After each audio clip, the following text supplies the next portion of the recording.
When the light dissipated, the stone castle was finally built. Level 11 Lord's Stone Castle. Upgrade requirements. Tough wood 35,000, stone bricks 28,000, fine stone bricks 8,200, lithostone flooring 1,500, iron 3,000, cast iron block 1,500, metal parts 1,800, tiles 5,500. The upgrading conditions were still met.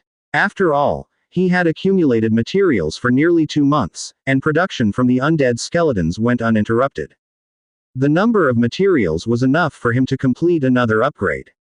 To elevate the level to 12. At this moment, he was confident that even if every transmigrator has their own advantage, no one could surpass level 12. His skeletons were involved in uninterrupted production and processing 24 hours a day. Even the most ruthless of capitalists couldn't surpass him. He doubted anyone could beat his collection and production speed. Furthermore, his territory included the Bloody Mountain Range and Frostwind Mountain Range, 2 large stone mining and iron mining areas. Others simply couldn't compare. Light once again enveloped the manor, this time the upgrade process taking 1.5 hours. Not wishing to wait aimlessly, he headed to the Blackstone training grounds to observe the maids, training. From afar, he heard the smack smack sounds of effort. And maids' cries with sobs in their voices. Due to the blockage from the structures, Fang Hao quickened his steps. He poked his head around a building. He saw 3 maids, bent over a stone bench, bottoms in the air. Meanwhile, Angia wielded a tree branch, menacingly striking their behinds. The girls yelped in pain with each strike, their bodies trembling. If you steal food from the back again, I'll paddle your bottoms raw, and then I'll tell Fang Hao, let him kick you out, warned Angia. The girls only cried out a few times. However, upon hearing that Fang Hao might expel them, their faces turned as white as a sheet. Angia, please don't tell our master, didn't I play with you before? Please don't tell him, one begged. Angia merely intended to frighten them but remained stern, train hard then and I won't report you. If a Seti finds out and reports you, as long as you've been training, you'll be safe. Alright, we understand. We'll train hard, the maids sobbed in agreement. Good. Get going then. The 3 immediately rose and joined the other maids in training. Angia also returned to the training ground, leading the maids as they practiced their boxing. With each punch thrown, a breath was exhaled, however, their spirits weren't in it. A few muscular earth spirit ladies stood to the side, commenting and pointing from time to time. They would shake their heads disdainfully at the maids' showy, pretentious kicks and punches. Fang Hao took in the scene from afar, deciding not to go over to them. Instead, he made detour to check on the skeleton tailors, skeleton goldsmiths and other craftsmen, and greet them in passing. By the time he completed his lengthy detour and returned to the manor, the upgrade was complete. The Lord's Stone Castle had advanced to level 12. Level 12 Lord's Stone Castle. Lord Owner. Fang Hao. Ability. Production, scavenging plus 6%, troop movement plus 6%, all attributes plus 7%. Existing buildings. Level 10 Underground Cemetery, Level 10 Stable. Appointed positions. Bronze Bull City, Taylock, Frostwind City, Skullcrusher, Town North, Blackthorn, Prul Tavik, Blood Castle, Rolana and Tobias, Webweaver Camp, Dominica, Unnamed, Jongbin, Unnamed, Fulei, Unnamed, Dong Jiayu, Unnamed, Kong Yang. Note. Core Territory Building. Upgrade materials required. Tough wood 40,000, stone bricks 32,000, fine stone bricks 8,800, lithostine ground 2,000, iron 3,500, cast iron block 2,000, metal parts 2,200, tiles 5,000. Post reaching level 12, the size of the Lord's residence received another increase. Fang Hao and his fellow men could completely fill up 3 rooms. The residence gets a bit empty as the heroes have their own homes and chose not to live in the Lord's residence. Along with a greater size, the Lord's manor gained new abilities. Increases were noted in scavenging, troop movement, and all properties. All in all, pretty satisfactory. Once everything was done, Fang Hao headed to the stable, mounted a giant lizard, and rode to the glass production area outside of the city. The Lord's residence, including the Lord's estate and the maids' quarters, were already reinforced with glass. However, the other subordinate cities were yet to receive such an upgrade. Fang Hao was reminded by fellow city owners in their chat that winter was swiftly approaching, and all residences ought to have glass for protection against the elements for the comfort of the citizens. He made straight for the glass factory. The skeleton laborers there were already hard at work. When they saw Fang Hao approaching, they continued their activity without any pause. It was as though he was not there at all. Fang Hao glanced at the smoothly operating glass factory. He then turned his attention to the warehouse hastily erected nearby. The warehouse was simple, a straw shack and wooden stakes, assembled to house batches of ware. At this point, however, 5 warehouses were already stacked full of glass panes and all sorts of glassware like bottles and casings. Since they had not been attended to in a while, and it had recently been raining, everything inside the warehouse was muddied, as if it had been dug up from a muddy ditch.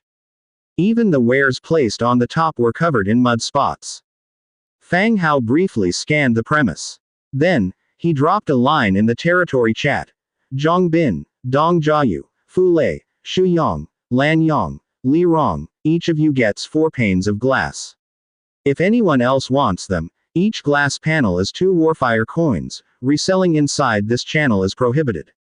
The number of members in the territory channel now far exceeded that of the past. Many more transmigrators joined the territory through connections they had made with others. The numbers have soared drastically. The ones that Fang Hao had specifically mentioned were all personally recruited by him. They each played different roles in the development of the territory. Upon hearing Fang Hao's offer, the territory chat room which had been quiet before erupted instantly with activity. Zhang Bin said, "Thank you, boss. You are mighty." Fu Lei said, "Thanks, boss. You are mighty." Lan Yang chimed in, "Thanks, boss. You're mighty. By the way, what exactly is a glass panel? Is it the glass on the window?" Zhang Bin replied, "Yes, if you have a glass panel, you can directly put it in when making windows. If you don't, you'll only have a wooden frame, and the middle would be empty." Lan Yang exclaimed, "Wow. That's great. It's so cold these days. I was thinking about using beast skins to cover the windows, but now I don't need to do that anymore." Chu Yu exclaimed, "I am so jealous. I want to buy glass panels to make windows." Zhu Yi followed, "I want to buy some too, Boss Fang Hao, where can I get it?" In truth, the price that Fang Hao set at 2 warfire coins is basically a giveaway. Anyone who managed to survive thus far would have enough from opening a single chest to fill the entire Lord's mansion with windows. This was why he made an announcement that these items couldn't be resold on the territory channel. Otherwise, there would definitely be people who would exploit this by buying at a low price from him and selling it on the territory channel at a higher price. This simple business idea was something a lot of people could come up with. Fang Hao responded, "Anyone who wants to buy can message me, but the quantity is limited. Each person can't buy more than 8 pieces for now. Once we increase our production in future, I'll gradually supply more to everyone." Zhu Yi said, "Okay, Boss Fang Hao, I want 8. I also want 8. One after another, private messages came flooding in. After Fang Hao confirmed, he put up their designated glass panels for sale one by one. Everyone else swiftly accepted them and started installing them in their own houses. 8 pieces of glass panel wouldn't solve everyone's problems in their territory. To let their troops and residents all have windows, the consumption would be tremendous. With the current production speed, this was highly unlikely. So, they can only seal their windows with beast skin and gradually increase the number next year. Elsewhere. Inside a tent made of stitched together beast skin on 8 Peaks Mountain. Dong Jiayu removed her helmet, shaking her sweat-drenched hair. Today, they had conquered the last 2 of the 12 fortresses on 8 Peaks Mountain. The dwarfs put up even more stubborn resistance. The cannons on both sides spewed flames, as the smoke, which seemed to be dyed with gunpowder, covered the battlefield. The ground was constantly trembling. This moment felt as if they had transitioned from the cold weapon era to the firearm era. Individuals seemed weak and powerless. Outside the tent, a group of hero commanders also entered it. Dong Jiayu spread the map out on the wooden table. In a low voice, she said, "Tonight, we siege." Her fingers gently pointed to the positions of the two fortresses on the map. Belerga, the dwarf, frowned, his thick beard swinging as he anxiously asked, "So soon? Our troops just fought with them the whole day today, are we going to siege the city tonight too?" Dong Jiayu stated firmly, "Yes, our troops are undead and they neither tire nor fear death. The ones who fear exhaustion are them. We will attack tonight, and we won't let them have a chance to eat." The other heroes didn't comment. They were undead heroes, and naturally, they didn't care when to wage a siege. They just needed to ensure their own safety. Right now, the firepower of the dwarves, machines was growing increasingly fierce. Undead Red Dragon hero Spencer felt this most acutely when leading the Bone Dragons in aerial attacks. The projectiles shot from the ground were as dense as raindrops. To launch a breath attack on the ground, they had to endure the rain of arrows as they swooped down. When they returned, both Spencer and the Bone Dragons were heavily injured. So, Dong Jiayu promptly changed her strategy from blitzing to a war of attrition. Since her side didn't need rest, they could continuously attack, day by day, believing that their adversaries also needed rest. Belerga stroked his beard but didn't say anything further. Meatfist then asked, "Are we going to attack both fortresses at once, or just one?" Dong Jiayu said directly, "Meatfist, you will lead 1,000,000 troops to attack this fortress. Black Sword will distract the other fortress. Spencer will lead the Bone Dragons to harass and attack when the time is right. Belerga, you will lead the dwarves to repair all the machines to ensure they work properly." "Good. Got it." All the heroes nodded, and once again left the tent. Less than half an hour later, the undead army launched another attack, with the sound of cannon fire everywhere and the ground trembling with each blast. Dong Jiayu was sitting inside the tent. She ate the meat pies and grilled fish that had been exchanged over the channel. The plates and cups on the table trembled with each boom of the cannons. At this moment, the tent flap was pulled open. Her subordinate, City Lord Yang Shaolin, peeked in. Upon seeing Dong Jiayu in the tent, she entered with a smile. "Sister Jiayu, have you checked the territory channel?" Yang Shaolin sat down next to her. "Nope. What happened? Did Lan Yang put on another stellar performance?" Dong Jiayu kept eating while talking. "No, it's Brother Hao. He's selling glass panels in the channel. There's one for you too, and everyone gets 4 each. If others want to buy, it's 2 Warfire coins each." Yang Shaolin explained. "Really?" Dong Jiayu immediately opened the Book of Lords to check. Indeed, she saw Fang Hao's message in the channel, and he had sent her 4 panels which she could trade anytime. At this time, the weather was getting colder, and these glass panels were beneficial. "Did you guys buy any?" Dong Jiayu looked at Yang Shaolin. Yang Shaolin shook her head, "Not yet. Even if we buy them now, we can't carry them around. And everybody else is busy making equipment for the soldiers, they don't even know about it." She paused before continuing. "I'm afraid they'll be bought by others later. Sister Jiayu, since you're close to Brother Hao, ask him to save some for us. We'll buy them when we get back." Dong Jiayu thought about it and agreed. Yang Shaolin and the others were her transmigrators, and she needed to secure good items for her own people. She didn't want others, like Zhang Bin's people, buying them all, leaving her own people to freeze in the winter. "All right, I'll talk to Brother Hao. After all, we are all making efforts for the development of the territory. It wouldn't be fair if he didn't give us any." Dong Jiayu bit into her pie with even more gusto. "Exactly." Dong Jiayu immediately opened the Book of Lords to contact Fang Hao. First, she reported on the situation at 8 Peaks Mountain, then requested ammunition and a large amount of fuse. Lastly, she brought up the issue of the glass panels. Fang Hao naturally left some for them. There was plenty in the warehouse, so there was no issue about saving any. Yang Shaolin, who was waiting by the side, saw Dong Jiayu close the Book of Lords. She quickly asked, "What did Brother Hao say?" Dong Jiayu confidently replied, "It's settled. Not only did he preserve some for us, but he also allowed each of us to receive 2 extra glass panels. Yay, Sister Jiayu, you are so influential. Of course. In a blink of an eye, 3 days passed. After breakfast, Fang Hao brought a settee and Angia through the portal directly to Tazgo Orc City. He had a chat with Bronze Bull about recent events. When Bronze Bull found out that Fang Hao was planning to cultivate personnel who could handle accounting, he insisted on including some young Taurens. Fang Hao was slightly stunned. Whether male or female, all members of the Tauren clan were powerfully built with shimmering red muscles from head to toe. Also, they seemed better suited to developments in strength rather than learning. However, with Bronze Bull being so proactive, Fang Hao wasn't to refuse and thought having 2 Tauren partake in learning wouldn't be a big deal. Alright, select 2 smart ones to come and study with me, and we'll see how it goes. Fang Hao nodded in agreement. Very well, our clan's children have been very bright in recent years, they are not much inferior to your human traders. Bronze Bull slapped the chair and exclaimed excitedly. Just then, a Tauren guard quickly approached from outside the door. After glancing at the excited clan leader, he reported, Lord, clan leader, the Sawtooth slave trader group is here. Bronze Bull's gaze immediately shifted to Fang Hao. He knew that Fang Hao was here today because of the slave traders. Otherwise, he wouldn't have allowed slaver traders to cross the Tazgo boundary.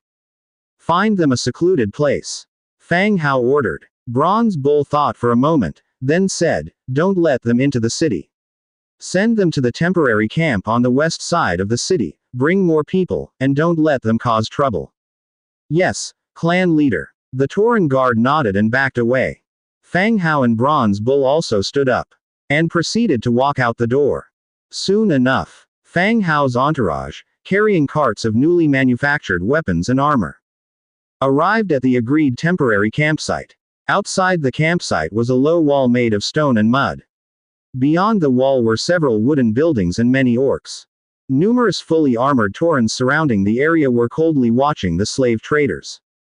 When Fang Hao and the others appeared on the horse cart, they saw a well-dressed orc with gold chains and rings rush over from a distance.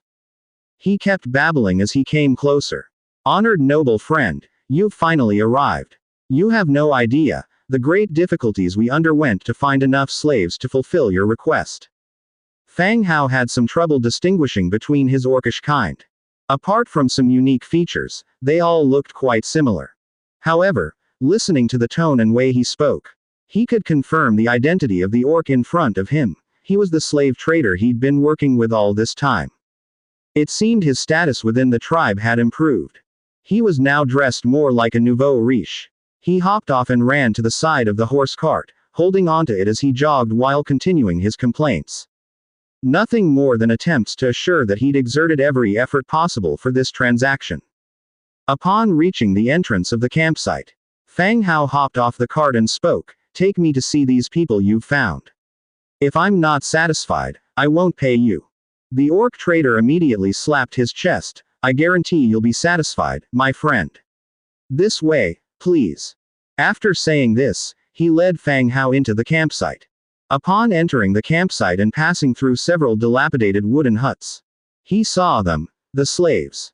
There were at least nearly 1,000 people gathered, among which he could see the rabbitmen and the foxmen.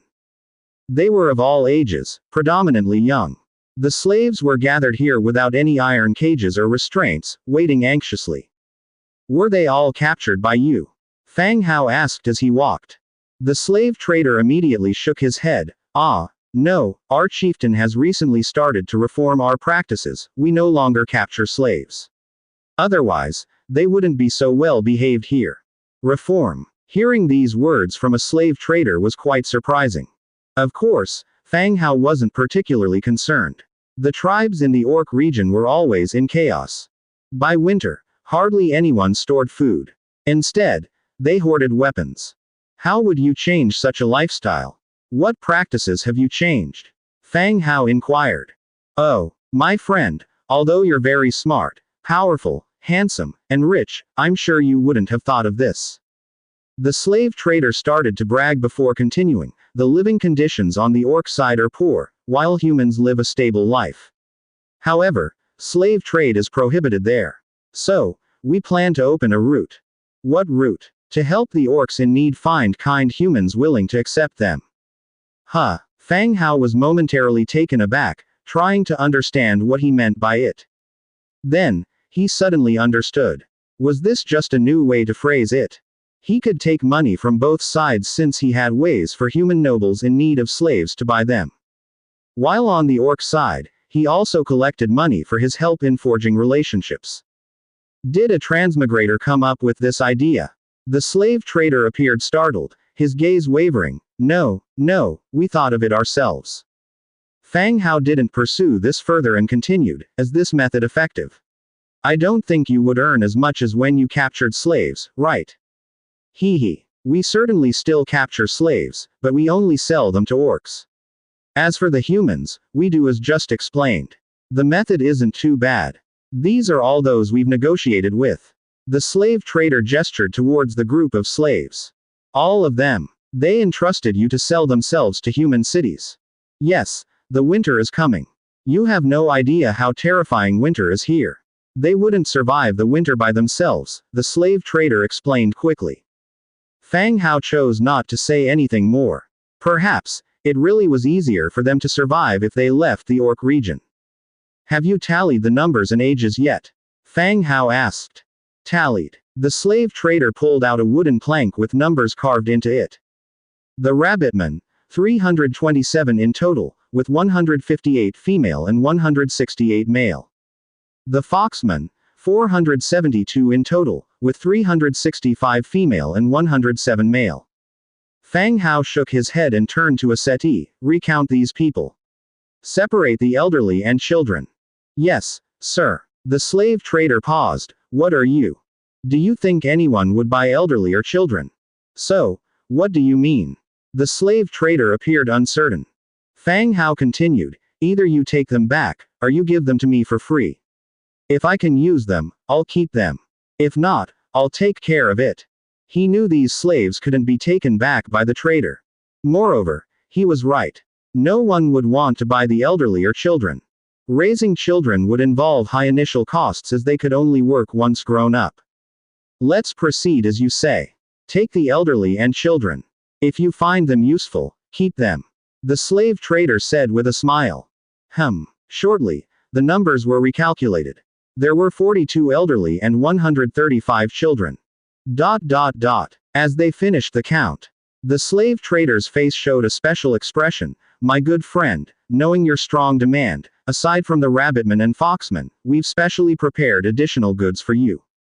Fang Hao thought for a moment, it should be the deerman that the previous slave master had mentioned.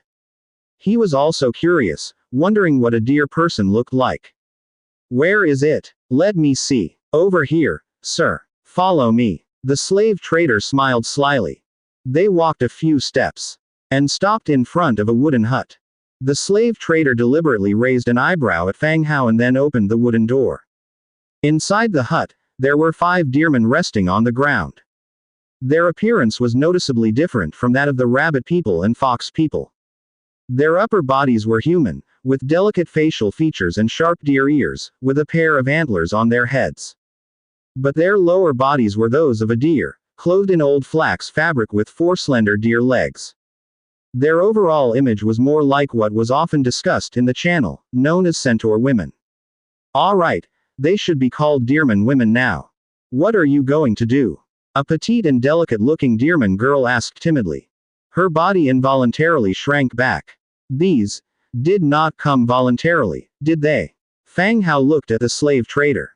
Contrary to his previous story of tribes changing occupations, the slave trader glared at the deer person, then continued smiling and said, it's fine, all of these people have signed the slave contract, there won't be any danger. Aren't you changing your profession? These deerman tribes were attacked, we bought them from the victorious tribe. If not for your needs, they would still be burdened with heavy physical labor until they die of exhaustion or starvation. The slave trader's voice was loud. While explaining to Fang Hao, they also made sure these deermen understood their current situation. If Fang Hao didn't want them, their fate back at home would be even worse. Sure enough, After hearing the slave trader's words, the deermen lowered their heads, one by one, and stopped talking. The slave trader continued, initially, there were more deermen. However, when we arrived, they had already been executed by the orcs. There are only a few left. No wonder the previous slave master had mentioned deer people, elders, and children. It appears that when they arrived, they had already been killed. Price remains the same, right? Unchanged. All right, I'll take these. Fang Hao nodded. Thank you for your generosity, wealthy friend. Now I'll go get the contract for you. If you want to experience the taste of a deerman during this time, I recommend that one. She's the daughter of the deerman tribal leader and has a high status among the deermen. The slave trader pointed to the deerman girl who had spoken earlier. The girl's body shuddered, she pressed her lips together but remained silent. Go get the contract. All right. The slave trader walked out of the wooden hut. Fang Hao followed him out as well. After receiving the contract for the deermen, Fang Hao paid the equivalent price in weapons and equipment to the slave traders. Once the exchange was completed, the smile on the slave trader's face grew even brighter. Esteemed friend, if there are new slaves in the future, may we contact you? Yes, but I hope it's their choice. All right, you truly are a kind person. After saying this, the slave trader performed a slight bow and left with his followers and their numerous goods, leaving the temporary camp. After the slave trader left, all the slaves that had been purchased were gathered in the square. They all stood with their heads lowered, uneasily awaiting their new master's speech. Right now, they couldn't do anything, they could only pray that their new owner was a bit kinder and wouldn't treat them too harshly. After a while, the young human who had bought this group of them stepped up onto a platform. He glanced at the crowd below and said loudly, "All right, everyone raise your heads." The crowd below slowly raised their heads. They stared forward with anxious faces. Fang Hao continued, "Firstly, you need to understand your status. You are all slaves and I have the right to decide your lives." At these words, panic was evident on everyone's faces. But as long as you honestly work, I can guarantee that you'll have enough to eat and wear. Most importantly, nobody will attack you. You will be protected by the troops. The slaves below looked confused. They glanced at each other, not understanding their master's intentions. So, human master, what work do we need to do to acquire these promises?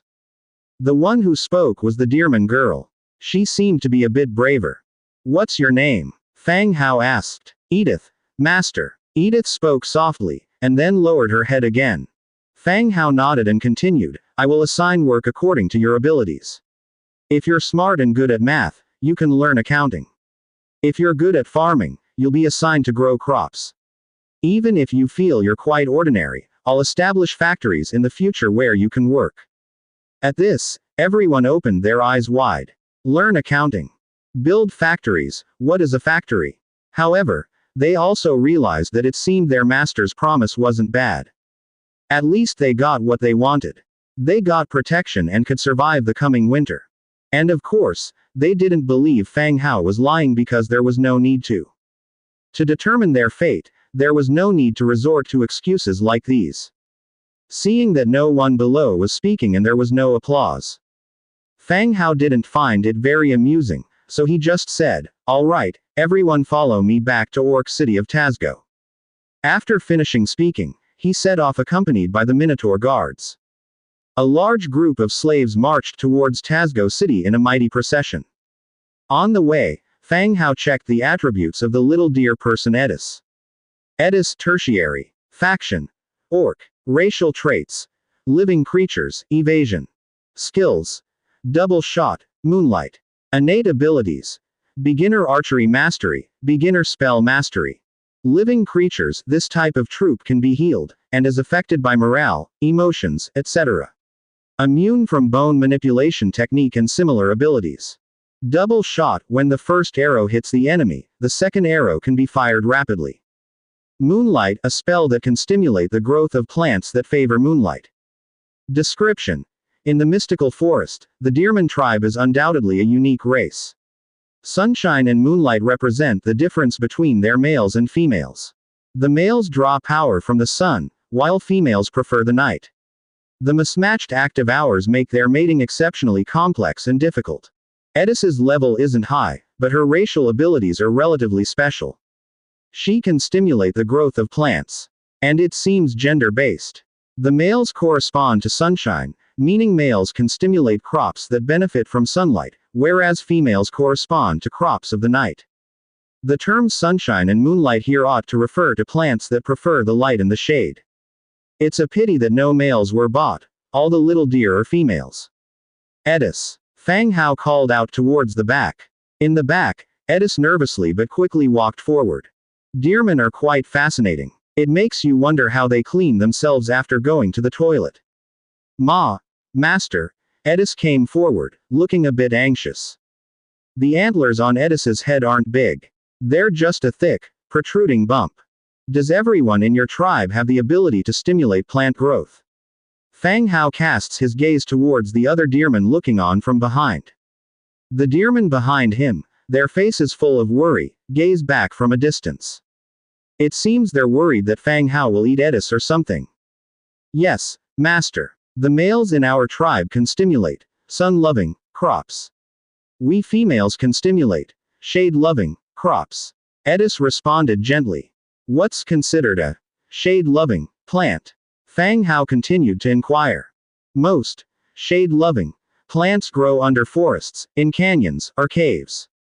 For instance, mushrooms or fungi, and the half-moon grass we boil into soup, they're all shade-loving plants. Edis replied softly. Fang Hao nodded to show that he understood. These little deer are pretty suitable for growing alchemy herbs. At Crescent Heights, Fang Hao planned out a huge herbal field, but it wasn't very effective. He could consider letting them live there. After all, that land was largely vacant. Some races were reluctant to move to territories under Rolana's control. Right. You all usually come out at night. Fang Hao recalled what was in the description. Female deermen prefer to come out at night. Yes, Master. Sunlight makes us feel weak and uncomfortable, whereas nighttime makes us feel comfortable. Edis continued to reply. This really is a unique race. Despite being the same race, the distinction between male and female is so clear. All right, I got it. You're in charge of your fellow tribes folk. Just make sure they don't wander off on the journey. Yes, Master. Edis was getting used to this form of address, no longer finding it as embarrassing. An hour had passed. The group returned to the Tazgo Orc City. The starving and dizzy slaves were led away to eat. Fang Hao also sought out Bronze Bull, instructed him to arrange his men to escort these slaves all the way to his place.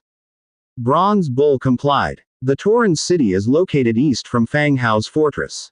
On the way to escort the slaves, some young Tauren would also be sent to learn about the thing called bookkeeping. It sounded very sophisticated. After all arrangements were made, Fang Hao did not stay longer. He activated the transmission screen directly and left for home along with Angia. He returned to his territory. Aira had already prepared dinner. The maids were all lackluster these days, exhausted from rigorous training. Fortunately, the rejuvenation hot spring eased their fatigue. Otherwise, after such training, nobody could get out of bed the next day. After dinner, Dong Jiayu asked Fang Hao for a large quantity of bullets and detonators again. It's obvious that the battles were getting fiercer. The consumption of ammunition was also increasing. Fang Hao's side was continuously supporting the dwarf at the Eight Peaks Mountain factory, which was mass-producing ammunition. A large number of transmigrators were captured and made to work day and night, tirelessly manufacturing various implements. At this time, both sides were constantly depleting their resources in the competition. Before bedtime, Fang Hao comfortably soaked in the hot spring, enjoying the thermal mist dispelling his exhaustion. He rested his head on Aira's thigh. He watched Angia and Lori bathing Red General in a wooden tub on the side. The drenched and fluffy Red General seemed much thinner. Just like a drowned rat, it allowed the two to scrub and rub, all the while whimpering its protests. But after being slapped a few times by Angia, it stopped talking. Red General obediently stayed still. Ding! The Book of Lords gave out a sound indicating a private chat. It was a message from Lan Yong. Fang Hao, are you there? Lan Yong asked. Lan Yong was a bit of a character, And everyone liked her, always chatting away without seeming to do anything else all day, keeping her eyes glued to the channel 24/7. She could turn any conversation to her favor. Yes, what's the matter? Fang Hao replied. Lan Yong. Boss, there were bandits running around in my area recently, can you lend me some rifles? I'll get my people to wipe them out. Lan Yang's area was within the Jinmastu city's jurisdiction. Jinmastu's management of its surroundings had always been lax. The Life-Taker bandits had their stronghold at the outskirts, but now with the weather cooling down, more and more bandits were becoming active within Lan Yang's territory. Since they were on the same side, Fang Hao was not afraid that loaning out firearms would pose a risk to him. Sure, how many do you need? After a while, Lan Yong replied, the enemy is numerous, could you spare me 200 pieces? Fang Hao immediately made 200 rifles and sent them over to Lan Yong through channel trading. He cautioned her. I've sent it to your trading channel, don't lose it. If it falls into the wrong hands, it could cost us our lives. The firepower was tremendous. After Fang Hao swallowed the divinity, his physical fitness increased drastically. But Lan Yong and her group were not as capable. If the rifles fell into the hands of the enemies, they could use them to kill her group. Understood. Thanks boss. Oh, you didn't make any bullets for me. Right, I will make them for you now. Fang Hao made a large quantity of bullets and sent them over to her. Lan Yong. Thanks a lot, boss. Love you. Before Fang Hao could exit the channel, Lan Yong sent another message. Boss, Li Rong wanted me to ask if you have blocked her. No, what happened? Fang Hao replied. Lan Yong. Well, Li Rong said that she messaged you but you never replied. She wondered if you had blocked her. Fang Hao was helpless. He didn't block Li Rong, but he did set her to do not disturb mode. She kept sending him explicit photos from time to time, all self-portraits in various poses. While returning home, twice he almost got caught by Angia and Rebecca. Since then, he set her to do not disturb mode. She loved to send, so he kept her photos but without any prompt. This prevented him from thinking it was someone else reporting important matters each time. Now that Lan Yong had asked, he thought for a moment. He replied. Oh, I messed up earlier. I've changed it now. If there's anything, I'll talk to her directly. Lan Yong. Understood, boss. In the future, if there are any fierce beasts, don't kill them. Save them for me to practice my taming skills. Alright, got it. Thanks, boss. Love you. ... He ended the chat with Lan Yong. Then Fang Hao opened the chat with Li Rong. Sure enough, a large batch of explicit photos appeared all at once. It was a good thing that he was lying on Era's thigh, otherwise, she would have spotted the photos. Li Rong, you wanted to talk to me. As soon as Li Rong started speaking, her tone was full of complaint. HMPH. I thought you, the big boss, had blocked me. If I hadn't asked Lan Yong, you probably would have forgotten about me by now. Fang Hao felt that she was acting like a disgruntled woman. Everything she said was filled with resentment. Fang Hao was equally blunt. You have some nerve to complain. Look how many explicit photos you've sent me. If I hadn't muted it, the Book of Lords would have become your album. Li Rong. Wow, I send you pictures out of goodwill, and you still complain. Do you know how many people are chasing after me? Is this something you're interested in? Forget it, I have no time to talk about this right now. Why did you contact me? Don't tell me it's about taking new photos. Li Rong said, Humph, even if I take them, I won't show them to you anymore. Amanda is back, and I have finished my task here. When are you going to bring us over to your side? We need to settle the factory business. It had been more than half a month since their return from Silverwing City. On his side, the workers he had purchased had not arrived yet, so he could only wait until they came to bring the women over. Especially the gold-eating queen, Amanda. Keeping her in Li Rong's city was extremely dangerous. The workers haven't arrived here yet. Wait for my news. In a few days, I'll teleport you two over. Make sure you prepare everything you need beforehand, Fang Hao replied. Alright, I'll also come over to your place to take a look, Li Rong continued. Fine. I won't chat with you anymore. I really do have new photos. Do you want to take a look? Set to do not disturb for messages. 2 days later. Fang Hao got up early and started his morning routine. The rest of the maids also got up early and started their morning run and workout under Angia's leadership. Ong Jia, who doesn't usually get up early, is the first one up when it comes to training others. The maids in charge of cooking were snickering on the side, feeling glad about their less strenuous responsibility, as it spared them from the morning exercise. After breakfast, Fang Hao went straight to the tailoring workshop. With winter coming, people's requirements for clothing began to lean towards cold-resistant outfits. Upon reaching the tailoring area, he saw many tailors busily at work from a distance. Their tools had changed, from spinning wheels to leather processing frames, to handle the leather that had been bought. "My lord," said the skeleton tailor, Soy, who quickly approached and bowed slightly. This tailor team leader he had promoted had always done a good job. Some things were done without Fang Hao having to instruct, as he was able to issue orders and get them done. "Well, Soy, how's the production of winter clothes going?" Fang Hao asked while walking. Soy followed closely behind, respectfully answered, "Sir, everyone is working hard to produce." "Okay. Are the raw materials still sufficient?" "Leather is continually being sent over, and we have an adequate supply of flax and cotton. Everything is going smoothly." The leather came from various cities under his control. In particular, a large amount of beast skin was exchanged for weapons in Orc City to the east of Tazgo. The beast skins were not worth much to the orcs, but they could be very useful to humans. Made into clothes, they could be sold to transmigrators and the local residents. This prevented many deaths from freezing, as Rebecca often mentioned. "Well done," Fang Hao praised. He then went straight to a nearby storage room. Inside, neatly organized clothes were piled up. Fur-warming robe, fur-warming trousers. The yellow-brown fur clothes filled more than half of the warehouse, roughly estimated to be more than 2,000 pieces. These clothing pieces made of patched-together fur were not very attractive, but they were material-saving and cheap, which made them more affordable. They were targeted at the average citizens rather than nobles. "Sir, these are the robes we made specifically for our people. The style and fabric are better," Soy reminded while pointing to a nearby warehouse.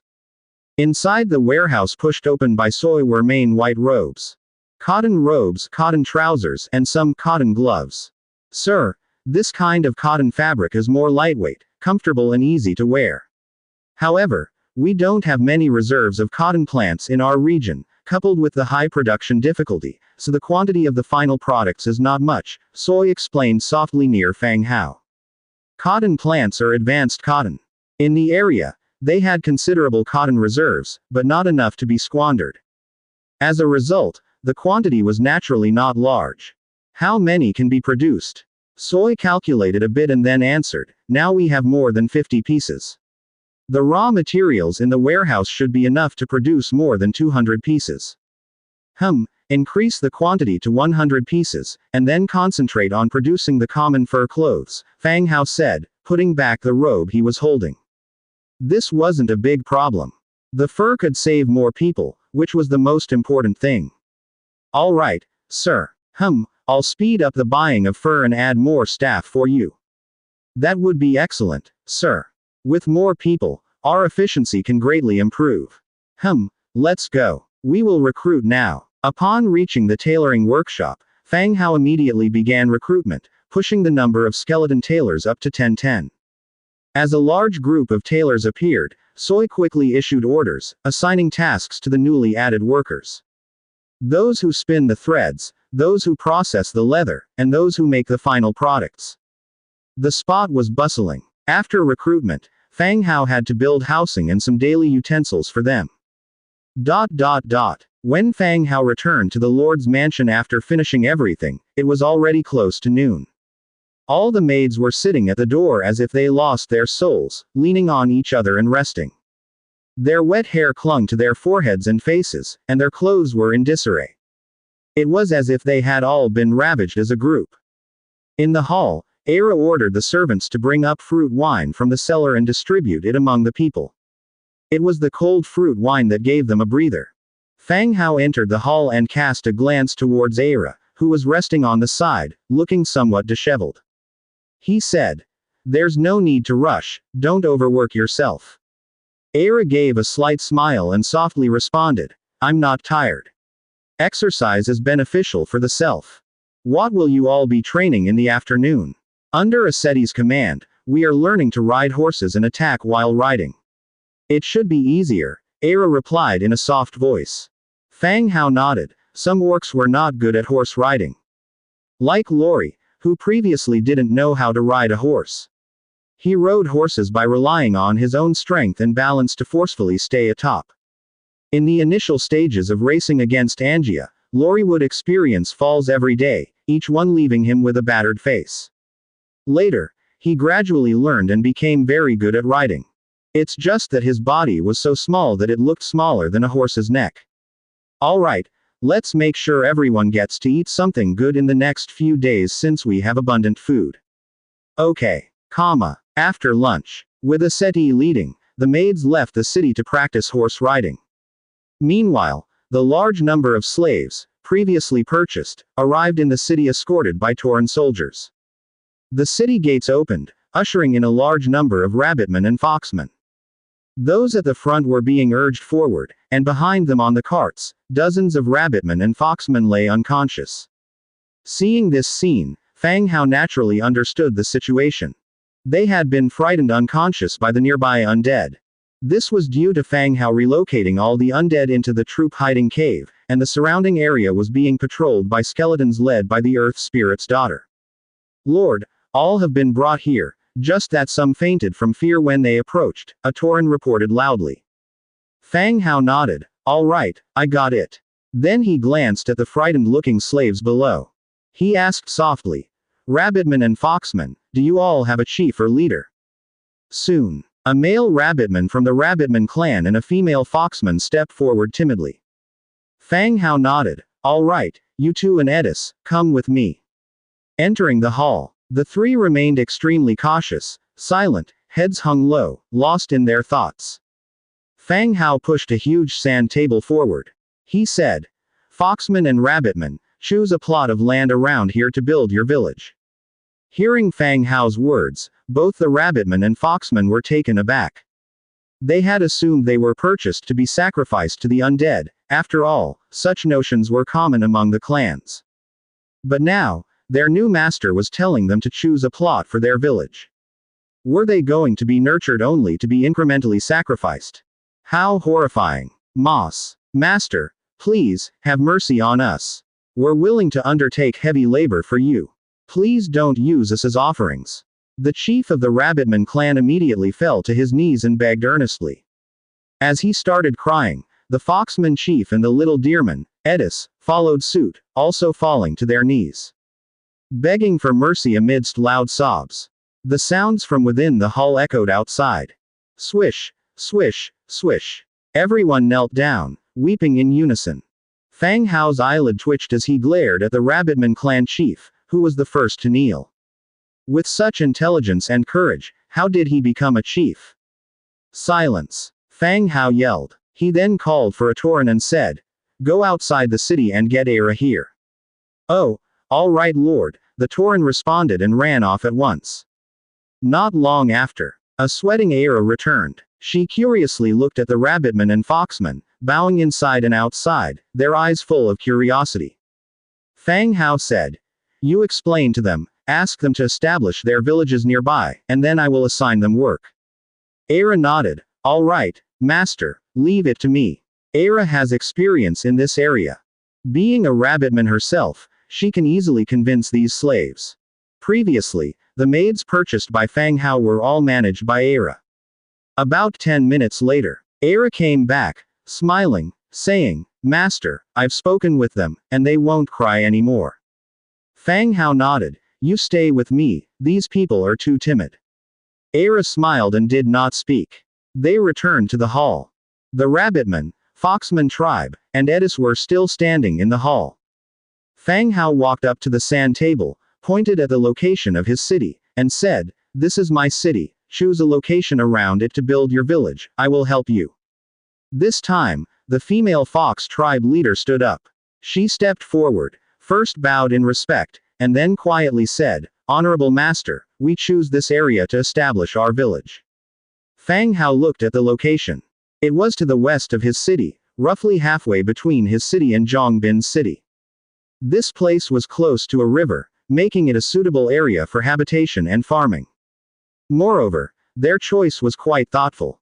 Located on the west side of Fang Hao, even if the orcs caused problems, they couldn't affect this side. In case of danger, Fang Hao's main city would bear the brunt. Of course, Fang Hao didn't care about these. Regardless of the location, the roads were well built. It would be easy to transport materials later. Alright, since you've chosen, let's all go there together. After saying that, he led everyone under the protection of the Tauren guards.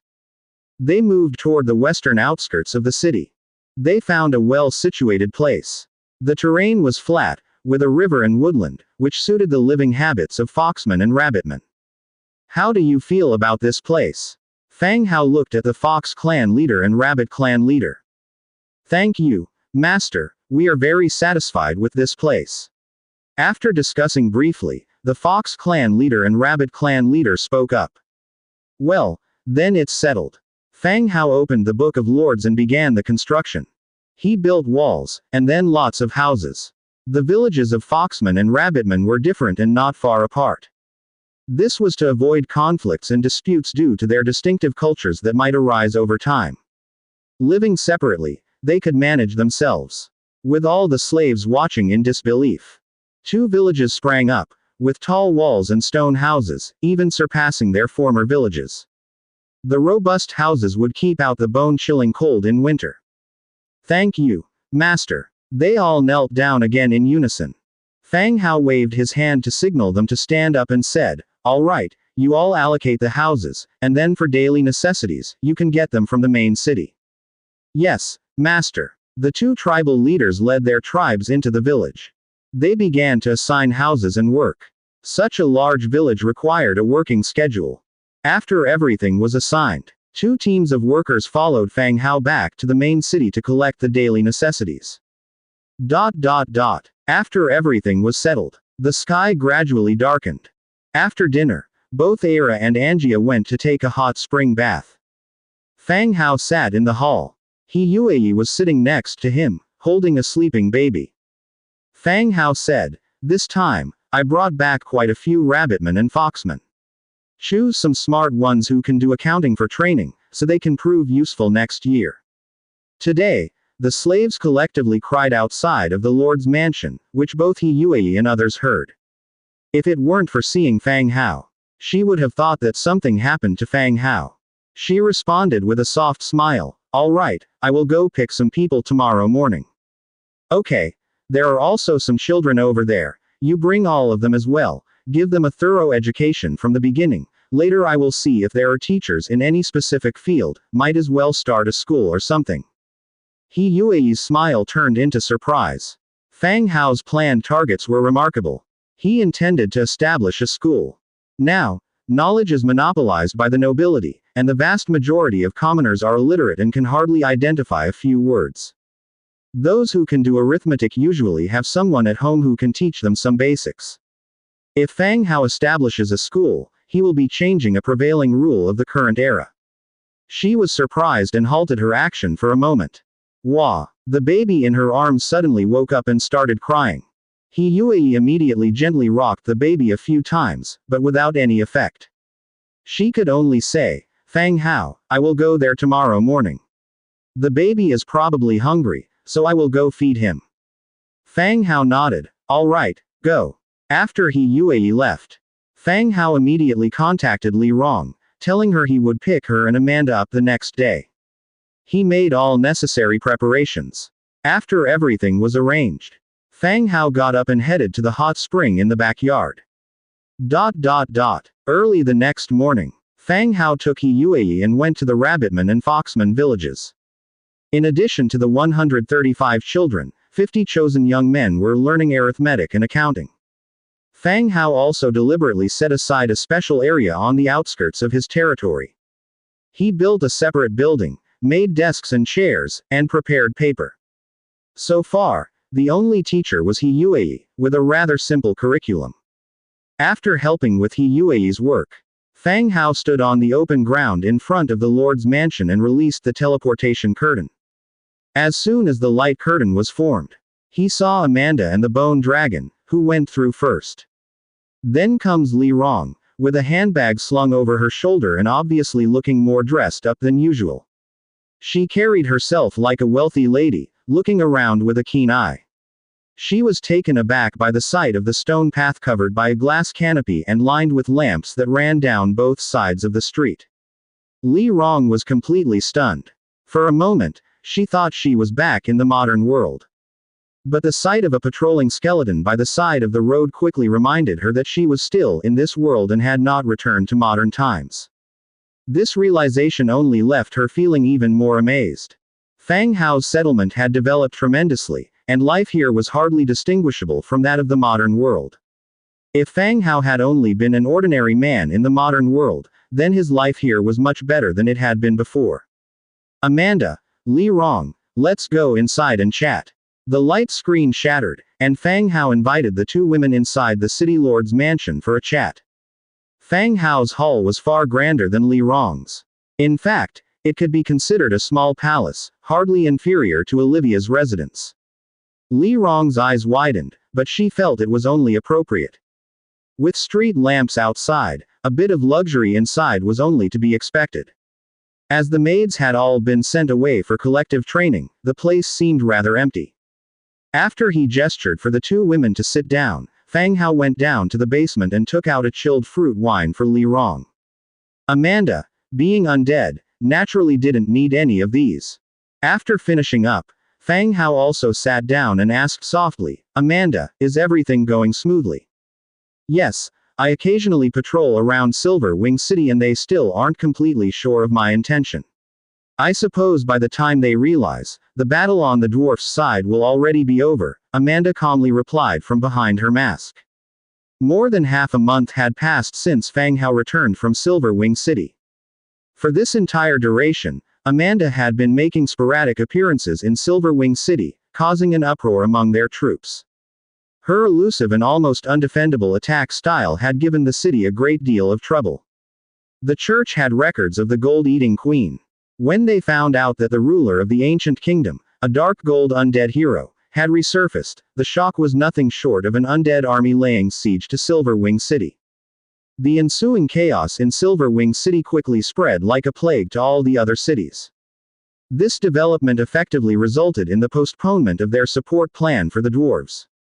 By the time they came to their senses, the dwarf territory would likely have fallen and a large portion would already have been annexed into Fang Hao's territory. Good, you've worked hard, Fang Hao thought for a moment before speaking again. Let Nelson show you around the city, familiarize yourself with the surroundings. Amanda responded as coolly as ever. She didn't say a word, simply giving a slight nod of her head. Fang Hao sent for Nelson. Nelson, who had always been immersed in his research and showed no interest in other affairs of the territory, respectfully undertook the task of being a guide. He led Amanda away for a tour around the city. By now, the main city had reached level 12, its scale on par with Lis City. It should be noted that Lis City's residential area is divided into commoners' and nobles' quarters, with 3 commercial streets. That's quite a large scale indeed. Compared to that, Fang Hao's territory was of the same size, but with a significantly smaller population. Even so, it was large enough for Amanda to wander about for quite a while. Once Amanda had left, only Fang Hao and Li Rong remained in the hall. Before taking her to visit the Rabbitman clan and Foxman tribe, he planned to discuss the packaging of cosmetics with her. He called on the bound spirit guardians standing guard outside the door once again to summon the goldsmith. The skeleton goldsmith Luke was brought in quickly. Walking alongside him was a wooden box which clinked and clanked as he moved. Having already accepted the fact of the undead, Li Rong was not too surprised to see Luke. Rather, she wondered what Fang Hao would need a skeleton studded with various tools for. Good morning, Lord, Luke greeted, bowing in respect. Yes, take a seat, Luke. Fang Hao then introduced, Li Rong, this is Luke, A goldsmith of our territory, a craftsman with excellent skills. I think he may be able to bring some division in grades to our cosmetics. A goldsmith. That's a strange kind of soldier, thought Li Rong as she curiously examined the skeleton across her, while Luke nodded in acknowledgement. What do you mean? Li Rong did not quite catch what Fang Hao was trying to say. Luke, show the products you brought to City Lord Li Rong, instructed Fang Hao. Luke placed the wooden box he was holding on a table by Li Rong. Curiosity piqued, Li Rong took each item out. First came bottles made of glass. The craftsmanship was not as sophisticated as modern technologies. But these were rare items in this era. Only alchemists would use these bottles to store their potions. Part of the reason why alchemical potions are so expensive is because of these glass bottles. Li Rong instantly understood what Fang Hao was hinting at and felt a surge of joy. With glass bottles, she would be able to market liquid cosmetics. It made sense. If he could produce glass plates, he surely could make glass bottles too. Before her excitement had a chance to subside, Li Rong picked up the second item.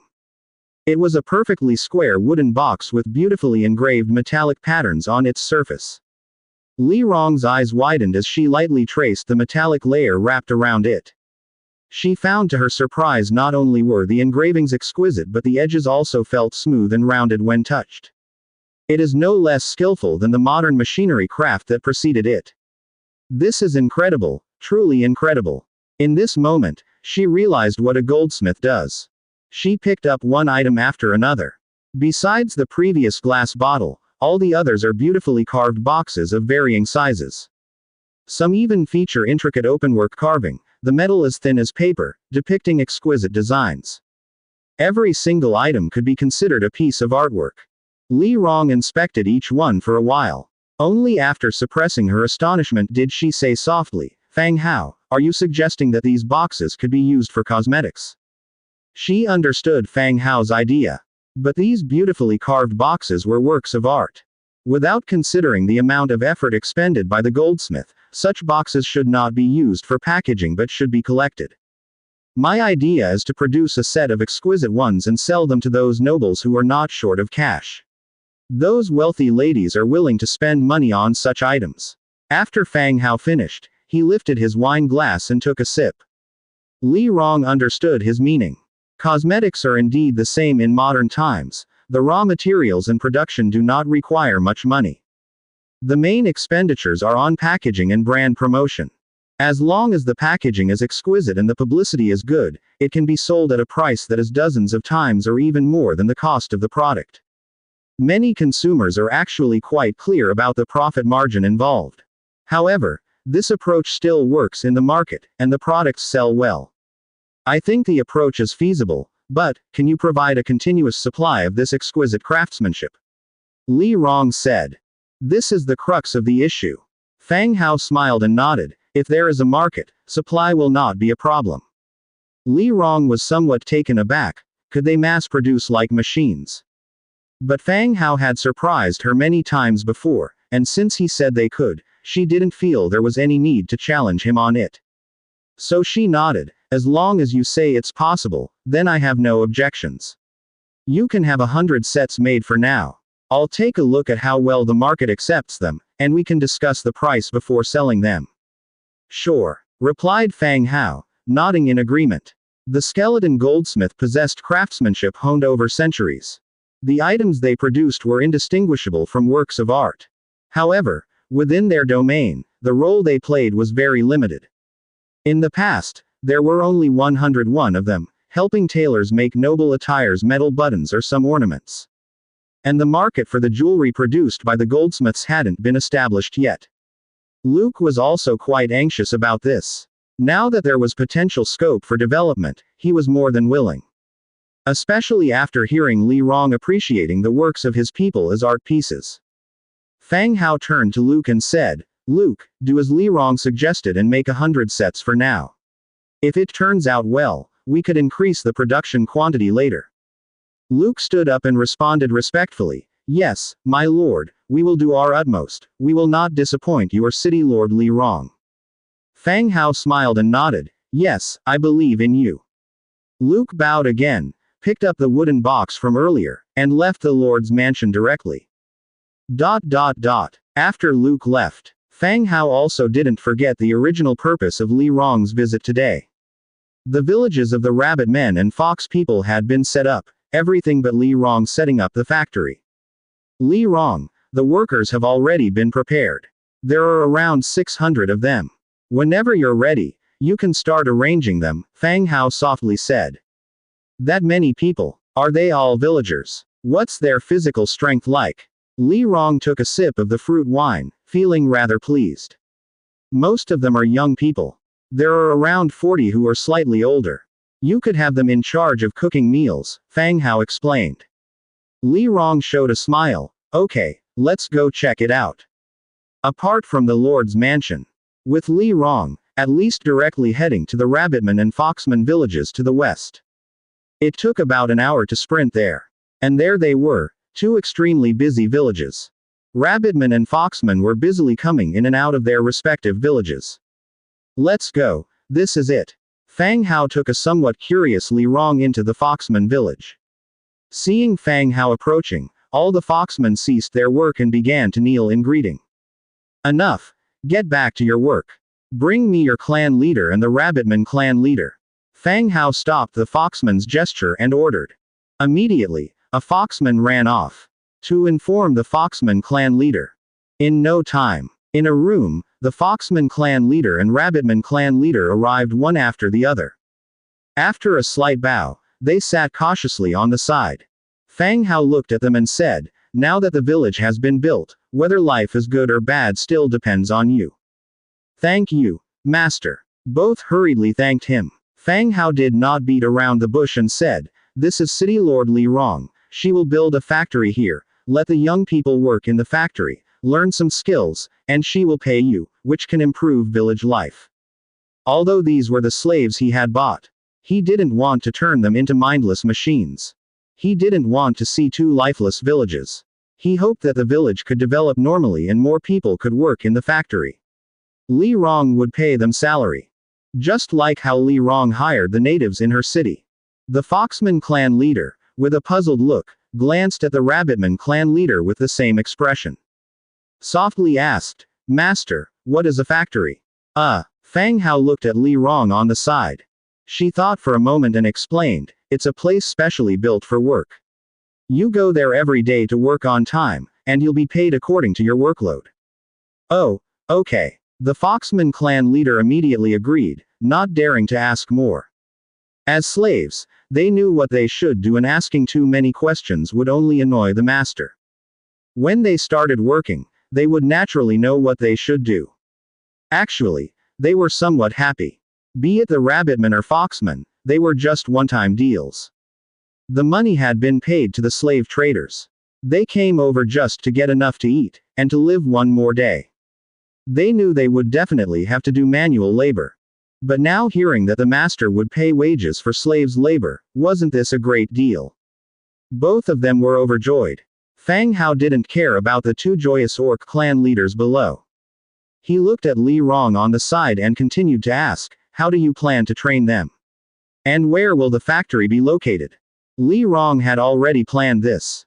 She answered softly, tomorrow I'll arrange for people to come over for training. We can build the factory in either of the two villages as it would be convenient for them. Fang Hao nodded, indicating his understanding. He said to the two leaders below, all right, go back today, choose, well, start with 200 people. City Lord Li Rong will arrange for training, you all must study hard. Do you understand? Yes, master, we will study hard. Both of them immediately assured loudly. Good, you go back now, and explain this clearly to your clansmen. They both bowed again, and then left. In the afternoon, Fang Hao took Li Rong to Prul City and Lis City. They met with Tabak and a jealous Rebecca, and Fang Hao introduced Li Rong to them. They also settled on a location for the shop in the city. Prul City is only a level 5 city, although it has started expanding. But the financial strength of the rich people in the city is still limited. So the scale of the shop is just about a 2-story small building of around 100 square meters. If it's too large, the city's consumption power is limited. Lis City, on the other hand, is a level 12 city. There are many old, wealthy families in the city, so its consumption power is much greater. Therefore, amongst the shops sold in the City Lord Mansion, Fang Hao picked a 3-story stone house with an area of over 200 square meters. It was located in the central area of the commercial street on the west side. The scale was not much lesser than the one Li Rong opened in Silver Wing City. Seeing how easily 2 shops were settled, the beaming Li Rong couldn't stop talking, not even pausing for a cigarette puff. She said she saw hope in life and intended to quit smoking to live a few years longer. Once the shop selection was done, the next step is remodeling.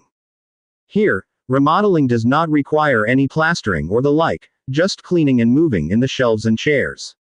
Tomorrow, I'll have people come over. They'll do some cleaning and give the shop assistants some training, said Li Rong, her voice filled with excitement. Her factory has been operating non-stop, and she had been secretly selling cosmetics to the ladies of Silver Wing City. But the sales volume was much lower compared to when a shop was open. There are also lots of goods stored up which she can't wait to sell in the new shops. Fang Hao also agreed, saying, "Okay, I'll pick you up tomorrow. Don't bring any of the original locals, so as not to leak information here." Li Rong also understood Fang Hao's worries and nodded in agreement. When everything was settled, Fang Hao took Li Rong back home. His place was really far from Li Rong's city. If not for teleportation, the round trip would take at least a month. After sending off Li Rong, Fang Hao returned to his own quarters. Late into the night, 8 Peaks Mountain, outside the final 2 fortresses, the 11th and 12th, of the dwarves. The boom of cannons were heard, the spreading smoke of gunpowder acted like dark clouds, blocking out all light from above. Outside a tent made of beast skin situated away from the battlefield. A voice called out from outside the tent. "Sister Jiayu, the new undead army has arrived. There are over 1 million in number according to Meatfist's count." The resting Dong Jiayu within the tent got up. Yawning, she asked, "What time is it?" "It's past 2 in the morning," replied the voice outside the tent. A sharp light flashed in Dong Jiayu's eyes. "Notify the troops down the line to prepare for the offensive." "Yes." The figure outside answered before turning to leave. The undead had been launching harassment attacks for several days now. Skeletons didn't need rest, but dwarves did. Today was the day for the planned full-scale offensive. After donning her armor and grabbing her weapon, she stepped out of her tent. Outside, troops were moving around, and large numbers of undead soldiers were being mobilized. By this time, all the transmigrators and other living creature soldiers had finished resting and were ready for action. Dong Jiayu nodded at them and took her position in the central command. Without delay, she coldly commanded, "Attack." "Yes." Whoosh, whoosh, whoosh. The flags signaling the attack were raised high. Members of the cavalry, each carrying their orders, scattered in all directions, crying out, "Attack." Boom, boom, boom. The rhythmic beating of drums permeated the air. A large gray glow enveloped all the undead again. In the marching infantry, giant trolls, carrying shields as large as doors, steadily advanced. At the center of the troops was the skeleton hero, Meatfist. He constantly shouted, "Watch the sky, raise your shields." Ching, ching, ching. Bullets bounced off the shields, creating a series of metallic clangs. Large numbers of skeletal bats, each carrying thunder tubes, also joined the battlefield from behind. They fearlessly soared towards the top of the fortress. The 11th fortress. The endless days of fighting had left all the dwarves exhausted. The undead seemed unending. They launched one wave of attacks after another. If they were just battling sleep deprivation, they might just be fatigued. But constantly being targeted mentally and physically was wearing them down. The dwarves were just mechanically reloading and firing their guns, cumbersomely moving like zombies. Bam! Suddenly, a dwarf carrying cannonballs stumbled and fell. The round cannonball dropped and rolled down the stairs with a clang, stopping at the base of the city wall. The others were terrified. They immediately scattered, hiding as far away as possible. The cannonball was not merely a lump of iron, it contained gunpowder. If it exploded, the casualty count would be unimaginable. However, the cannonball did not explode. Instead, it simply rolled to the side and came to a stop. The fallen dwarf had fallen asleep instantly after hitting the ground. The dwarf commander inspected the scene. He woke up the sleeping dwarf, saying, "Hang in there for a little longer. Once His Majesty Rune sends someone to relieve us, you can get a good night's sleep." The dwarf soldiers didn't speak, they just got back up and continued moving the cannonballs. Inside the command post, a dwarf, taller and sturdier than the rest, his flashy silver armor shining under the flickering light, and a lengthy flaming beard falling onto his chest, stood solemnly before a table. Laid out on the long table was a map. The dwarves had been in several skirmishes with the undead recently. Although they hadn't lost the city, the casualties suffered by the dwarves were immense. Both sides suffered losses in the sudden attacks and encounters in the wilderness. The undead, relentless and tireless like maggots on a decomposing corpse, held on stubbornly. They attacked ceaselessly, confining the dwarves to the city walls.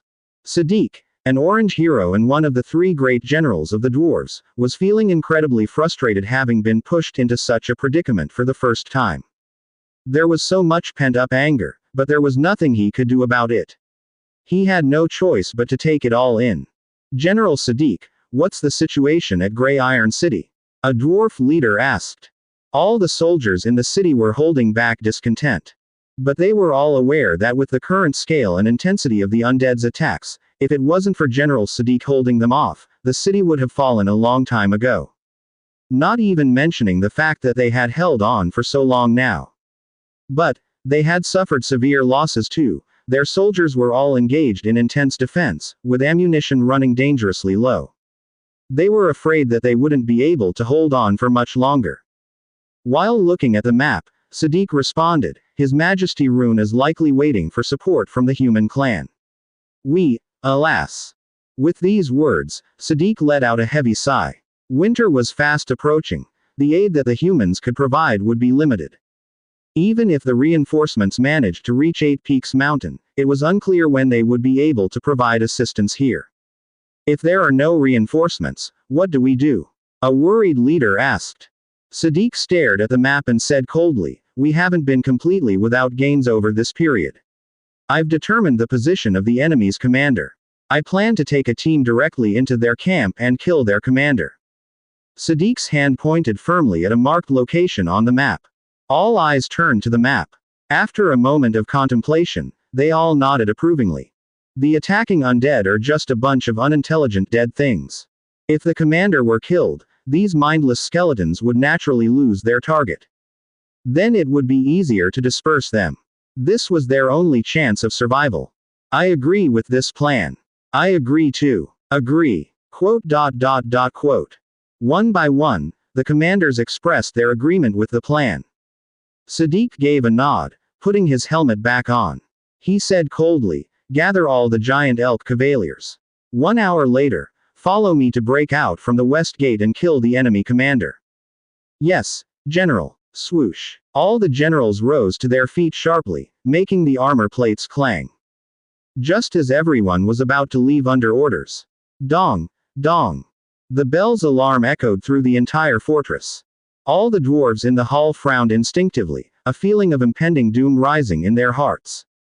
Usually, the ringing of the bell signals the undead's all-out attack. Before anyone could get out, a dwarf rushed in, rolling and crawling. He shouted, "The undead have launched an all-out attack. It's all skeletons." The undead had been attacking every day during this period.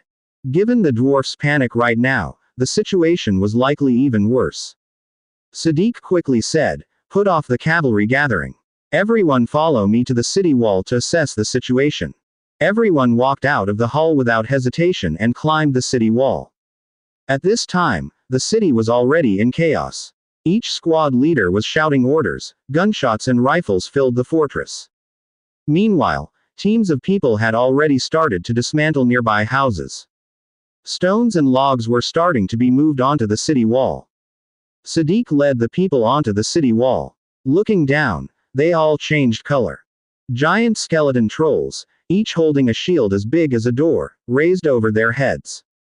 The shields, one after another, formed like a gray dome, shielding the skeletons below. Bullets bounced off the shields and scattered into the distance. Through the gaps in the shield, you could see the skeleton undead hidden beneath. Bullets and crossbow bolts no longer inflicted any harm. Only the ceaseless cannons could overturn the enemies under the shields. But the number of cannons was ultimately limited. Bring all the detonators over here. When they gather together, toss them down with me, Sadiq roared. A squad leader nearby immediately went to order. The dwarves began to carry the detonators. Just as everyone watched the undead closing in on the city with faces as pale as death. The dwarf appointed as a lookout shouted again. Watch out! Enemies approaching from the air. Everyone looked towards the sky. Only saw the thick smoke covering the moon and stars, entirely pitch black. The next moment, one bone dragon after another dashed out from the dense smoke. Bone dragon, Ada, the commander who had just started shouting suddenly stopped. The bone dragon swooped past, without any intentions to dive and attack. Just as everyone was confused, skeleton bats began to drop from the bone dragon's body. It's skeleton bats. Shoot! Quick, shoot! Bullets and arrows fired towards the sky. In an instant, the bones of the bats fell like rain.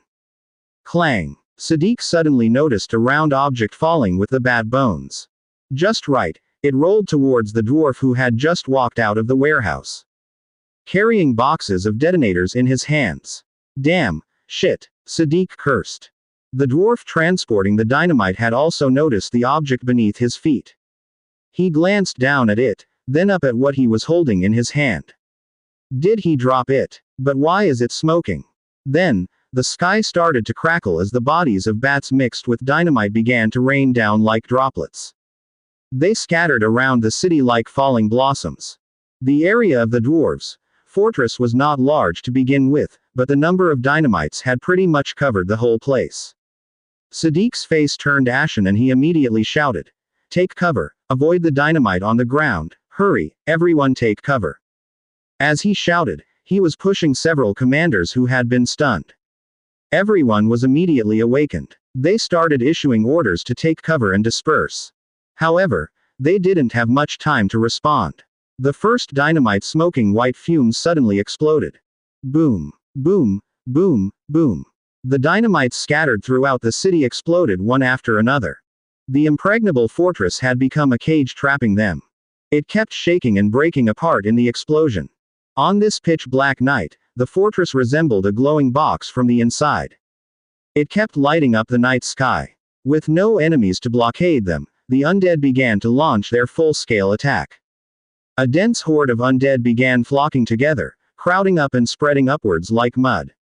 They trampled on their comrades and climbed higher. White skeletons draped the city's front wall. They poured over the wall, into the city. Swinging their weapons, they killed the trembling dwarves who crawled out of the ruins. Inside the fortress, the battle cries gradually became louder. The dwarves kept resisting. However, once the 4 gates inside the city had been opened, and more skeletons poured in, the outcome was sealed. Under a pile of rubble, Sadiq pushed a slab of stone off his body, leaning on his weapon, he stood up. He swayed his dizzy head and wiped the blood off his face. Beyond his sight were the ruins, big fires, and countless swarming undead soldiers. Sadiq shakily pulled out a blood-stained conch from his chest. He put the conch to his lips, trembling, he said, "I am Sadiq, Fortress number 11 has fallen, everyone has died in battle." After he finished, he tossed the conch aside. With blood-soaked hands, he stroked his beard. He gave the horde of undead before him a cold look, picked up his battle axe, and charged. At 4 in the morning, Fang Hao was suddenly awakened by the notification from the Book of Lords. He sat up, opened his private chat, and saw the message Dong Jiayu had sent. "Brother Hao, the 11th fortress has been taken. Now our troops are split into 2 groups. Black Sword is leading 50,000 skeletons to siege the 12th fortress while our main forces are advancing to attack the dwarves' main city, Grey Iron City. To speed up the progress, Dong Jiayu chose to split the troops. The location of the 12th fortress was not along the marching route. Therefore, a team was assigned to siege the 12th fortress. The main force of the army would continue to advance and attack the dwarves' main city. As for the 12th fortress, after cutting off the communication with the outside world, those inside would sooner or later surrender or starve to death in the city. With the weather turning cold, the planned schedule had been delayed. They withstand the cold to carry on, aiming to quickly seize Grey Iron City and end this war. Fang Hao examined the map and felt there were no issues. Furthermore, Dong Jiayu and the heroes who participated in the battle had a better understanding of the situation on the ground than him. Fang Hao responded, "Okay, let me know what supplies you need when the time comes, and I'll allocate them to you immediately." "Okay, there's no rush now, we can replenish once we spot Grey Iron City." "All right. By the way, Brother Hao, how's the situation with the human reinforcements?" Dong Jiayu asked again.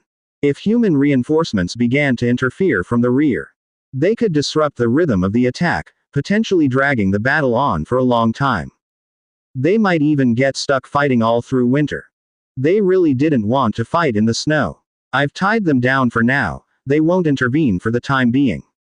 But just in case, you should still deploy some sentries on the border between the two armies, in case anything unusual happens, Fang Hao pondered before responding. Understood. Okay. The two ended the chat. Fang Hao couldn't sleep anymore. He got up, put on his clothes and walked out of the room. At this time, the outside was still dark, but the Nightstone street lamps illuminated the city. He stretched his body and started his morning exercise early. He loosened up his muscles and began to jog around the territory. When he passed the Blackstone training ground, he saw 5 young deermen fiddling with equipment in the ground. Their 4 legs hopping about were quite cute in a silly way. According to the deerman tribe, female deermen were nocturnal creatures. Now was exactly their active time. They were quite brave. Most slaves would be half scared to death by the sight of the patrol skeletons in the deep dark night. Yet, they seemed to be having a good time. Fang Hao watched them from a distance without disturbing them. He ran past them from a distance and continued his training. When he passed the central area, he saw another figure standing in the central square, looking up at the towering golden statue. The gold-eating queen, Amanda. What's going on? His castle was lively even at night, huh? Fang Hao slowed down, watching her from a distance. Why is she gazing upon her statue? Visiting old memories, or self-admiration? It shouldn't be self-admiration. It was once mentioned in Amanda's description. Amanda only wrapped herself in gold when her skin became dry and shriveled, no longer beautiful as before. The golden statue of the queen, clearly bearing the image of her masked face, is unlikely an object of self-admiration. Was she reminiscing then? That doesn't seem right either. Being among the undead, akin to ascetics, all emotions become extremely indifferent after giving up one's physical form. It couldn't be this sentimental, could it? Fang Hao pondered for a while, then ran over, wiping his sweat and greeted, "Amanda, good morning."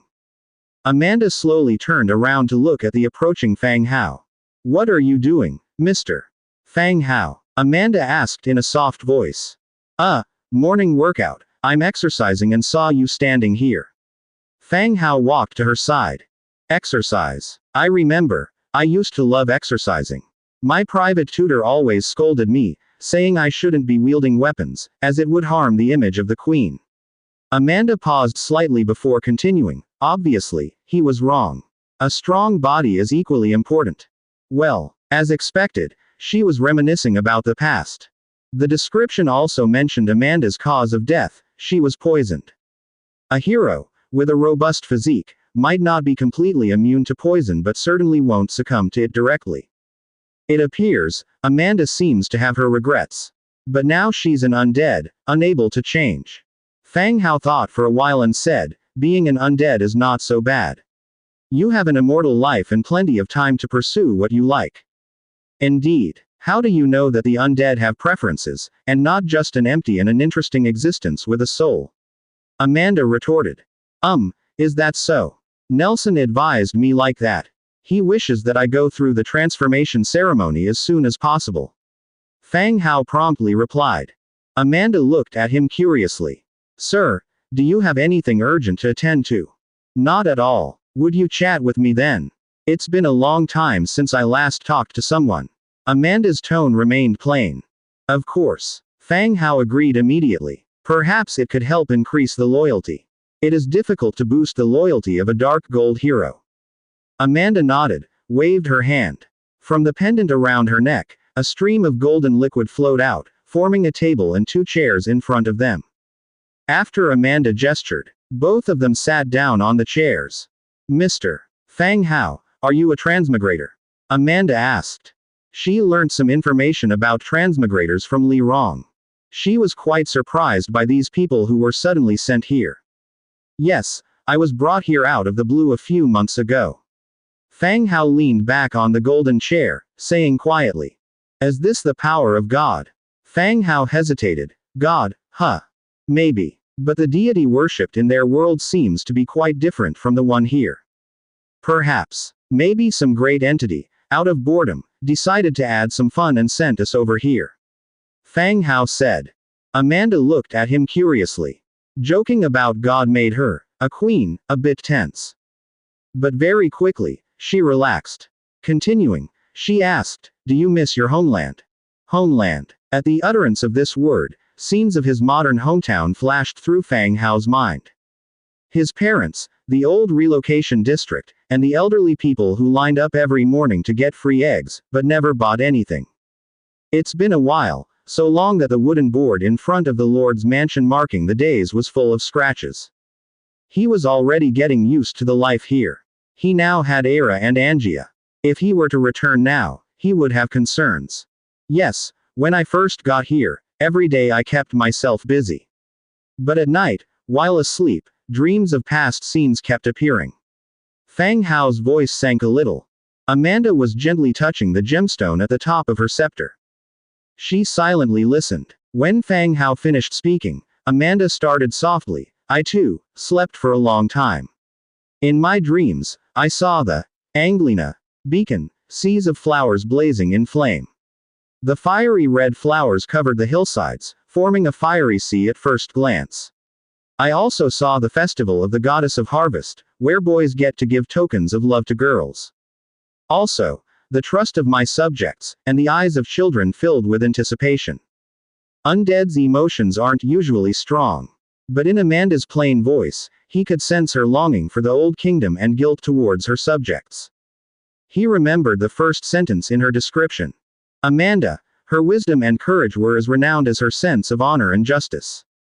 Her subjects held high expectations of her. Even after becoming an undead, they were still willing to trust her and let her continue ruling the kingdom. This trust had surpassed the repulsion of living creatures towards the undead. But it seems the ending was not good. Amanda ended up sealing herself in the underground palace due to severe injury. In the absence of the queen, the fate of Anglina Kingdom is not hard to guess. What happened to the Anglina Kingdom? Fang Hao followed her story and asked. Amanda shook her head, saying, I'm not sure. I had Li Rong check in Silver Wing City. It seems the Anglina Kingdom has become a part of history, with its territories divided among various races. Based on the old site of the kingdom, it is now known as the Great Cemetery of Oddies. Oddies. This name, wasn't it the Skeleton King Oddies? Even though I was the one to pay the price, it was due to Otis's recommendation that I was able to become a member of the Trade Alliance. Yes, names like Great Cemetery and Great Graveyard are common among the immortal kings. The ruler of this Great Cemetery of Oddies is none other than the Skeleton King Oddies. He was once one of my subordinates. I have no idea why he survived and also became the ruler of the former kingdom site. Amanda continued her introduction. At this point, Fang Hao understood that Amanda's sudden desire to chat wasn't spontaneous. She had something to say to him. Since the conversation had already reached this point, Fang Hao decided not to beat around the bush any longer. He asked curiously, what's on your mind? Amanda fell silent again before slowly speaking, I want to go home and take a look. If Oddies is doing well, then I'll only be going to visit my homeland and see the old kingdom. If he has abandoned his former beliefs and is not a qualified ruler, I will reclaim my position, at which time I will need your help. This help was nothing more than military power and equipment. Amanda was powerful and also skilled in strategy. However, without troops, one could not regain control of the kingdom.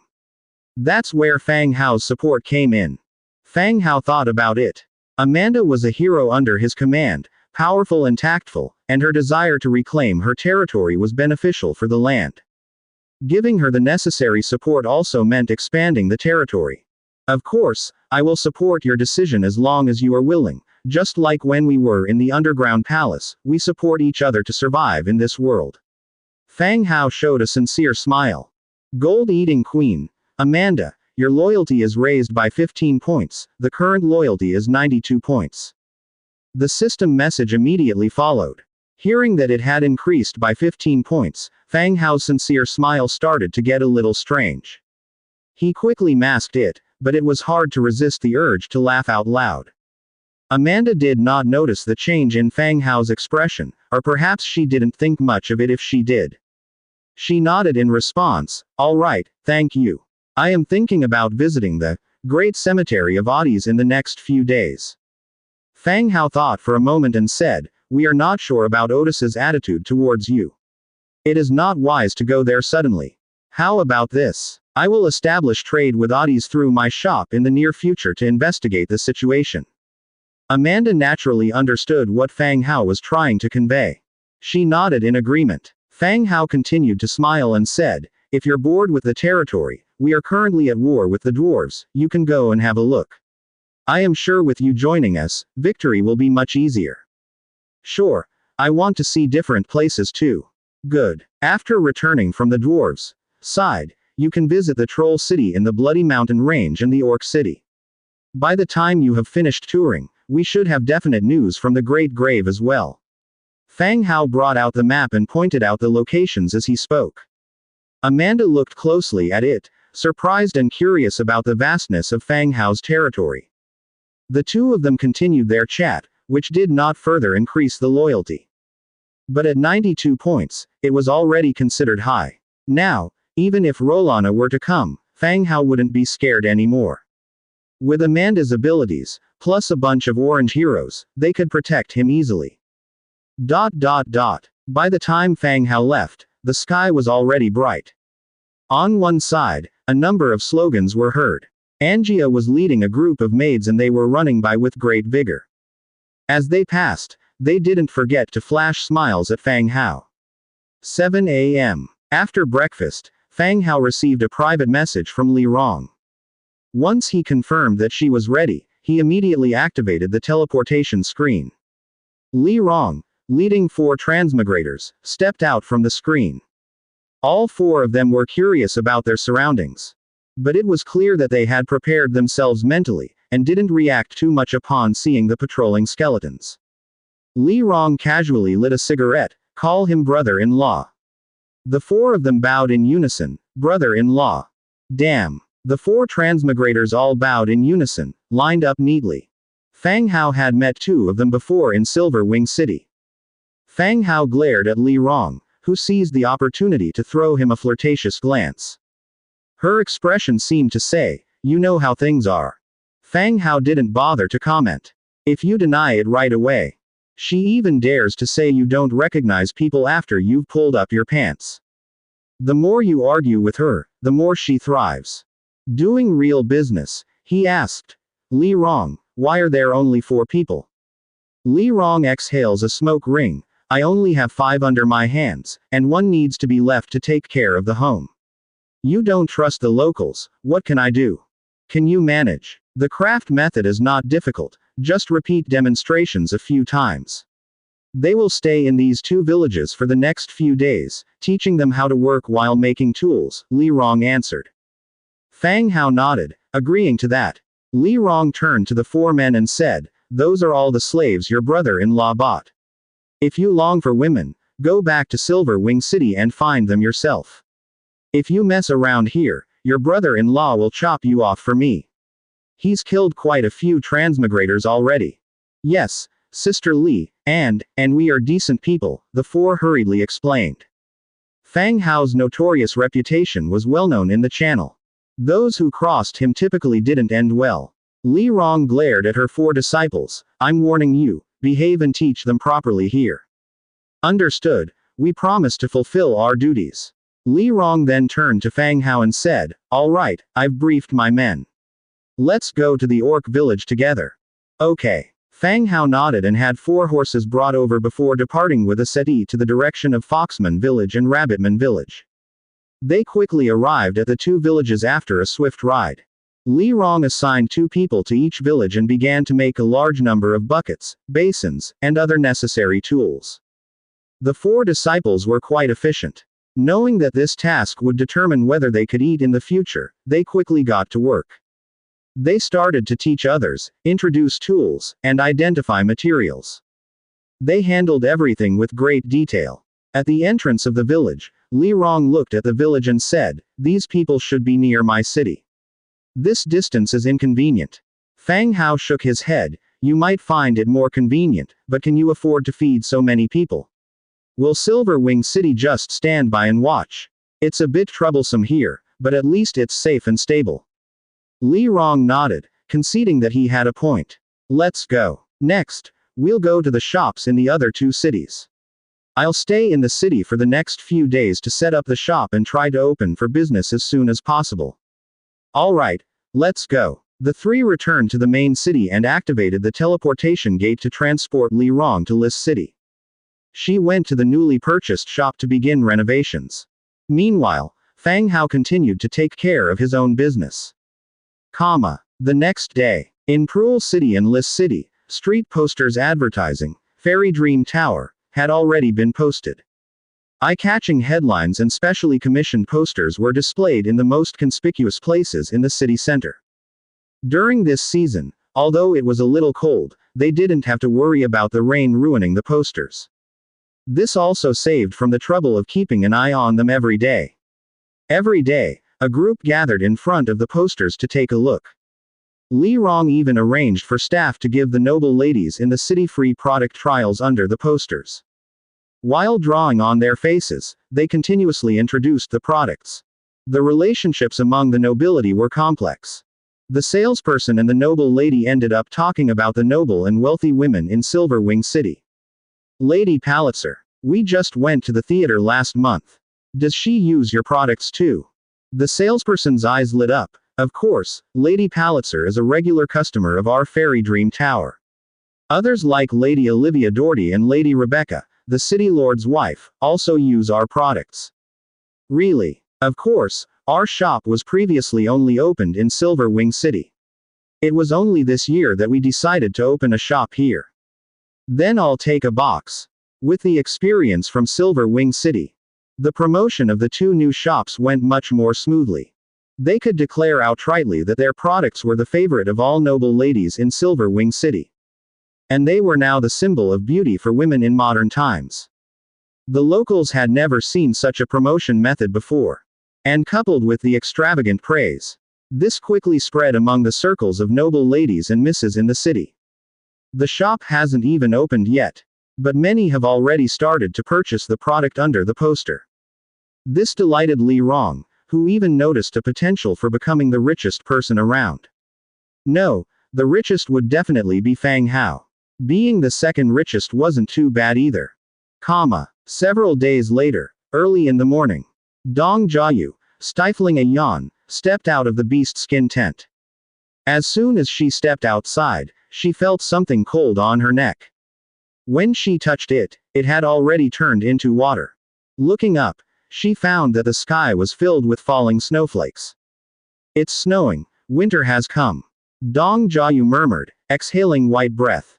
She looked around. At the center of the beast skin tent, the surrounding area was filled with the neatly arranged undead army.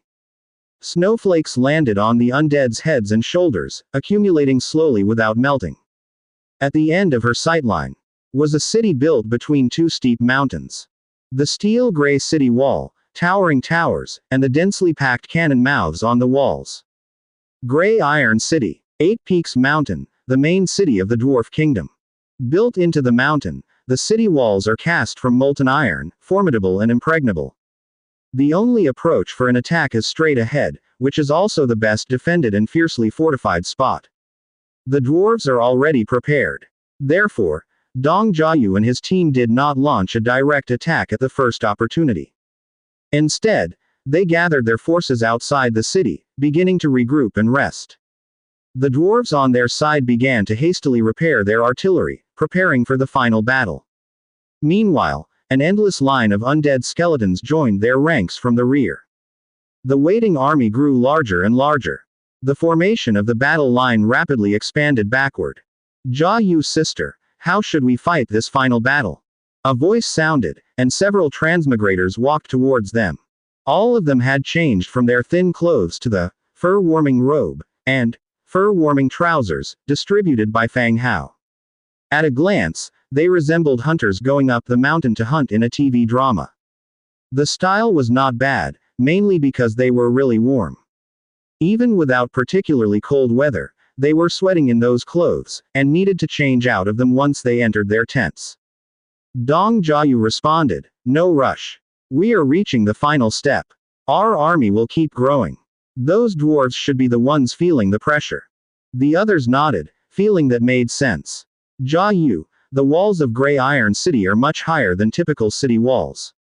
It will be more difficult for the undead to pile up and climb up. We should consider making some siege equipment, Deng Bin commented. Yes, I've considered that. The dwarves are currently creating siege equipment that we can utilize, Dong Jiayu said as she took off the tent. Let's discuss it inside. 13 transmigrators entered the tent. They each took a seat around the tent. I have a suggestion. If the frontal and skyward assaults are challenging, can we consider digging tunnels? Remember the demon rat attack. Some demon rats can dig tunnels right up to the front gate of the Lord's mansion, Yang Shaolin proposed creatively. Immediately after she finished, someone refuted, considering the hardness of the ground at this time and the possibility that the mountain range might be underneath. Think about how long it would take to manually dig all the way. Should we find a special way, such as enlisting some warcraft that are good at digging tunnels? Should we ask Brother Fang Hao? He might have a solution. Everyone turned their eyes to Dong Jiayu. Dong Jiayu distributed some breakfast she had prepared, before continuing. I heard from Belarga that when the dwarves built their city walls, they considered this possibility. The underground part of the wall is also very deep, and it is even stronger. Damn, those dwarves are too cunning. No wonder they are not tall. They're all brains. Exactly. The transmigrators, failing to come up with any siege strategies, began to hurl personal insults out of embarrassment. From accusing the dwarves of being crafty, to mocking their short stature. A string of words, all maligning the dwarves based on their physical characteristics. Thankfully, Belarga did not attend this meeting, or he would have been so angry he might have plucked out all his beard. In the midst of the messy discussion inside the tent, a guard's report was heard from outside the tent. My lord, there's news from the front that the Gray Iron City has sent dwarves to negotiate. All the people in the tent were stunned and subsequently look at Dong Jiayu unanimously. The great battle was about to begin, yet the dwarves suddenly sent someone over. Dong Jiayu guessed the purpose of the dwarves and said, let the dwarves come over. And call Meatfist and Spencer over too, to attend the dwarves, meeting together. She was also worried that the dwarves would suddenly launch an attack. Having 2 orange heroes present would not only show the value they placed on the heroes but also serve as her protection. Oh, all right, my lord. The guard quickly retreated and passed on the message. Dong Jiayu looked at the few transmigrators and said, you guys can go back to your work for now. I will notify you if there are any updates. Understood. The group got up and left the tent. Before long, Spencer and Meatfist entered the tent. On the dwarf's side, as the formation of the undead army was so large, they hadn't arrived yet. It must have taken them quite a bit of time to walk here. The 3 of them discussed the purpose of the dwarves' visit in the tent. After waiting for almost an hour, a guard's report came from outside the tent. Lord, the dwarves have arrived. Dong Jiayu immediately returned to her main seat and said solemnly, let them in. Swish. Footsteps sounded outside the door, the tent was pulled open, and 3 dwarves appeared in front of them. The leading dwarf had a gray-white beard and wore a high-quality cotton coat. He strode in confidently. However, when they saw that the person sitting in the main seat was a young human girl, all three dwarves frowned. They looked at the undead heroes standing on both sides like bodyguards. Their eyes showed some confusion and incomprehension. They had forgotten what they had rehearsed and stood in place. Gentlemen, please take a seat. Dong Jiayu was the first to speak. Hearing her voice, the three dwarves came to their senses, exchanged glances with each other, and sat down on the seats to the side. Dong Jiayu continued, "The great battle is about to begin. Do you gentlemen have any business here?" The leading dwarf with the gray beard slammed his hand on the table and said loudly, "There have never been any grievances between Eight Peaks Mountain and you. You seized our city and killed our people. What is your intention?" The questioning tone instantly tensed up the atmosphere inside the tent. The three of them initially thought they were here for negotiations, but they seemed to be here to blame instead. Seeing the raging dwarfs, Dong Jiayu couldn't help but laugh, saying, "Dwarfs attacking the transmigrators' cities, stealing winter supplies, enslaving transmigrants. Do you guys think you've been very discreet, and no one else knows?" The gray-bearded dwarf frowned. He didn't expect her to bring up this issue.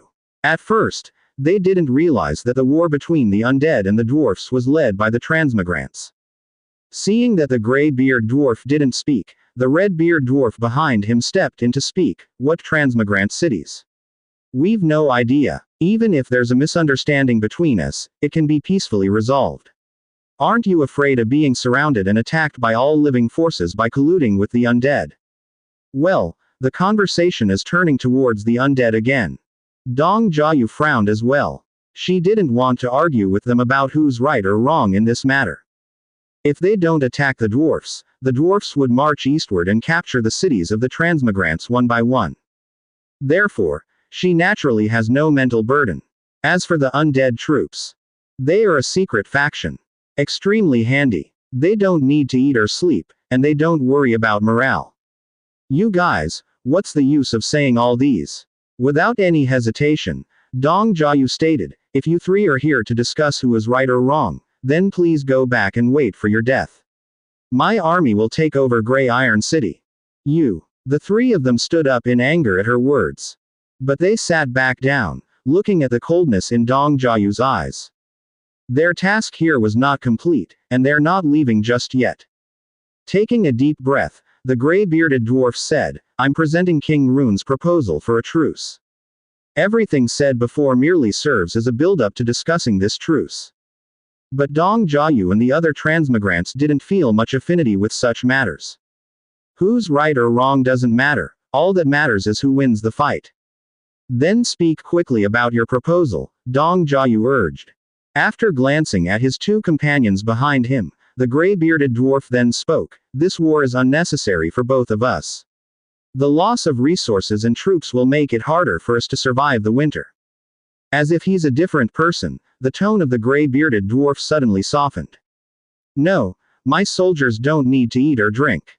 It's the perfect time for war in winter," Dong Jiayu replied. The gray-bearded dwarf paused. "Even if the undead don't need food, you and your human followers still need it. The loss of troops could create an opportunity for other forces, potentially endangering your interests. No, I have a conversion field for the undead. The loss of troops pretty much equals the transformation of corpses," Dong Jiayu replied.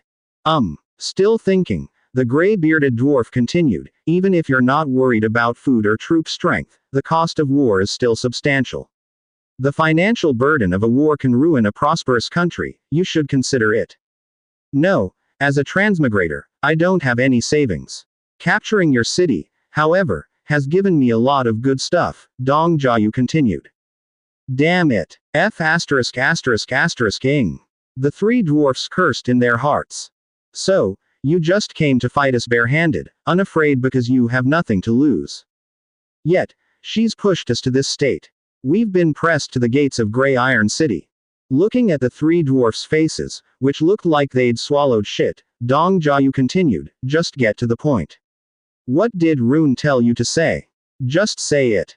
If it had been Dong Jiayu's own army, they would never choose to go to war in the winter. Just as the graybeard dwarf said, the winter environment is too harsh. Food, marching, temperature, various factors make the war much more difficult. But now, she is leading Fang Hao's army. She didn't have to worry about the soldiers or the equipment, she could just ask for it. The only requirement Fang Hao gave her was to take Grey Iron City, end the war with the dwarves, and rescue the transmigrators who had been captured. So, the difficulties brought up by the dwarves. In her view, they were problems for the enemy. Greybeard didn't mention them, she wouldn't even think of them. However, Dong Jiayu didn't feel like wasting time arguing with him. She asked them to state their purpose directly. Left with no choice, the dwarves could only say, King Rune has said that as long as you agree to withdraw your troops, leave the territory of Eight Peaks Mountain and no longer attack the dwarves, Grey Iron City will give you certain compensation. What can you give me? Dong Jiayu asked directly. 2 million gold coins, 5,000 royal apparatuses, 5,000 precious silk cloths, and the right to trade with the dwarves. You can buy dwarven-made firearms at a very low price, said Greybeard loudly. He seemed to feel that the price he offered was already astronomical. His voice was even louder than usual.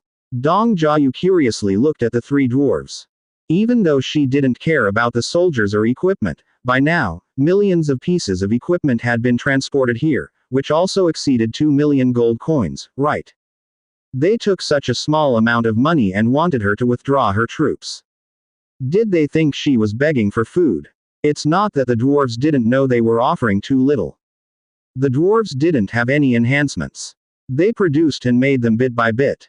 This war had been going on and they had been using up their financial resources too. They couldn't afford more. Dong Jiayu didn't feel like arguing with them either, waving her hand, all right, you all go back. Let Rune keep his money. You. Greybeard's eyes widened, then he continued, then what do you want? Say it, and I'll talk to King Rune. There's still room for negotiation. There's no need to push things to the worst. Anything can be negotiated. Yes. Dong Jiayu carefully looked at Greybeard, then slowly said, will surrendering and opening the city gate do? Bang. You're dreaming. You guys are just dreaming. Greybeard cursed.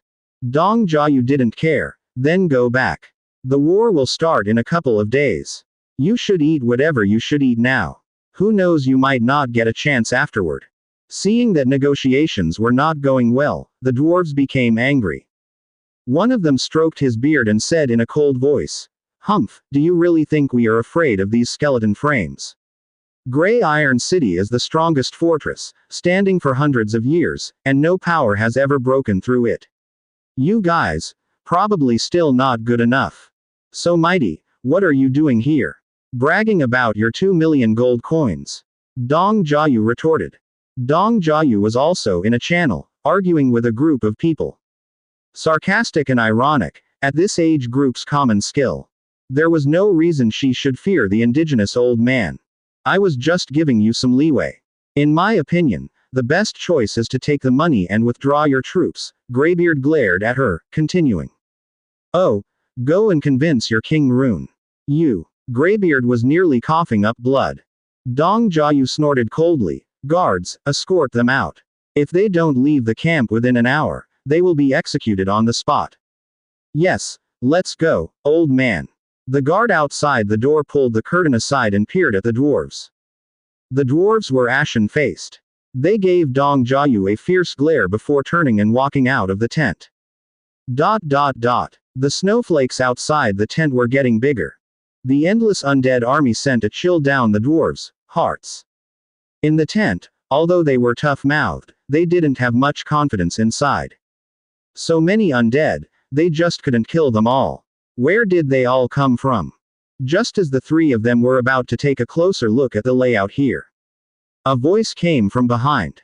Long time no see, Mr. Neve.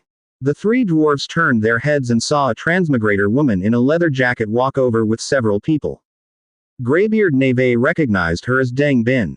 He had traded with her several times and even sold some firearms to other transmigrators through her. He hadn't expected her to be alive. Miss Deng Bin, seeing you alive is indeed a surprise, Neve sneered. Deng Bin also gave a smile, saying, what's so surprising about that? The undead attack the dwarves because I persuaded them to. surprised. The faces of the three dwarfs changed dramatically. Neve roared, "Damn it, it was you, you bitch, you're not going to die well, your soul will suffer torment forever." Faced with Neve's curses, Dengbin didn't care at all. She stepped aside and said to her subordinates, "What are you waiting for? Beat them up." Crash. The several human soldiers behind her rushed forward and started beating the three terrified dwarves. Not far away, some guards were reporting what was happening here. From afar, they heard Dong Jiayu's voice in the tent, "Don't kill the messenger." Deng Bin heard it and said, "Get to it, did you guys not have breakfast?" The militiamen switched from fists and kicks to wooden sticks, thrashing the three dwarves. For a moment, cries pierced the whole area. Night fell. The dinner was a steaming hot pot. Moreover, the room was well insulated. Fang Hao and Angia, among others, were all sweating from the heat as they ate. He Yue, who was also having dinner with them, ate a plain hot pot alone because her child was still breastfeeding. She was pathetically sniffing the aroma from our side and eating her bland meat slices. As they ate, the dining room was enveloped in a mist. After dinner, everyone dispersed, and the warmth in the room gradually dissipated slowly. After glancing at the reports from the various secondary cities, Fang Hao prepared to go and soak in the hot springs before retiring to his room. At that moment, a maid reported from outside the door. "Master, Sister Little White and the maids are back." Fang Hao raised his head, "Let them in."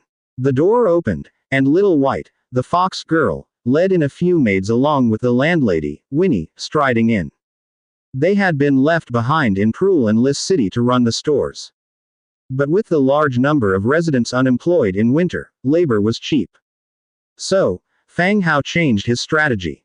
The waitstaff were all hired from the city, and the cost of housing was even eliminated. However, the ingredients for the store's food still needed their own people to transport. So Little White and Winnie naturally came back to the palace. "Master." The ladies all greeted in unison, homesickness and joy shining in their moist eyes. "You've worked hard, you can just stay here from now on," said Fang Hao gently. They all showed happy expressions, as if running the store had been a hardship. "Yes, master. Well, you should rest. Don't catch a cold in the cold weather when you go to the hot springs," Fang Hao continued to instruct. "Yes, master." A few rabbit maids retired. But Little White and Winnie didn't move. "Winnie, aren't you going back to your tavern?" Fang Hao looked at Winnie. In Prul City, Winnie owned her own tavern.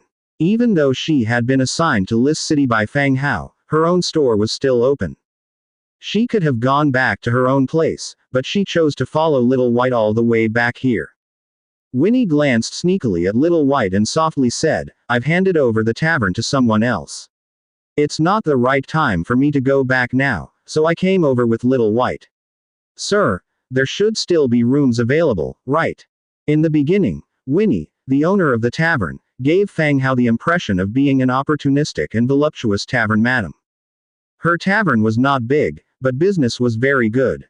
Now that Winnie had come back from Lis City, she gave Fang Hao the appearance of a well-developed, brilliantly dressed young woman. She seemed a little more noble than before. Moreover, Winnie wasn't foolish. Now it's winter, and although she had her own business and had made a good sum of money managing Fang Hao's business in Lis City, she knew firsthand how harsh the winters here could be, having experienced more than 20 years of them. The streets were filled with beggars and few people came to the tavern for a drink. Given the chance, she naturally wanted to spend the winter here with Fang Hao, where the food was good, the accommodation comfortable, and hot springs were available to enjoy. Of course, she also knew that Fang Hao wouldn't refuse her. After all, their relationship was pretty good. She treated Fang Hao like a younger brother, and Fang Hao had once saved her life. "What's the big deal? There isn't much to do this winter. You can just stay here," Fang Hao responded with a smile. "Thank you, sir." Winnie immediately revealed a brilliant smile. At this moment, Little White also spoke up, "Then I'll show Sister Winnie to a new room." "Fine. If you need anything, you can just fetch it from the warehouse." "Okay." The two of them answered and left the Lord's Hall. After seeing the two women off, Fang Hao went straight up to the fourth floor. The study was on the fourth floor, with full wardrobes and various collected crafts, famous paintings, and sculptures against the wall. Overall, his study really did give off the feel of a noble's room. Entering the study, he heard a sound of silver bell-like laughter from outside the window. Looking back through the window into the courtyard, he saw Aira and others chatting and playing comfortably in hot spring.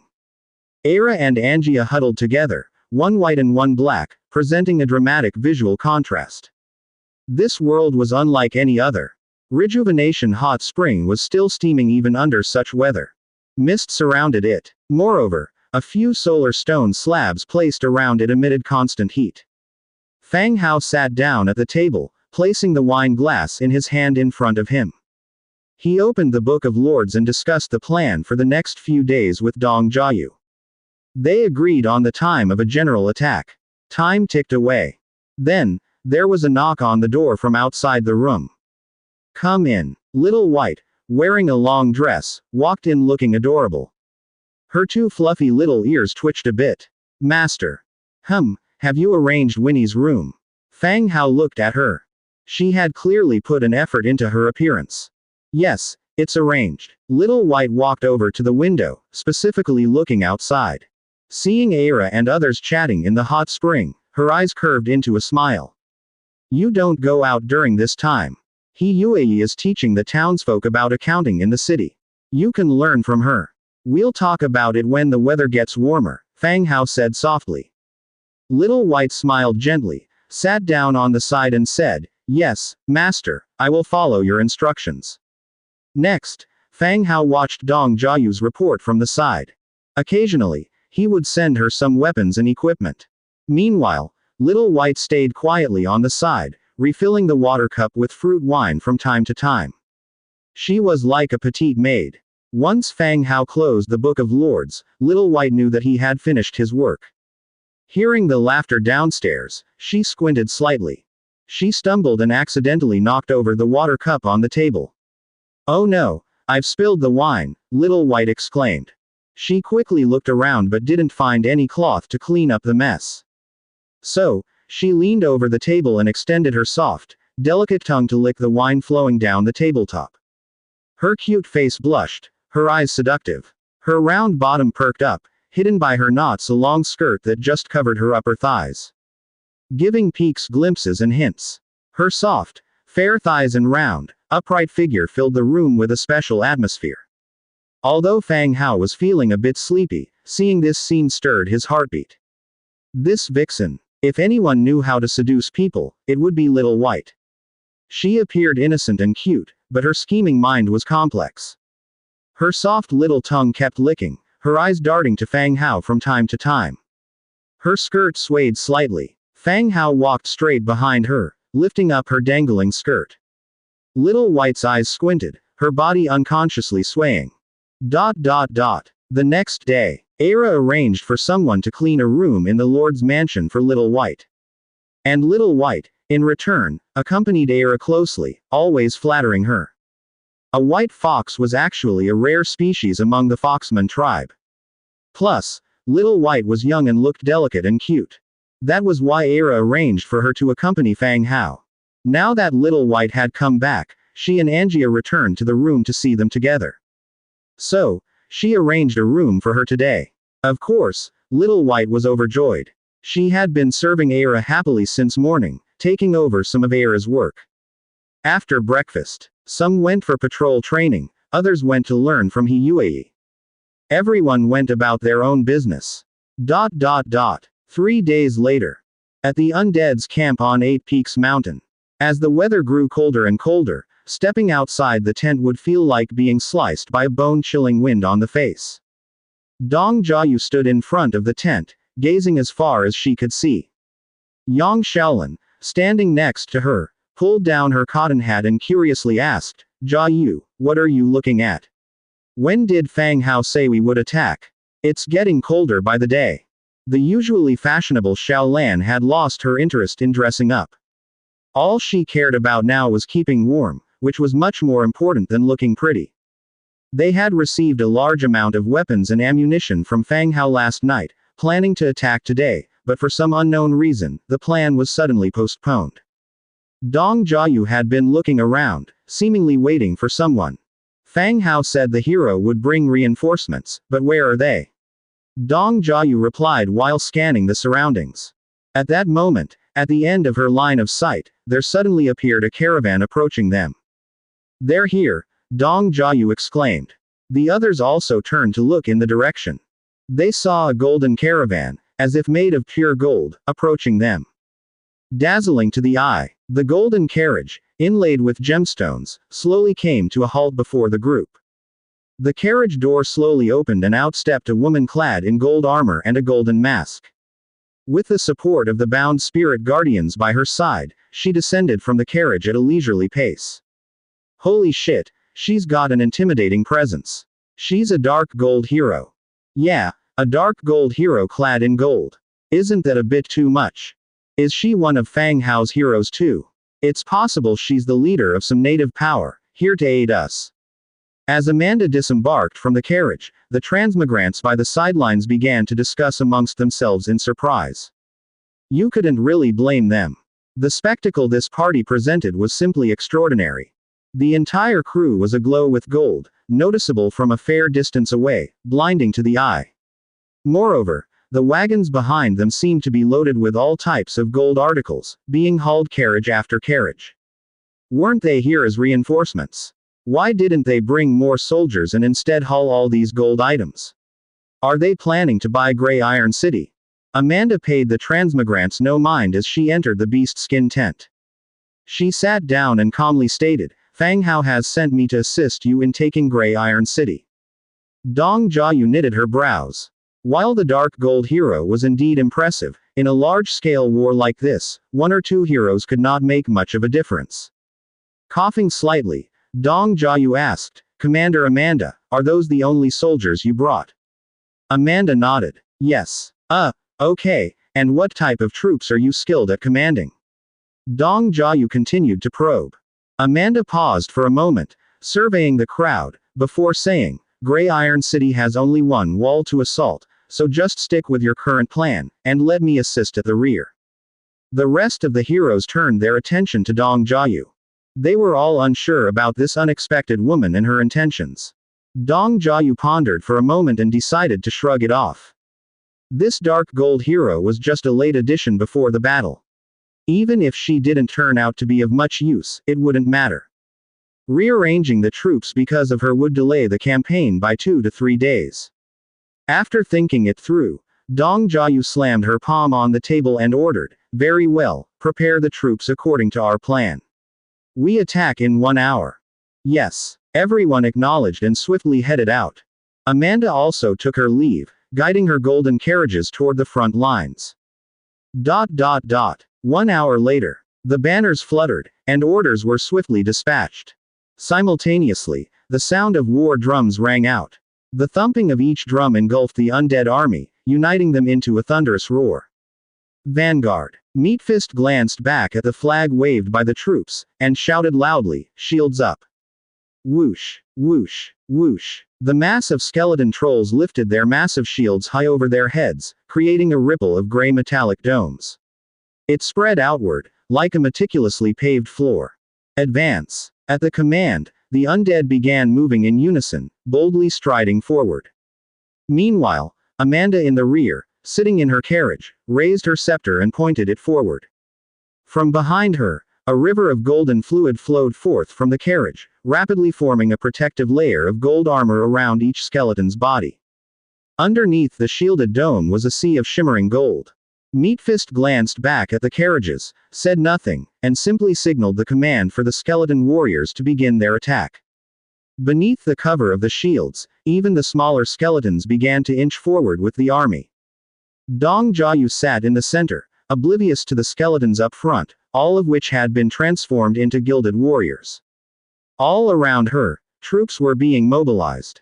The ground was constantly trembling, and the only sound that reached her ears was that of bone clattering against armor.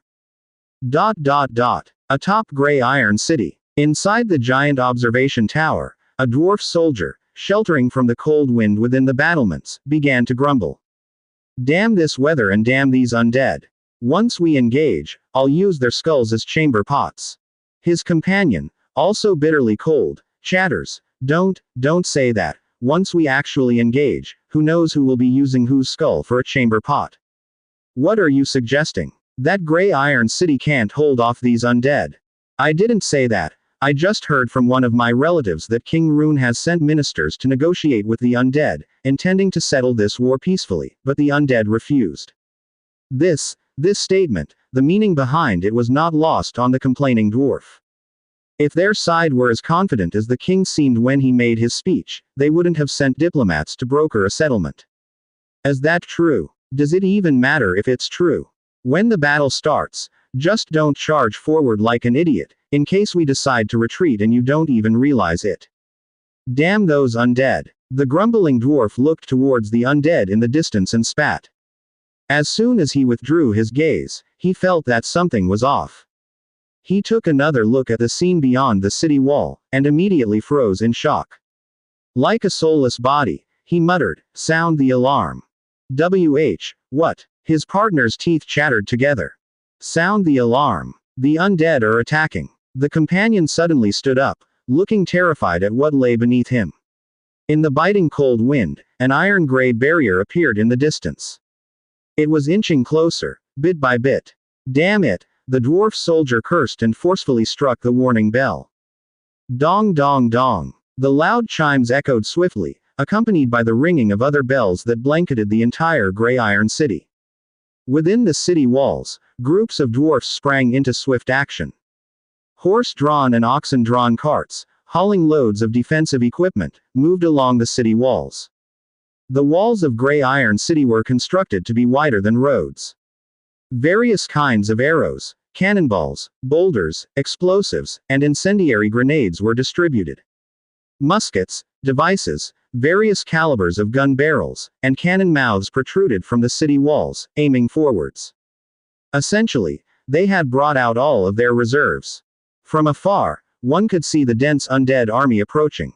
The dwarves swallowed nervously, their faces ashen. Even though the distance was still considerable. The wait was agonizing, like awaiting death. Thud after thud. At that moment, there was the distant sound of marching footsteps. With the crown on his head and clad in golden red armor, Rune, along with a group of ministers, ascended the city walls. Ignoring the saluting soldiers, he stared at the approaching army. Half a year. He had been in his position for only half a year. If the undead broke into Gray Iron City today, he would be the shortest reigning king of Eight Peaks Mountain and the king under whose rule Eight Peaks Mountain was destroyed. What are the humans saying? Rune asked. Behind him, a minister promptly replied, they are still using the same excuse about the resurrection of the gold-eating queen. She intercepted the reinforcements near Silver Wing City, and they are currently fighting against her. Are they making up excuses? Rune's voice deepened.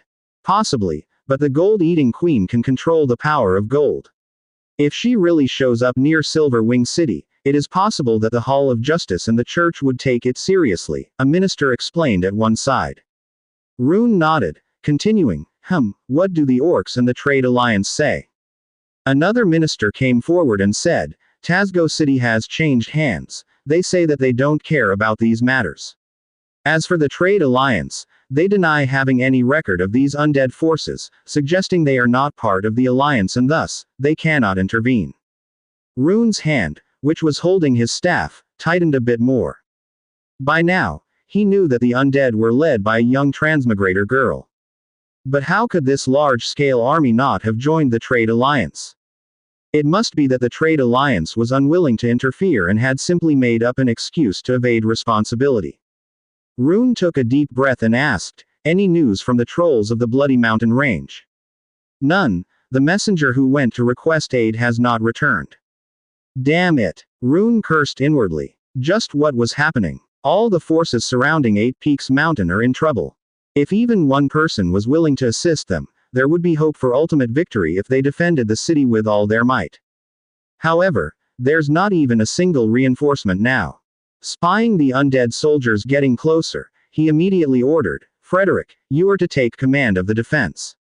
Frederick was a veteran general of Eight Peaks Mountain. He had previously led the dwarf army into battle against the Blood Clan. Yes, Your Majesty, Frederick stepped forward and responded in a deep voice. Rune nodded, lowering his voice. We cannot let Eight Peaks Mountain be lost under our watch. We must hold. Frederick, gazing at the endless army beyond the city, had a somewhat distracted look in his eyes. When the old king had fallen ill, he should have handed over his position and retired. If they lost the city now, both he and Rune would be the criminals of Eight Peaks Mountain. Yes, Your Majesty, Frederick said. Rune and a few ministers descended the city walls. Frederick began to loudly issue commands. Time slowly ticked by. The undead army was getting closer to Grey Iron City. The whistling of the wind was now replaced by the reverberating sound of the army's march. The undead soldiers looked like a limitless tide. They continued to advance without interruption, closer and clearer with each passing moment. The undead hidden beneath the iron-gray shields could be seen, as could the skeleton soldiers laboriously pushing siege towers, with iron swords hanging on their waists. Everything was starting to come into focus. The dwarves on the city walls began to tremble uncontrollably.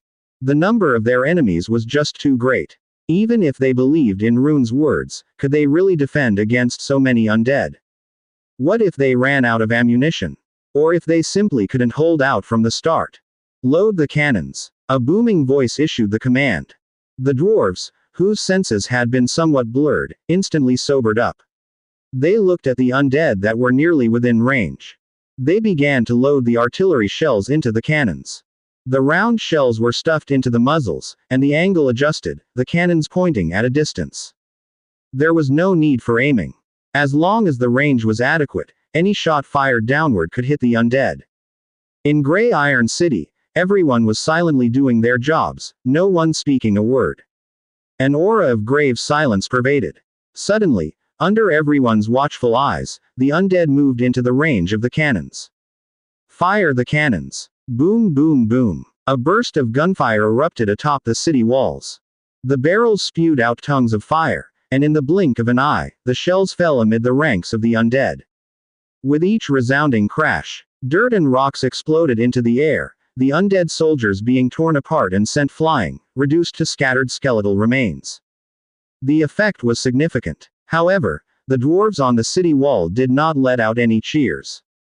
Their prided cannons, falling below, seemed more like stones tossed into the ocean. There were ripples, but those ripples disappeared quickly, leaving no changes. Continue to load, continue to fire. Boom, boom, boom. The cannons kept spewing, and the shells fell below.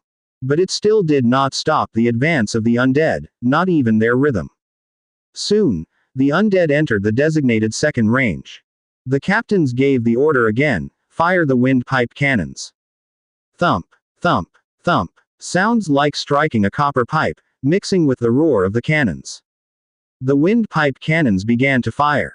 This type of light cannon connected by 5 barrels, although less powerful than the regular cannons, when all 5 barrels fired at once, within a fixed range, it was even more effective than the regular cannons.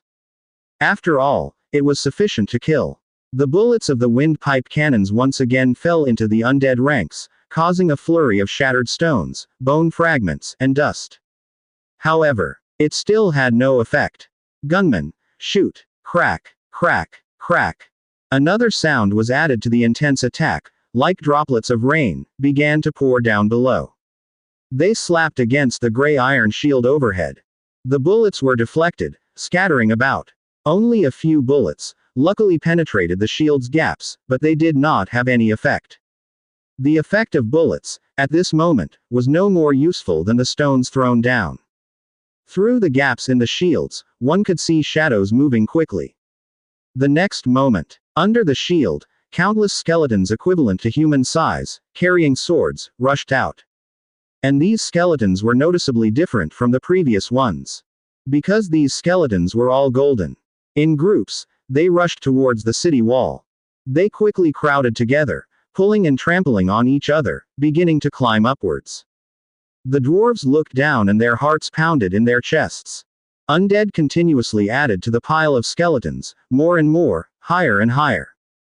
In the blink of an eye, It reached 3 to 4 meters high, and still growing without stop. Hurry! Stop them! The dwarves began dropping stones, tree stumps, and even empty crates. Everything went down below. It blocked the gathering of the skeletons. But soon, the dwarves found that such things had little effect on the gathered undead. It can't stop them from continuing to climb up at all. Throw the explosives down. The dwarves bent down to pick up the explosives, pulled the fuse, took a peek and then threw it down. Immediately afterward, the explosion sounded. The pile of skeletons collapsed, a group of skeletons scattered around looking for their limbs. Then they gathered again and continued to climb. Switch to burning oil. Buzz. Whoosh. Carts of burning oil were brought over, and poured down on the mountain of gathered skeletons below. The entire wall of the city was like a waterfall of flames. It was spectacular and hot. The burning oil hit the ground, igniting a blazing fire instantly, setting the pile of skeletons below alight. The scorching red flame twisted the air as it burned. The fire began to spread, the golden armor turned into molten iron, the mountain of skeletons burned to ash in the fire. The great fire seemed like a buffer zone, giving the dwarves a chance to catch their breath. However, the undead archers had already reached their shooting range. Bullets raining denser than rain, pelting against the tower. In just an instant, many dwarves were hit, falling and wailing loudly. At this point, Frederick shouted loudly, "Take cover, continue to counter." Before he could finish his sentence, it was interrupted by the whistling sound in the sky. One could see dense arrows, like a giant black net, covering the sky and heading straight down. Crack, crack, crack. Arrows fell, wails were everywhere. Frederick looked up just in time to see the bone dragon diving down. The blasting cannons, bullets flying everywhere, and arrows shooting towards the sky. The entire battlefield was in chaos. Gunsmoke, and a ringing in the ears. Even the loudest orders were hard to issue. Bone dragon. Under the pressure of the dragon clan, the dwarves felt a chill in their hearts.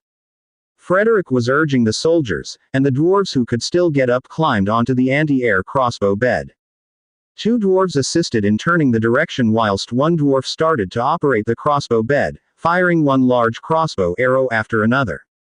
Crossbow arrows and bullets were raining down towards the sky in insanity. Like a dense net, it covered the sky. Even if the bone dragon wore a sturdy metal dragon armor, it was hit and its body lost its balance. The dragon armor was riddled with pierced crossbow arrows.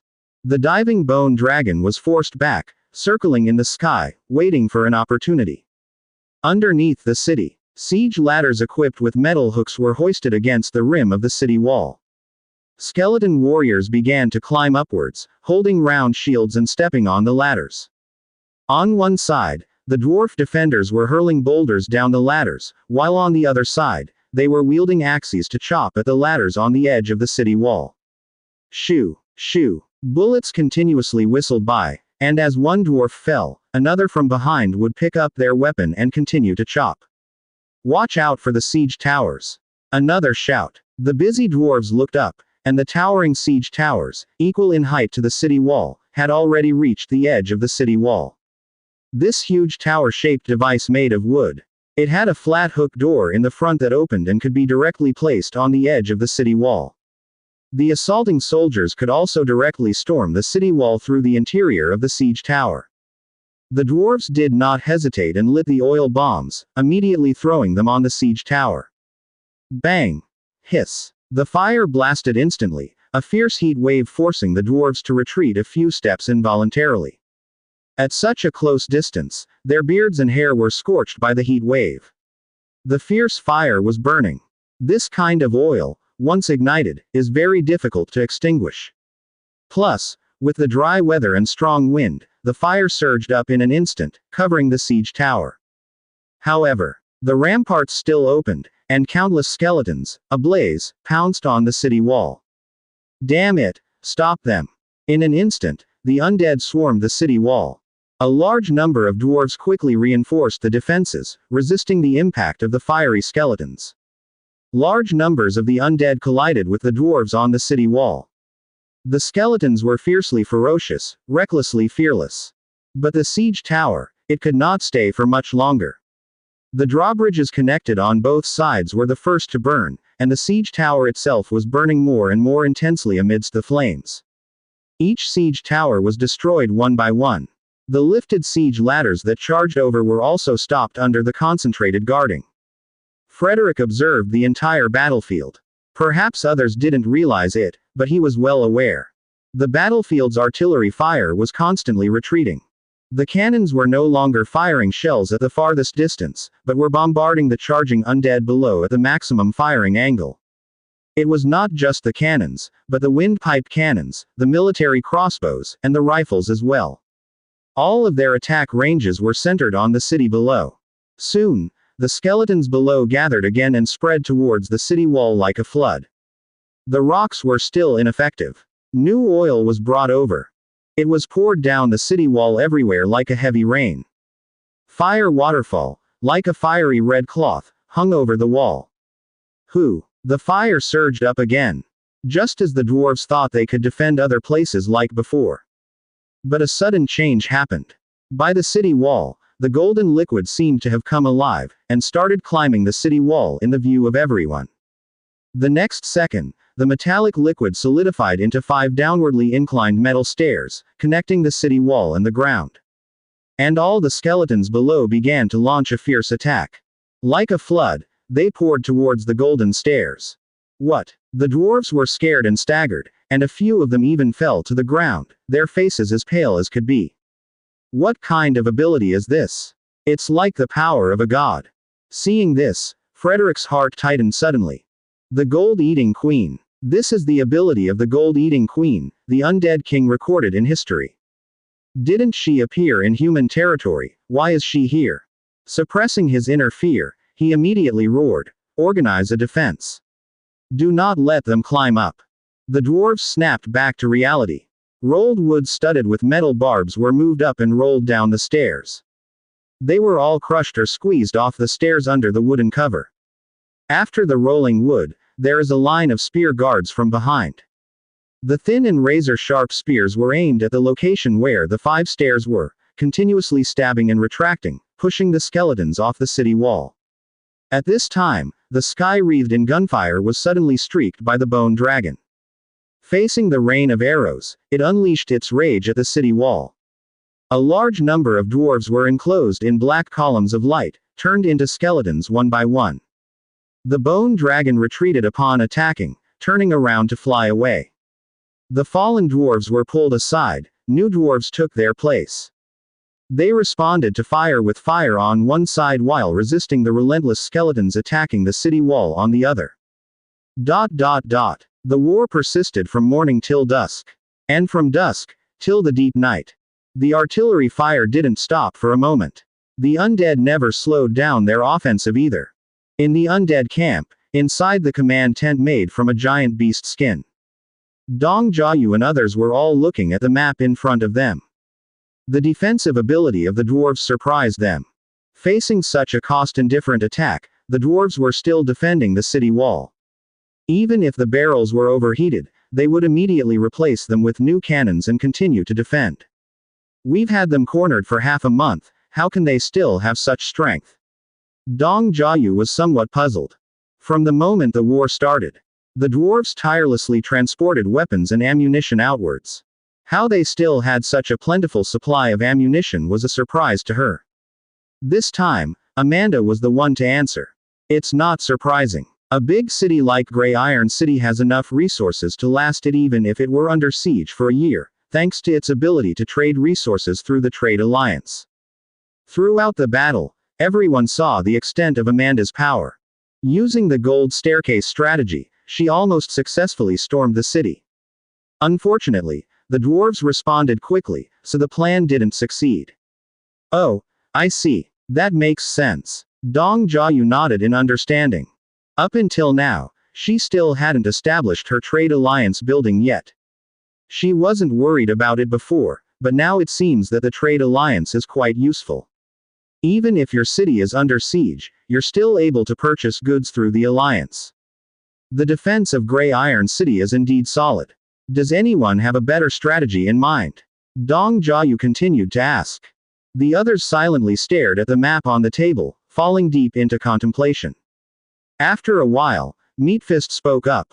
What about dropping bombs with bats? This tactic has always been effective. That won't do. If the skeletons can't fly in, we'll end up killing our own.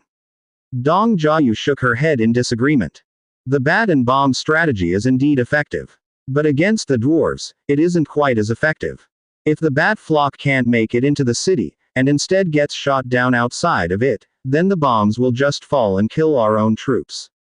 The casualties wouldn't be small at all. This strategy wasn't very effective in the 12 cities they had tried it before. When they tried it in the 11th city, they only succeeded because the enemy was exhausted, allowing them to fly in under the cover of nightfall. Seeing Dong Jiayu reject the idea, Meatfist had nothing else to say. At that moment, Amanda chimed in. The dragon-type troops can fly directly into the city at a high altitude to create some chaos and alleviate the pressure outside. Before Dong Jiayu could respond, Spencer was the first to speak. The dwarves' air defense is very strong. We can't just fly in like that.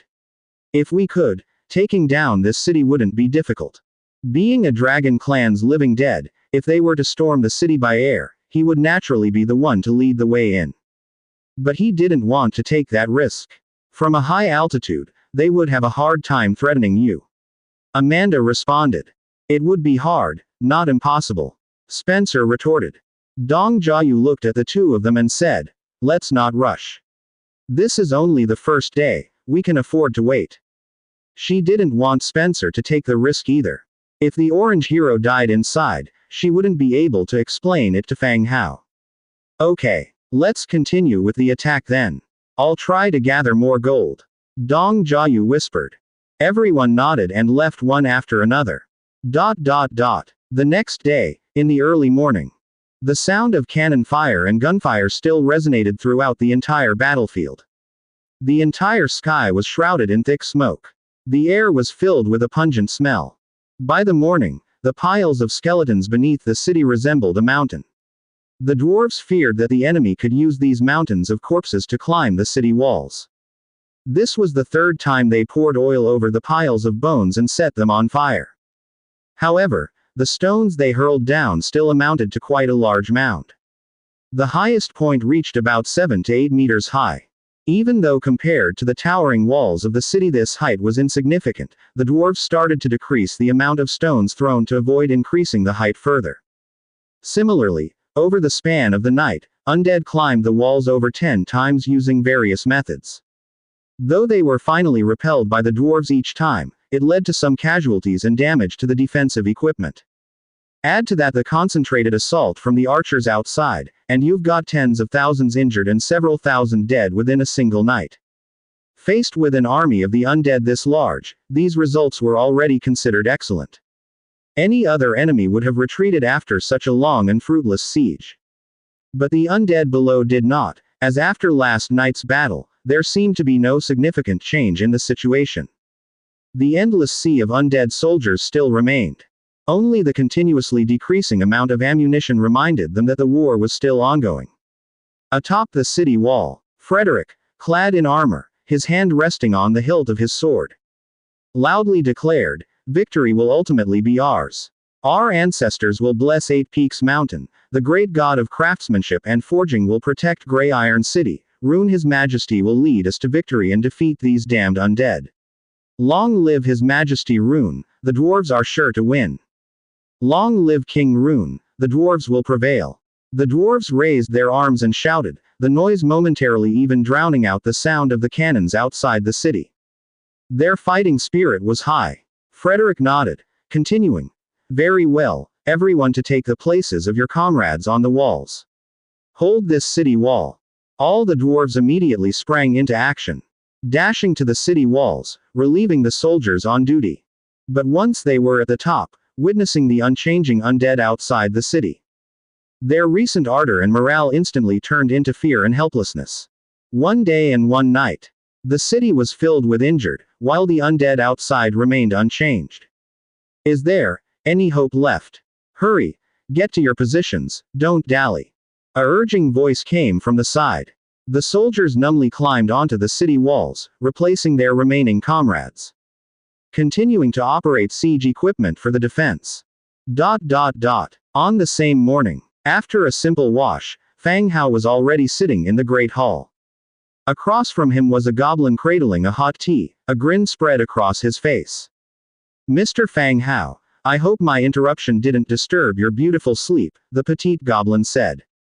Early this morning, while Fang Hao was still in his dreams, he was roused by the sound of a knock. It was said that Moru had sent a teleportation request, asking if he can come over.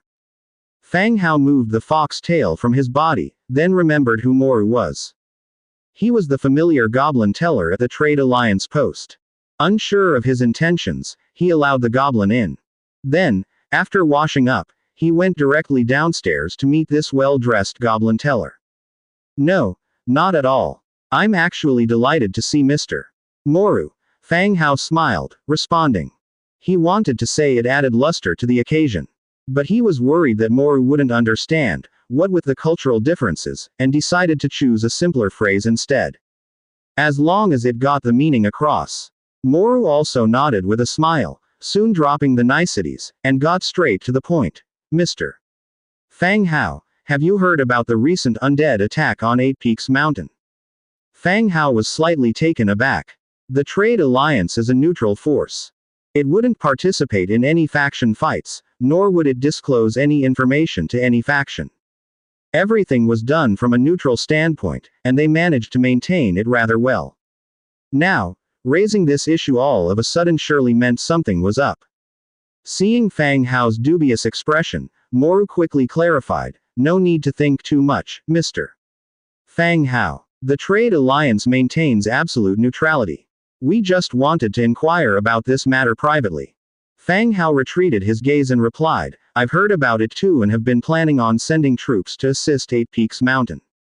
However, there have been some disturbances within the human territory recently, hence the delay." Assist Eight Peaks Mountain. Moru was slightly surprised. They had assumed that Fang Hao was the one attacking Eight Peaks Mountain. How come they were hearing about Fang Hao planning on supporting Eight Peaks Mountain now? What could this possibly mean?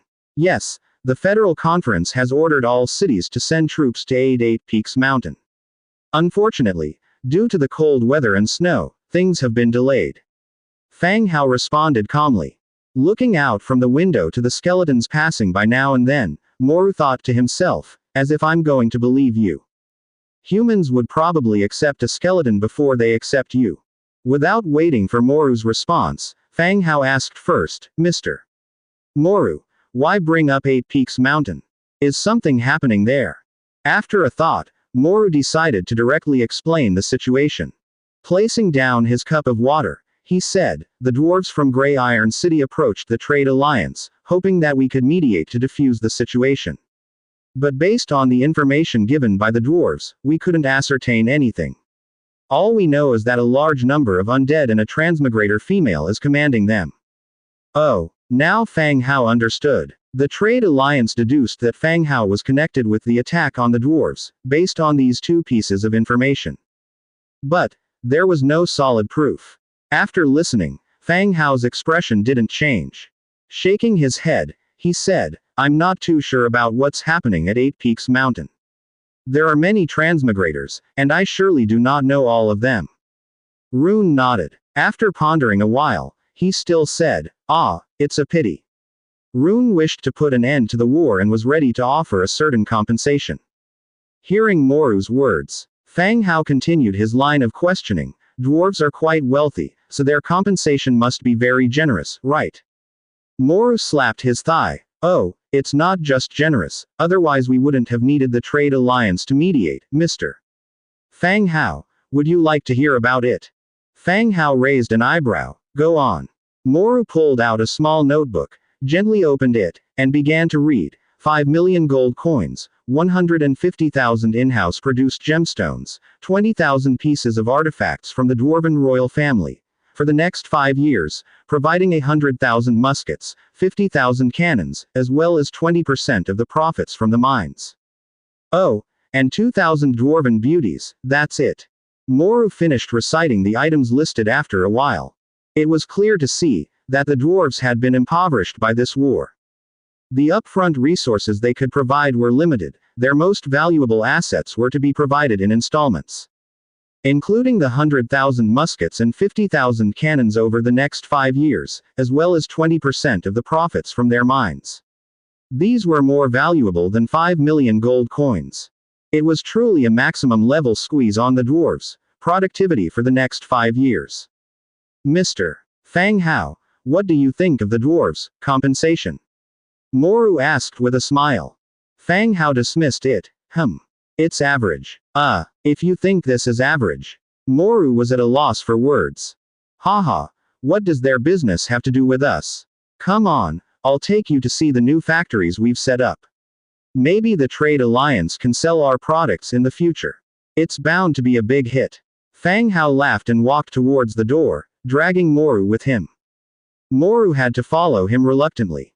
Clearly, the terms offered by the dwarves did not meet Fang Hao's requirements. This was something they had no control over now. Accompanied by Fang Hao, Moru left the room and mounted a giant lizard that resembled a giant beast, heading westward. They came to 2 orc villages. The rabbit people and fox people, clad in warm fur coats, were busy at work. What are they doing? Curiously looking around, Moru asked softly. Cosmetics, for women to use, not just women though. Fang Hao explained as they walked along. He took a finished cosmetic product from a fox person's hand and handed it to Moru. Moru opened it gently, and looked at the pink cake-like substance inside. He examined it back and forth. Besides the finely crafted box, was the stuff inside just dried pink mud formed into a cake. Is this food? What food? It's meant for applying on the face. It's very popular in human cities. The market is definitely great. I plan to introduce this product to the Trade Alliance for sale. Do people really buy this? Moru was still a bit confused about what effect this could have when applied to the face. If it were him, he'd keep the box and throw away the pink cake inside. Of course, the market has already verified it. Seeing Fang Hao wasn't joking, Moru could only nod. We could try this among your products and see how all the races accept it. No, people need to be taught how to use this kind of cosmetic.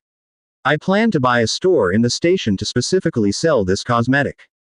The location I've thought of is the one opposite to the pub, Fang Hao continued. The pub was the place where a variety of races gathered most. Moreover, for 20 Warfire coins, one could have a cross-racial romance. By then, setting up a cosmetic store there should have some effect. Of course, earning money wasn't the most important thing, what mattered was name recognition. The leaders from all regions who could come to the Trade Alliance would see the Fairy Dream Towers sign, which would be the best advertising. The first floor sold cosmetics, the second floor clothes.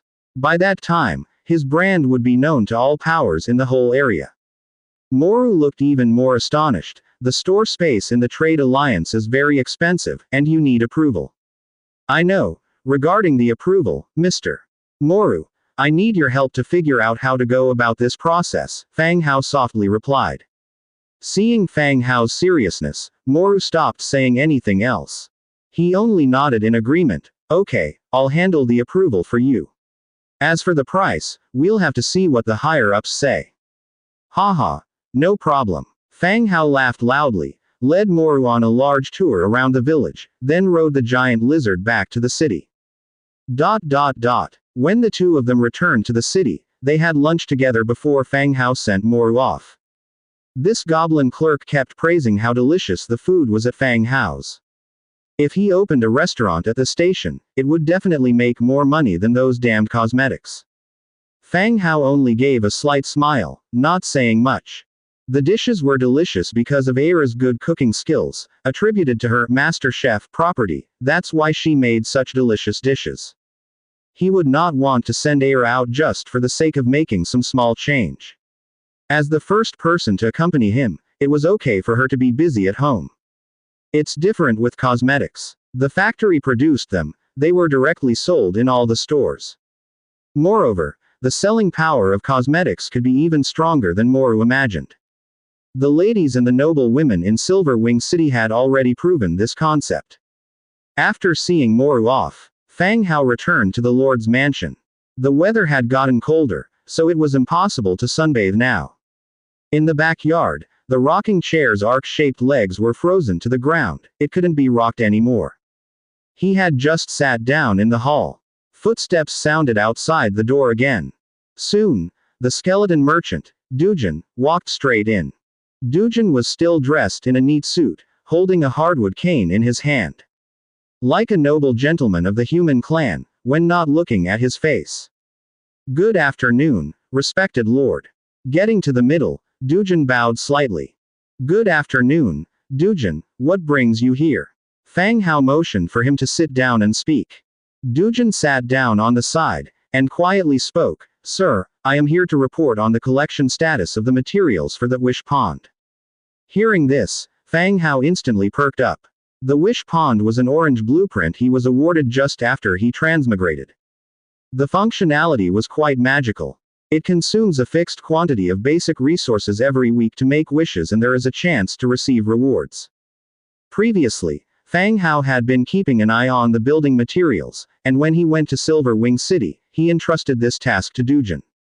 Is there any news? Fang Hao asked immediately. Dujin replied, Sir, the collection in this period resulted in 12 coral crystals and 8 tiers of the ocean. As for the breeze white coral and dawn blue coral, there are still no harvests. The anticipation in Fang Hao's heart instantly vanished. It seemed that these corals were indeed difficult to collect. Even the Trade Alliance didn't have any in stock. But there was nothing he could do. Skeleton soldiers know neither fatigue nor laziness, so he couldn't blame anyone for it. Well, it can't be helped, just pay more attention to it in the future. Fang Hao said. Dujin nodded his head, and continued to talk about the second matter.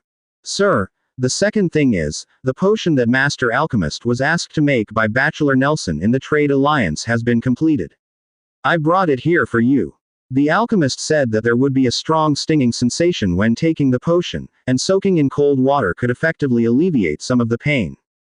Having said that, he carefully took out a dark red potion from his pocket and respectfully presented it to Fang Hao. The liquid in the bottle was a bewitching red color, slightly shaking, as though emitting a faint glow. Fang Hao frowned as he took it. Demon Dragon Potion Orange. Categories. Alchemy Potion. Effect. Enhance oneself to possess physical qualities comparable to that of the Dragon Clan. Description. A potion concocted with the pure blood of the Dragon Clan. Drink it to possess the power that breaks the limit of your race. Then Fang Hao remembered. This was a potion made from the blood of Spencer. Spencer was a fire dragon. After being captured by Fang Hao, it had its skin peeled off and was bled by Nelson. Its body had been made into a living dead, its blood used by the Trade Alliance's Master Alchemist to make this potion, and its dragon scales were also being turned into dragon scale armor. Indeed, he knew how to live. Not wasting anything, everything on that body was used. After carefully placing the Demon Dragon Potion to the side, Fang Hao smiled. Well, you've worked hard, Dujin. I plan to replan the residential area soon. See if the skeleton merchants have any needs, and list them out to me when you're done. Thank you, sir. Dujin didn't refuse, just bowed in thanks. Has there been any change on the dwarves' side lately? Fang Hao continued to ask. Dujin answered, the dwarves have increased their orders for gunpowder and iron ore, food, and armors. We have stopped accepting their orders. The territory was at odds with the dwarves. The key players all knew about it. Dujin had long stopped working with the dwarves. All trade interactions with them were completely halted. Even if they offered lots of money and our warehouse was full of goods, nothing would be sold to the dwarves. Good, keep an eye on the materials for the Wish Pond. Yes, sir. Then I'll take my leave. Dujin stood up. Fang Hao nodded, and Dujin also exited the hall. Holding the Demon Dragon Potion in his hand, he guessed at the effects it would bring. After thinking about it, he decided not to take it right now. He had experienced the effects of a body-modifying potion in the past, and it wasn't pleasant. The one he used back then was just an entry-level magic potion. Well, what about this Demon Dragon Potion? There wasn't anyone else around at the moment. Era and Angia had all gone out to practice. If something happened to him in his room now, it would be bad news. No longer paying attention to the demon dragon potion, he started to have some free time. He opened the Book of Lords and checked the chat content in the area channel. As always, there were people looking for partners, selling equipment, and selling resources. However, the best-selling items in the channel were no longer weapons or armor, but cold-resistant clothes. The prices of those furs, which didn't used to be worth much, had now more than doubled. Not to mention the ready-made cold-resistant furs.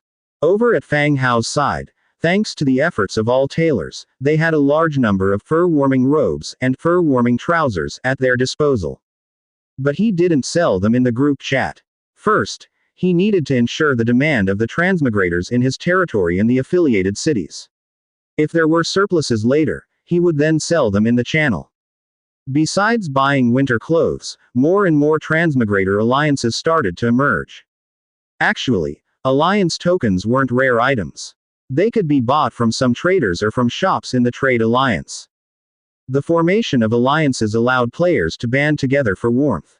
Of course, there might also be swindlers like Li Jianhu, who would deceive the transmigrators using the excuse of alliances and then sell them to the locals. Such people wouldn't be limited to just one person. Fang Hao saw the bustling activity, then noticed a message suddenly pop up. Buying information on the Undead, north of Cruel City and on 8 Peaks Mountain. If any transmigrator has information from that area, you can private message me with your information. As long as the information is useful, the price starts at 100 Warfire coins. There is no upper limit. Cruel City. Where is that? I've never heard of it before. Is information really that valuable? What's going on at 8 Peaks Mountain?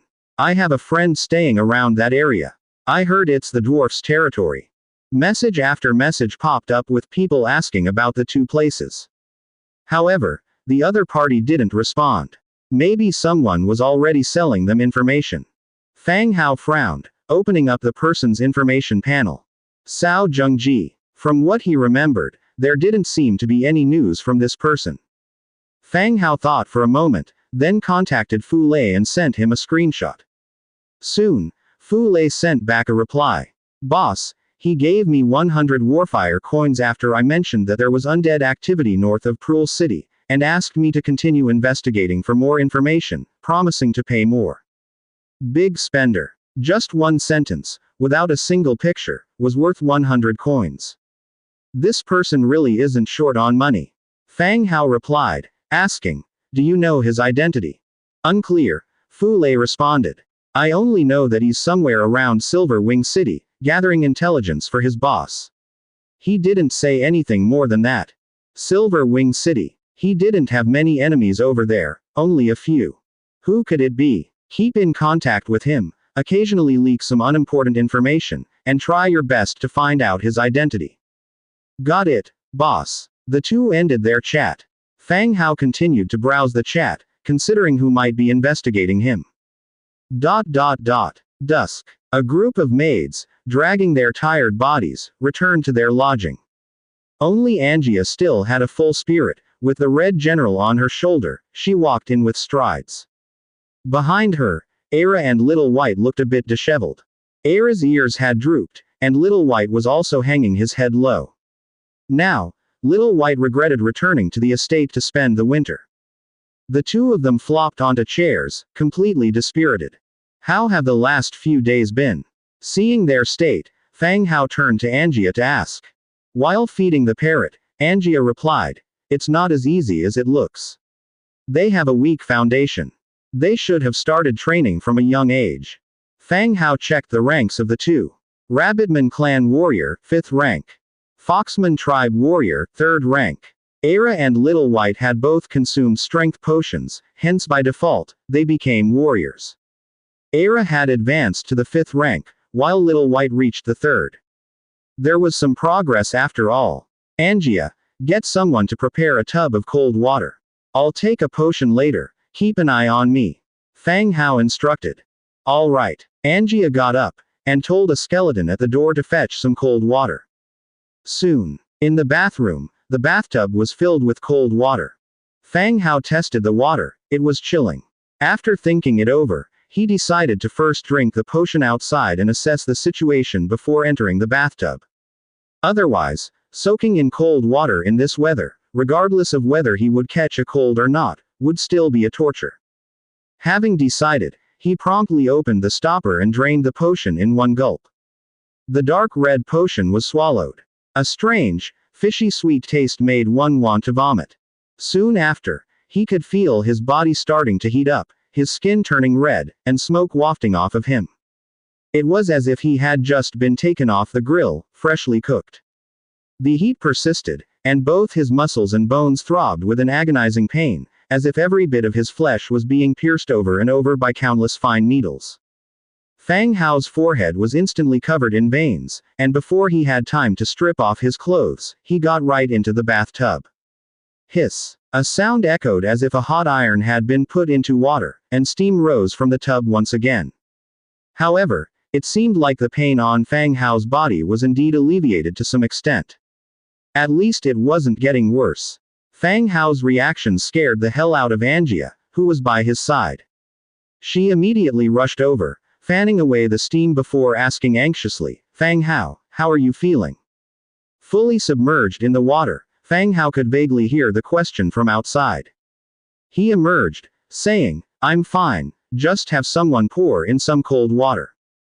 After saying this, he took a deep breath and submerged himself again. "Okay, got it."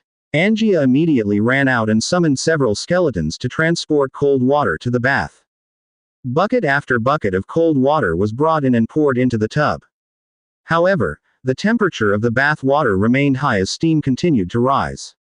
Every now and then, Fang Hao would emerge from the water, take deep breaths, and swan dive back in. Minutes and seconds passed by. The outside of the mansion was filled with maids and the Earth Spirit Priestess. Initially, everyone thought that the mansion was on fire, rushing over with buckets of water only to discover that it wasn't fire, but steam. "What's going on in there? I don't know. This is the master's bathhouse, he must be taking a bath. Even bathing wouldn't create so much steam, could something have leaked? Should we go in and check? Maybe the master's still bathing. Hee hee." Era came out when she saw a group of eager bunny maids. She had been informed of the situation inside by Angia. She directed the skeletons carrying the cold water, then turned her attention to the congregated maids. "Everything's fine, the master is researching a spell. Now, scatter and go about your business," Era said loudly. "Sister Era, what is the master researching? Let us take the water inside and let the skeletons go guard," a rabbit girl proposed, constantly glancing towards the bathhouse. Era pinched her waist. "Go on, stop messing around."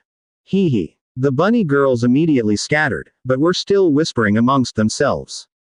Nearly an hour later, the steam in the bathhouse gradually lessened until it finally dissipated. Fang Hao emerged from the water.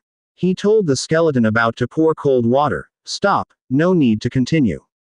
Take the water back and continue patrolling." The skeleton holding the water bucket paused in midair, then turned and left straight away. Era, Angia, and the others immediately rushed in. Looking at Fang Hao, they asked, "How do you feel?" Fang Hao stood up from the bathtub, revealing his white and robust body. Era, Angia, and Little White, all leaning on the edge of the tub, were staring at Fang Hao with widened eyes. Compared to before, Fang Hao seemed to be somewhat different. His body was even more muscular, with well-defined muscles but not to a grotesque extent, perfectly proportioned. And it seemed as if he was exuding a faint glow.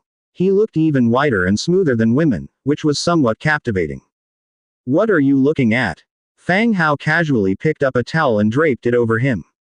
The three women immediately regained their senses. Era said, "Little White, quickly bring some clothes." Little White complied, turned around, and ran out, soon returning with clean clothes. Fang Hao tossed them on, and then walked out. After taking the potion, he could certainly feel a significant difference. Even coming out without any clothes on didn't make him feel the cold. "What effect does this potion have?" Angia asked curiously. He had quite a reaction to taking this potion. At the time, Fang Hao was so red-hot that it was as if he were made of burning iron. She had even thought that the potion would burn him to death. After that, buckets and buckets of cold water were poured in. Enough to fill a swimming pool. If it were anyone else, they would have frozen to death under such temperature. But the temperature of the water in the bath remained high.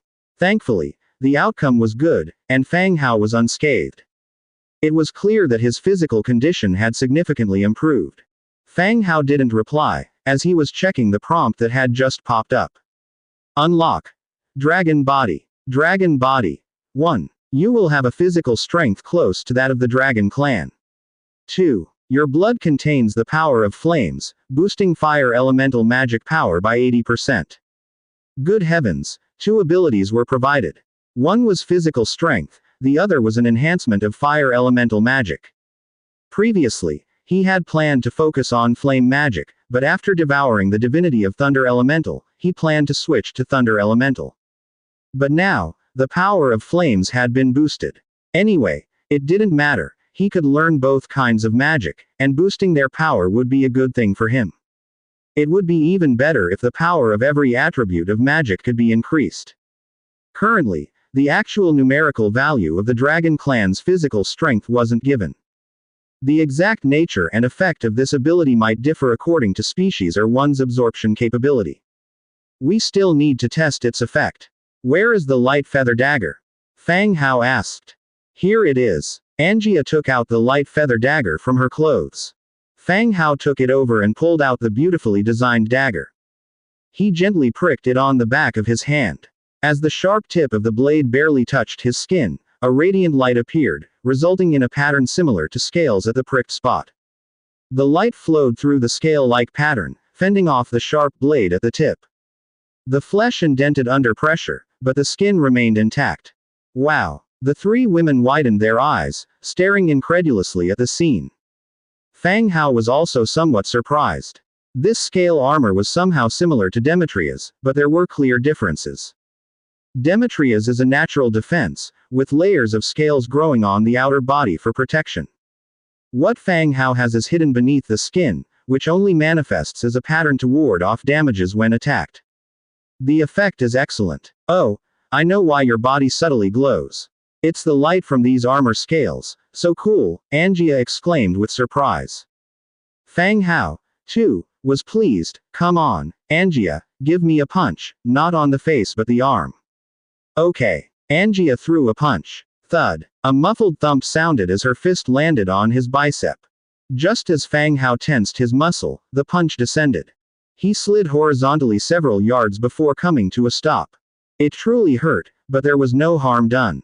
How are you feeling? I just saw. The scale armor appeared again and helped you offset quite a bit of the impact, Angia urgently asked when she came over. Fang Hao rubbed his shoulder. Indeed, it was as such. He could withstand Angia's attack unscathed, indicating that his body's defense was quite robust. Yes, I felt it too, Fang Hao nodded. Should we try the dagger? Angia asked enthusiastically. Fang Hao immediately shook his hand. I'm scared you might accidentally kill me. Ah, come on, let's try. Just a stab in the thigh, it won't kill you, Angia grabbed his waist and said loudly. Fang Hao ambled along, dragging a clingy Angia, saying, let go, I don't want to get killed. Indeed, it's hard to test the exact strength of his skin's defense. Being able to withstand the light feather, a level 3 attack weapon, already demonstrated his skin's toughness. Meanwhile, Angia's punch highlighted his body's resilience. For a hero like Angia who specializes in physical combat, her punches could be devastatingly powerful. Adding a sharp weapon to that would make even a true dragon apprehensive about taking a hit, let alone Fang Hao. The two tossed around for a bit. It wasn't until he spanked Angia repeatedly on her buttocks that the cheeky Angia released him. She didn't bother about the idea of stabbing him with a weapon anymore.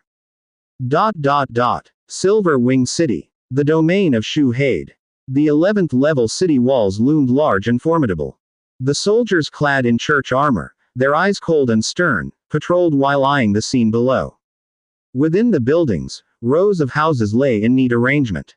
Each household's windows were covered with beast skin to stave off the piercing cold winds. Inside the Lord's mansion, Shuhade, the hairy lord, positioned himself near the fireplace. He was sitting on a soft sofa, with his legs propped up on the footrest in front. Two young and beautiful girls were massaging his legs and shoulders. Not far from him sat a transmigrator cloaked in thick fur, holding a cup of hot tea, sitting properly. Cao Zhengji, did we make any gains today?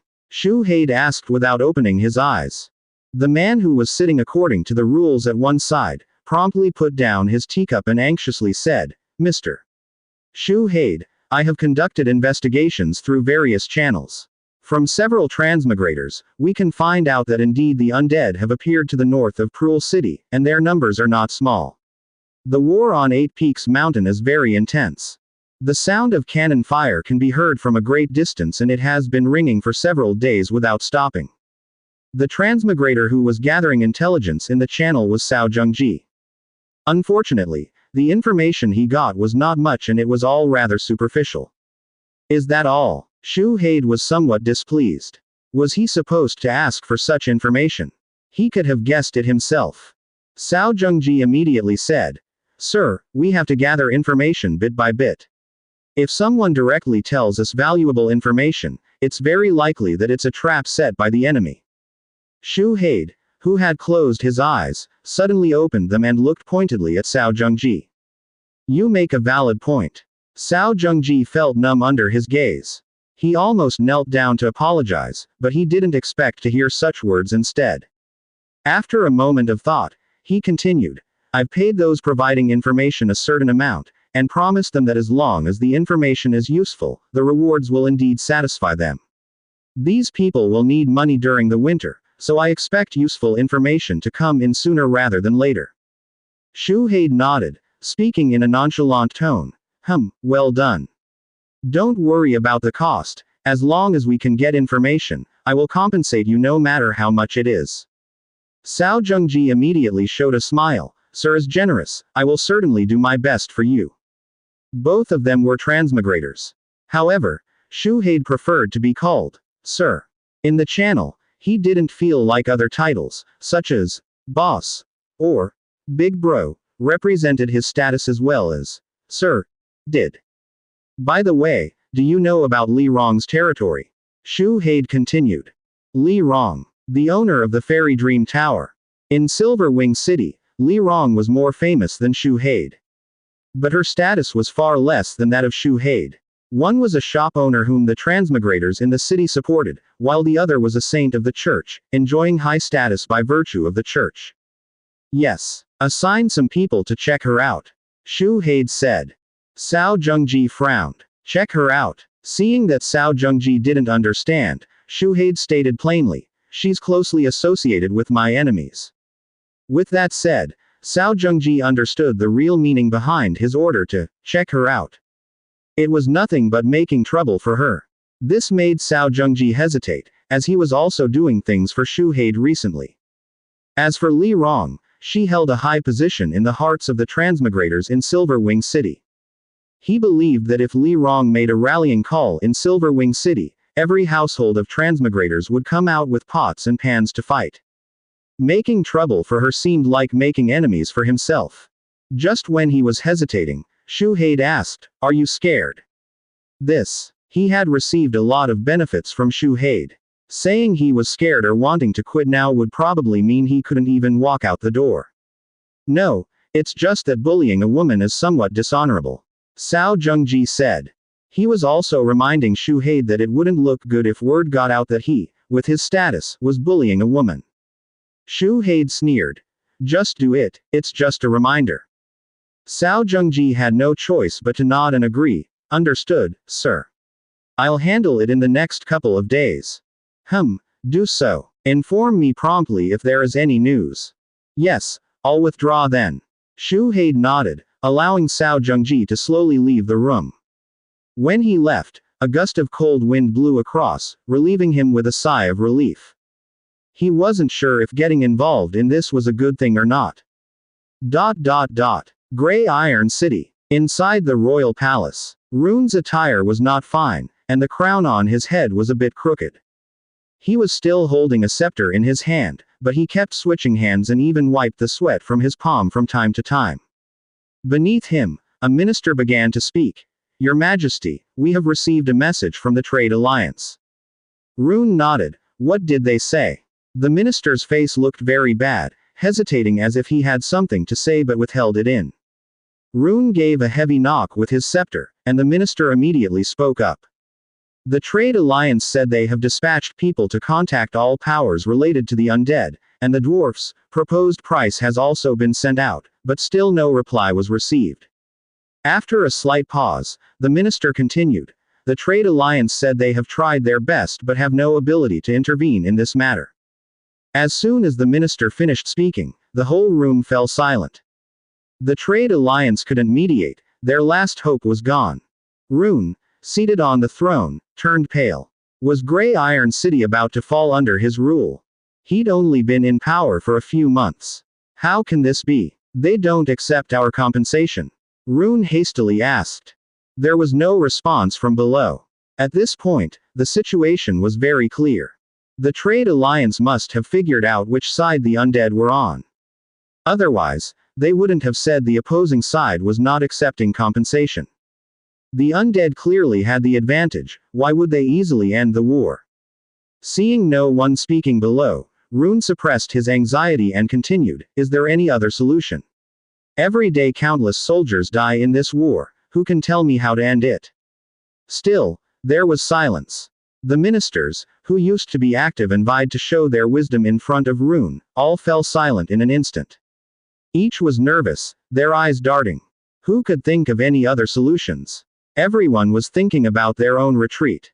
They did not want to stay here and be buried with the city. Speak. Rune roared. Everyone was startled. A minister stepped forward, shaky, and said, why not continue negotiations with the undead's commander? We can let them propose conditions. We must maintain Grey Iron City first. When these words came out, many people loudly agreed. If they did not like the conditions proposed by us, then let them say what they want. Whatever they want, as long as they have it, give it to them. Hearing the discussion, another minister scoffed and said, you go talk then, let's see how you contact the opposing commander during battle. This left everyone silent. Even if Grey Iron City had a secret tunnel for escape, nobody could approach the opposing commander. If they had that ability, why not just assassinate him rather than negotiate with him?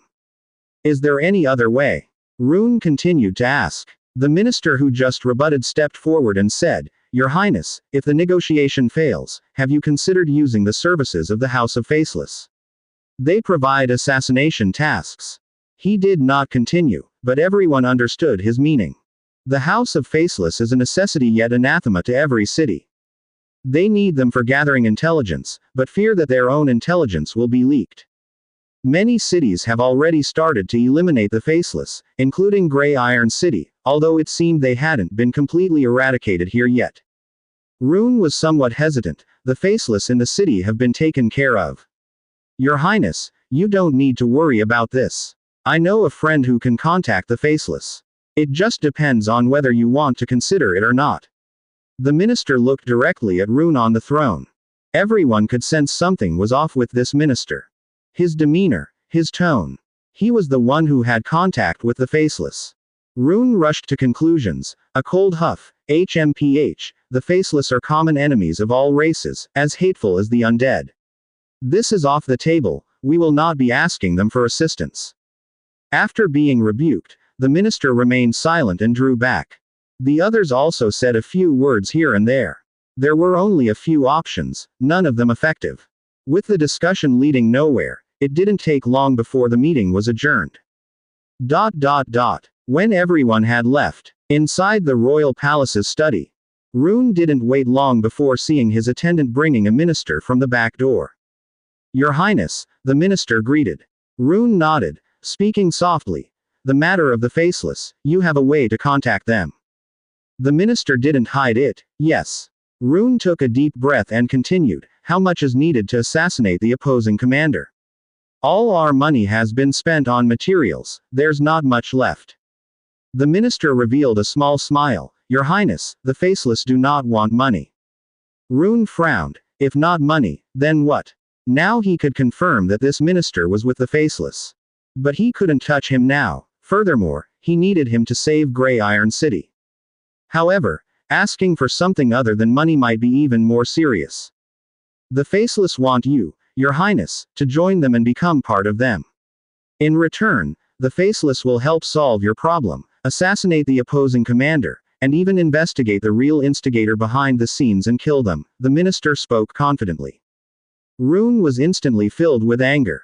It was an outright coercion, forcing him to join the Faceless.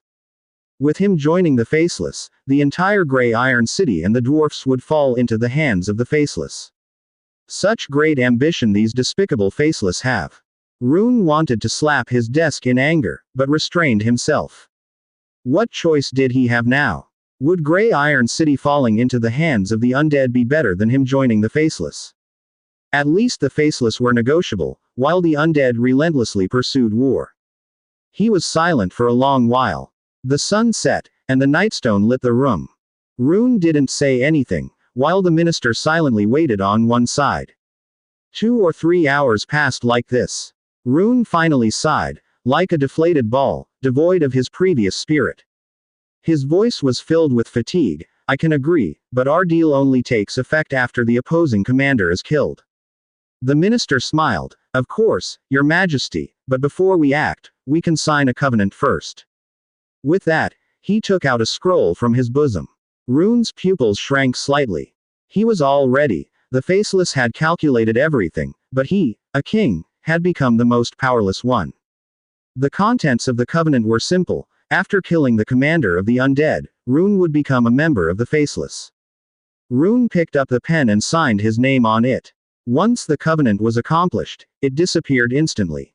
Rune continued, well, I hope to see results in 2 days. You don't want to die in the city, do you? The minister nodded. Of course, support will be dispatched from above to handle this situation. Humph. It better be. Then, Your Majesty, I won't disturb your rest. The minister finished speaking and went straight out of the study.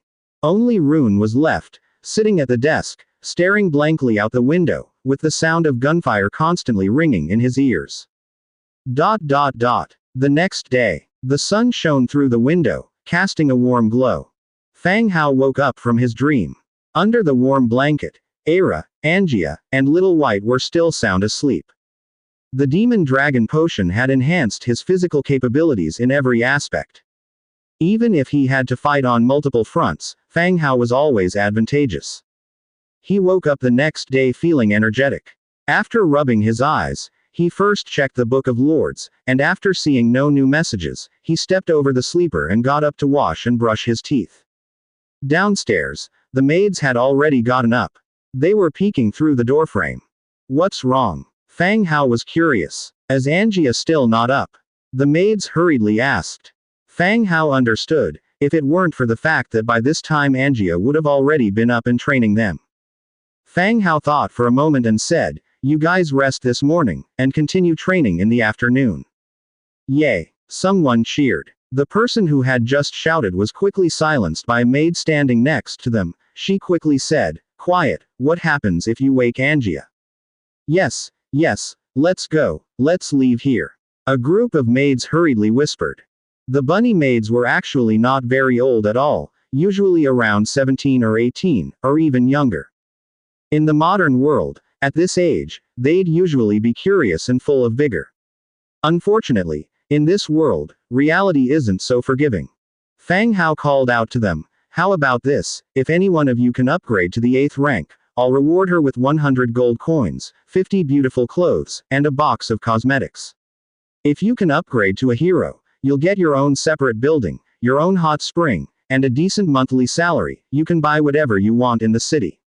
Wow. The maids' mouths fell open. Even training comes with rewards.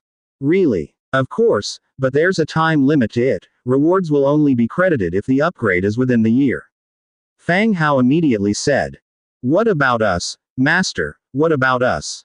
A fox girl standing next to them asked hurriedly. Of course, notify everyone about this. For those who upgrade to heroes, I'll allow them to go to town and have fun each week. The maids, eyes widened, their faces full of longing. After whispering to each other for a moment, they all ran off to deliver the message. After a while, when Fang Hao came back, he saw one of the maids coming upstairs with a drowsy Angia. They insisted on training, which left Angia completely bewildered. Lis City, Temple. The elderly priest Miriam, draped in a beast skin cloak, stood in the center of the open ground in front of the temple.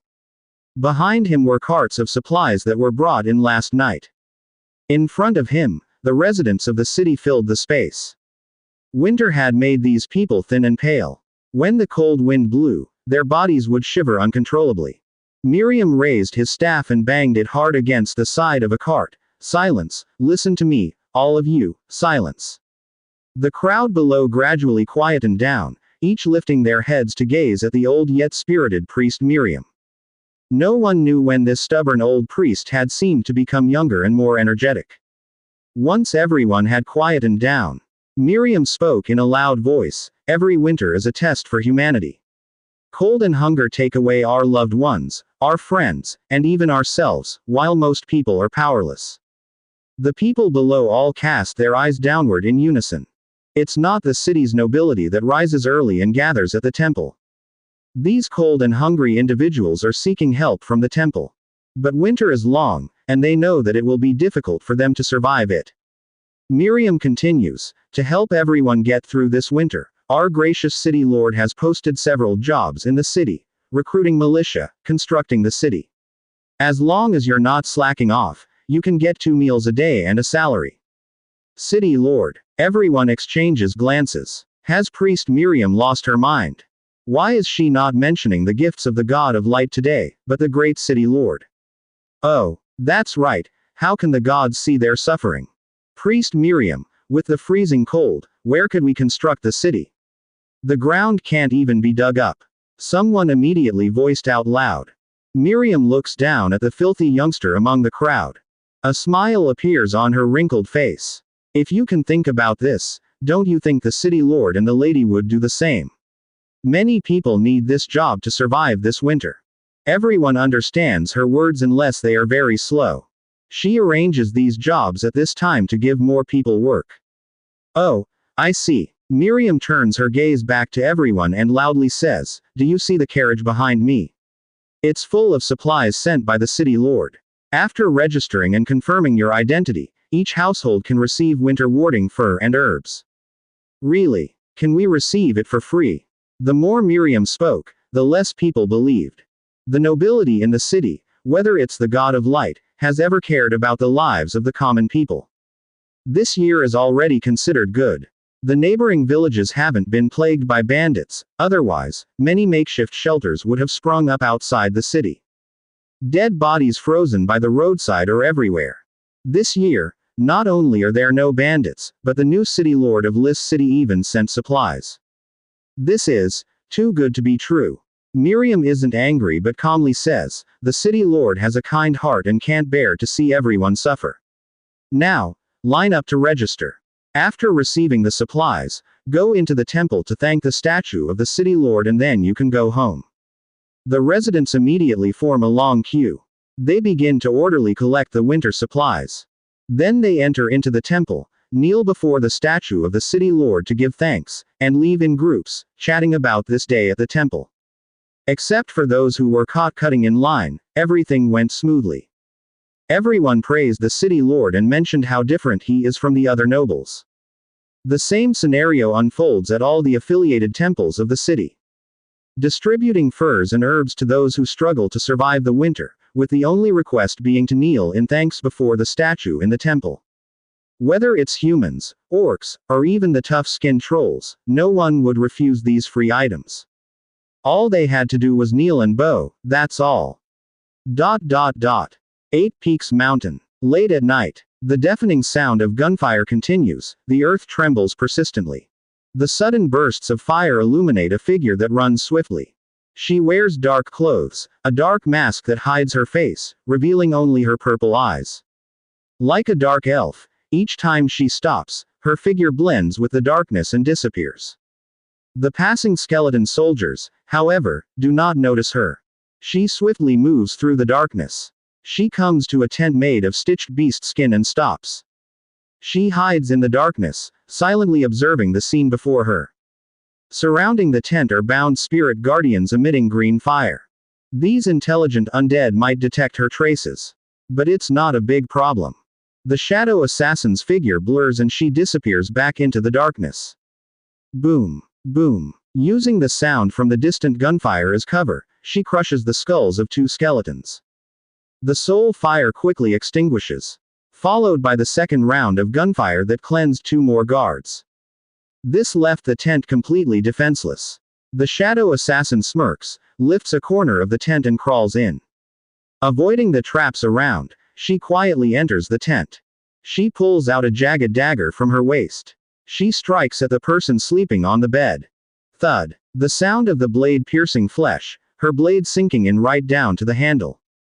The shadow assassin didn't dare hesitate. She abruptly withdrew the dagger from her hand, just as she was about to stab a few more times. However, a doubt was spawned within her. How come the person on the bed didn't bleed or struggle at all? The serrated edge of the dagger should have drawn the blood as it sunk, but there was not a single drop of blood. Just as she hesitated, a searing sense of danger suddenly assaulted her. Looking down, she saw a ring of fire spreading from the body of the person lying on the bed. Whoosh! The fire was raging. The shadow assassin twisted her body and tried to escape, but it was already too late. The flames instantly blasted her away, spreading along her body in a stream of fire. The shadow assassin clumsily crawled herself up, taking out a bottle of powder from her arms and sprinkling it on herself. The burning fire quickly extinguished, but large patches of burn marks were still left on her skin. Under the illumination of the fire, she could now see the person on the bed clearly. A wrinkled and sallow creature. No, to be precise, an undead. No wonder there was no response from it when she struck. The surrounding noise increased, and a large number of silhouettes carrying torches were flocking here. The shadow assassin did not delay and reached for her scroll to escape immediately. The array spread under her feet. At the same time, fireballs, bullets, and a golden liquid behemoth were shooting toward her. There was not enough time. The shadow assassin abruptly disrupted the array and dodged the incoming attacks. She immediately jumped high to one side. As she moved away from the light of the fire, her figure began to gradually fade, about to disappear into the night. But just then, the color from the assassin's face drained. Looking down, she saw a golden liquid coiling around her ankle. The next second, the golden liquid began to spread across her body at a terrifying speed. Boom! A muffled sound. The assassin fell from the sky, her body beneath the head thoroughly wrapped in gold. It was like a golden coffin. A gilded coffin with an exposed face. Thud. The golden coffin landed and toppled over. The face-down assassin coughed up a large mouthful of blood. ... It was only now that Dong Jiayu and the others approached. The dwarves really can't give up. It was Amanda's idea to disrupt everyone's dwelling places. She commanded sufficient troops and had already guessed that the desperate dwarves might resort to assassination. Most of the heroes might not be afraid, but Dong Jiayu was at great risk. So, Spencer had been allocated to the main tent where Dong Jiayu lived, and Dong Jiayu was moved to an average tent far away. Even if the enemies knew that Dong Jiayu was in an average tent, it would be tough to find which one she was in among a row of tents. Looking at the wound on Spencer's back, Dong Jiayu couldn't help but swallow her saliva. This was too dangerous. If she had been stabbed, it would have been goodbye for her. Assassinating the commander is a common tactic, but, Dong Jiayu, you don't need to worry. You are safe. At this moment, Amanda also leisurely walked over. Dong Jiayu gave a forced smile. She thought, I don't feel safe at all. The orange-ranked hero had been stabbed. I'm scared. So, what's next? Do we interrogate her? Dong Jiayu looked at the assassin who was wrapped in gold on the ground. Shadow Stabber. Morse Purple Rank 3 Hero. A hero. And a purple one no less. No wonder she could enter the camp silently and stab an orange-ranked hero. Amanda answered, there's no need to interrogate an assassin hired by dwarves. So what do we do now? Dong Jiayu continued asking. She could be killed, her body made into an undead to continue serving us, her soul could be stored in the Tower of Souls and then devoured by other resentful souls. Amanda's tone was still indifferent. The imprisoned shadow stabber shuddered violently. She was obviously scared by these words. Dong Jiayu nodded. She was about to order her men to cut off the assassin's head when Amanda stopped her. Instead, she continued, "It appears you fear death. If you do not wish to become an undead, I can give you a chance." The shadow stabber lying face down on the ground knew she was being spoken to. She asked in a low voice, "What kind of opportunity? I have contracts on me. I can't say anything." Amanda said, "Go to Grey Iron City, kill Rune. Are you crazy? Kill my employer. I will be killed when I go back." The shadow stabber roared loudly. Amanda pointed lightly with her staff, and the golden block on the ground, along with the assassin, stood up at once. "If you don't agree, you'll die right here.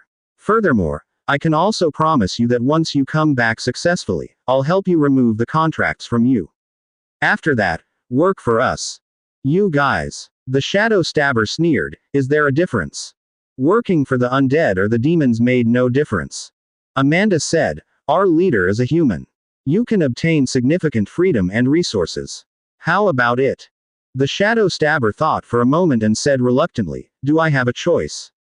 "Good, Rune, I want him dead, and the hero's altar should be incapable of resurrecting him." Amanda finished speaking. She reached out once again, and a golden liquid flowed into the assassin's nostrils. The assassin began to struggle violently, but she couldn't get out. She could clearly feel a liquid flowing into her brain, accumulating there. "What are you doing?" she roared angrily. Under Amanda's mask, her tone remained calm. 12 hours.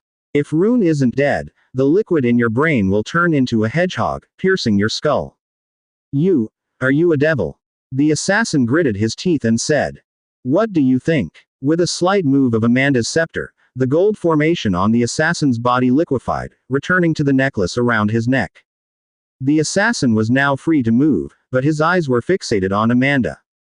His gaze was filled with rage, fear, and doubt.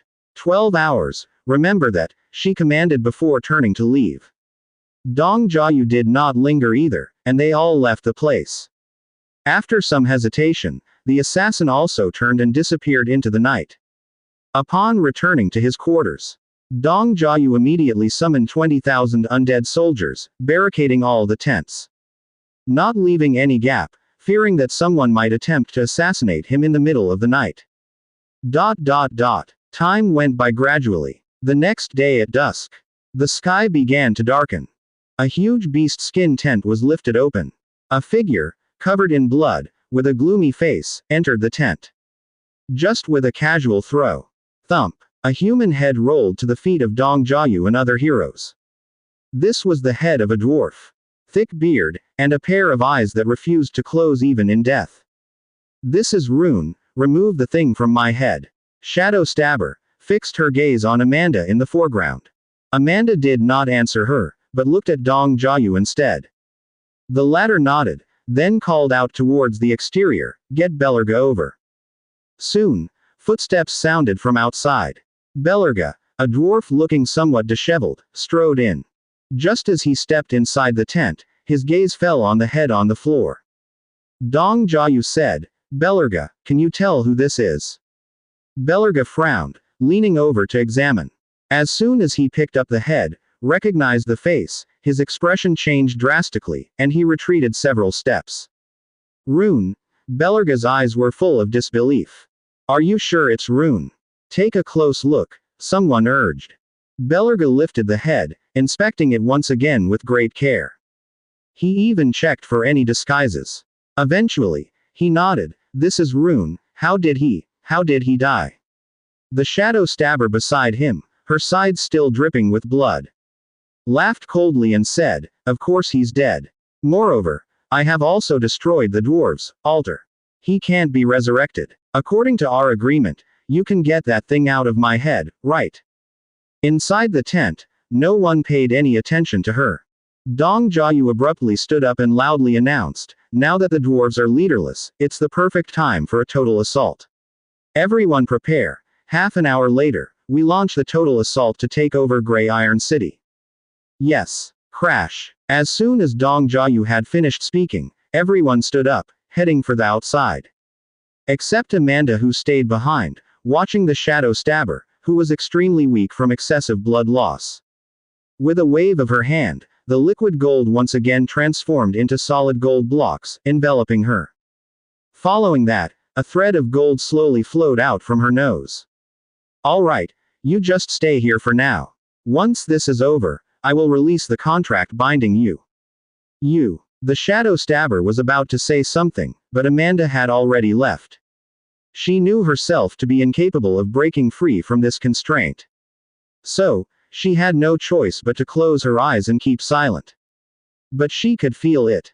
The shaking of the earth intensified, and the cannon fire grew increasingly dense. Damn it, why am I so unlucky? Grey Iron City. Inside the royal palace, complete chaos. With the news of King Rune's assassination, the dwarves' high inner circle was instantly shocked. Various factions, which had been on standby, immediately seized the opportunity for retaliation and accusation. Papers were brought forth, supposedly evidencing that the other party was responsible for the king's death. A testimony of collusion with the undead. The king's trusted aides were locked in dungeons, and new troops had taken over the palace. The grand hall was filled with recriminations, curses, and even physical scuffles between some dwarves. The entire royal palace was a scene of utter chaos. Just then, panicked footsteps resounded from the periphery. A dwarf came crawling in on all fours. Seeing this scenario, he instantly reported.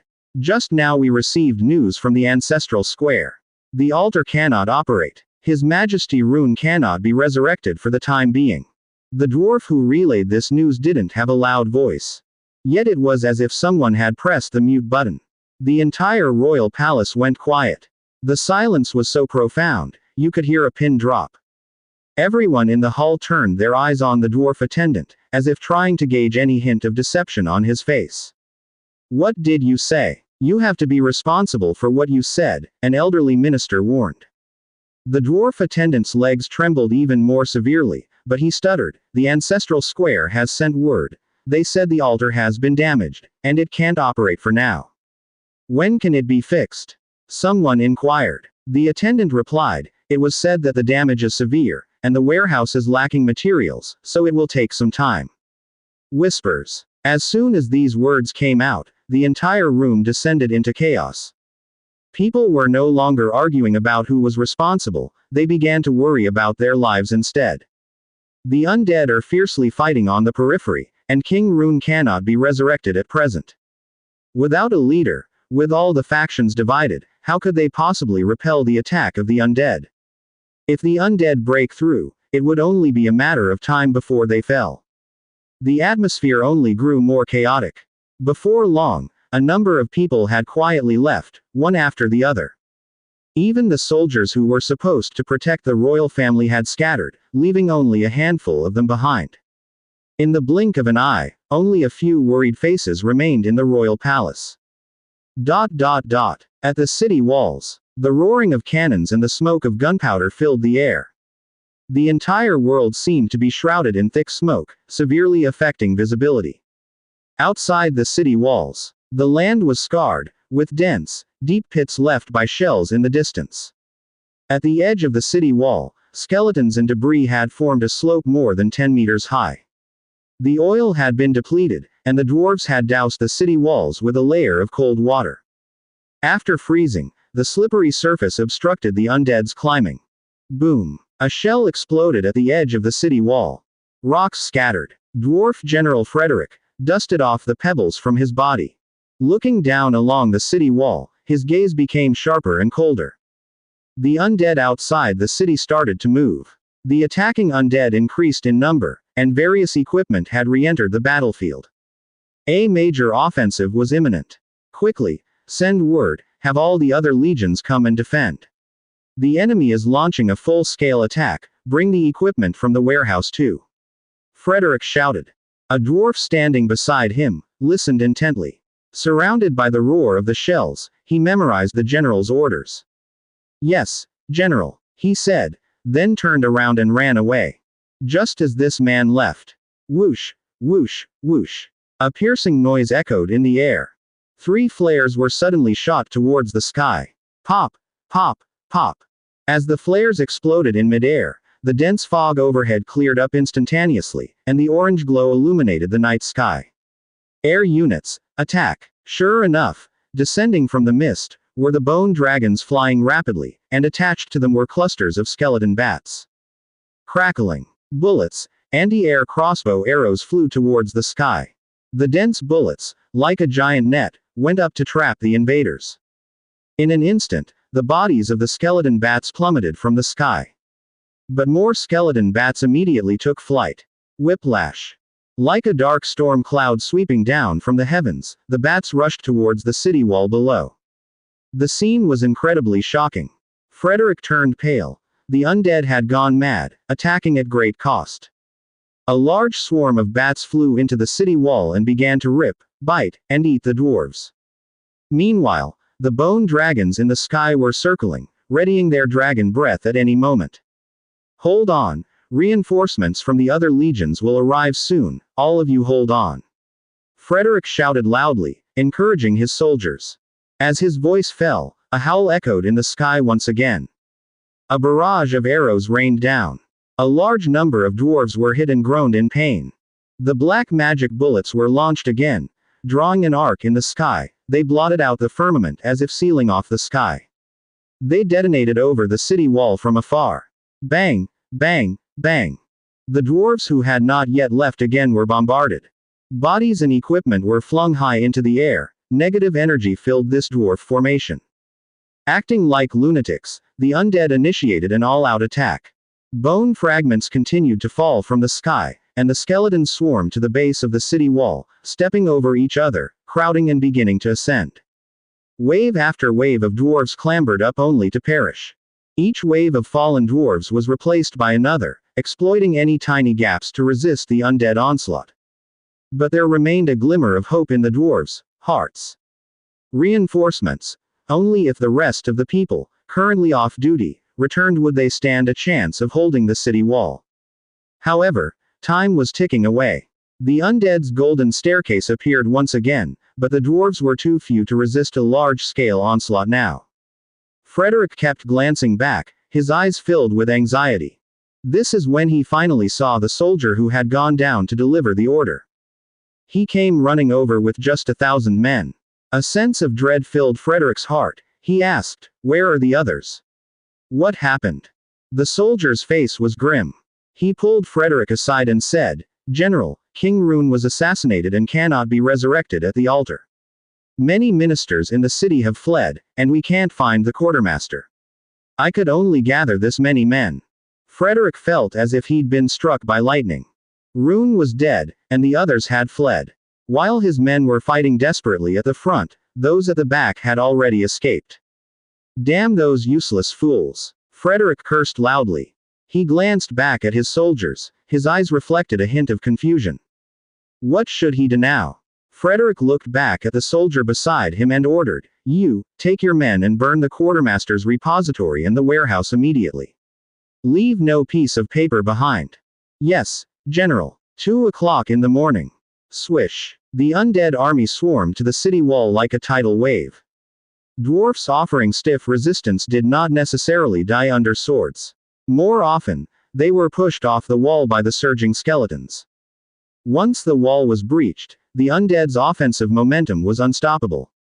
In the blink of an eye, the dwarf camp was on the verge of defeat. The dwarf wall, purported to be the most solid, was thoroughly breached. The undead army poured into the city. One after another, city gates were flung open as more of the undead rushed in. With the dwarfs who fought fiercely, bloody street battles ensued. However, the number of the undead was overwhelming, flooding into the lanes like a spate. Instantly, all defenses were toppled, pushing the dwarfs towards the city center. Retreating and killing until they penetrated the royal palace, the city gradually fell silent. Low sobbing and agonized moaning echoed in every corner of the city.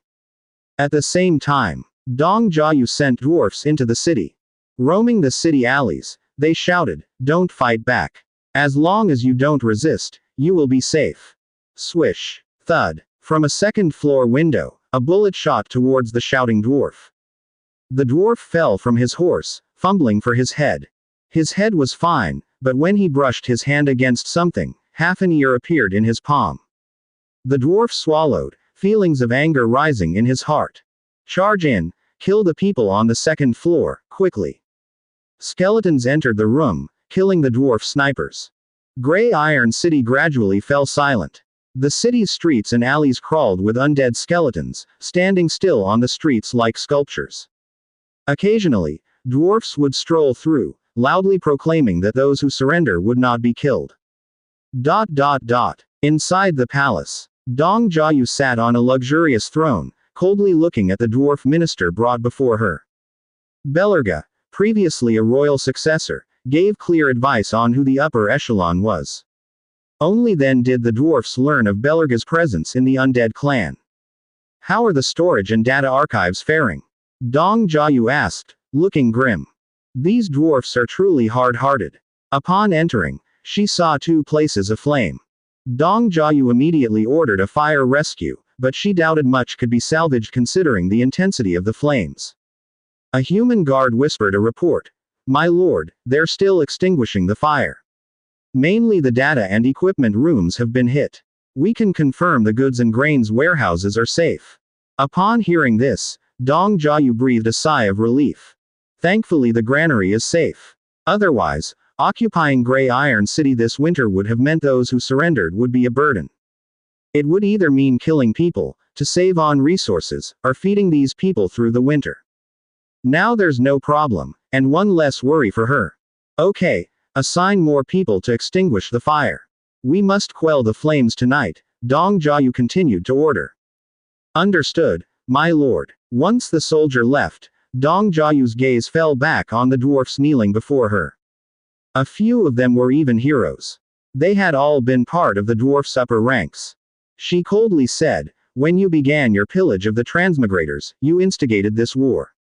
At that time, you were in a superior position and didn't care about the transmigrators' fate. Now the tables have turned. If you want to blame anything, blame your own greed and your King Rune, who led you astray. Kneeling on the ground, the dwarfs hung their heads in silence. Not wanting to waste words with them, Dong Jiayu ordered, lock them all up in a dungeon. Kill anyone who attempts to make outside contact. Yes, my lord. The dwarf prisoners were escorted out. Dong Jiayu continued, Belerga, you know this place well. Take people and immediately take over the remaining army.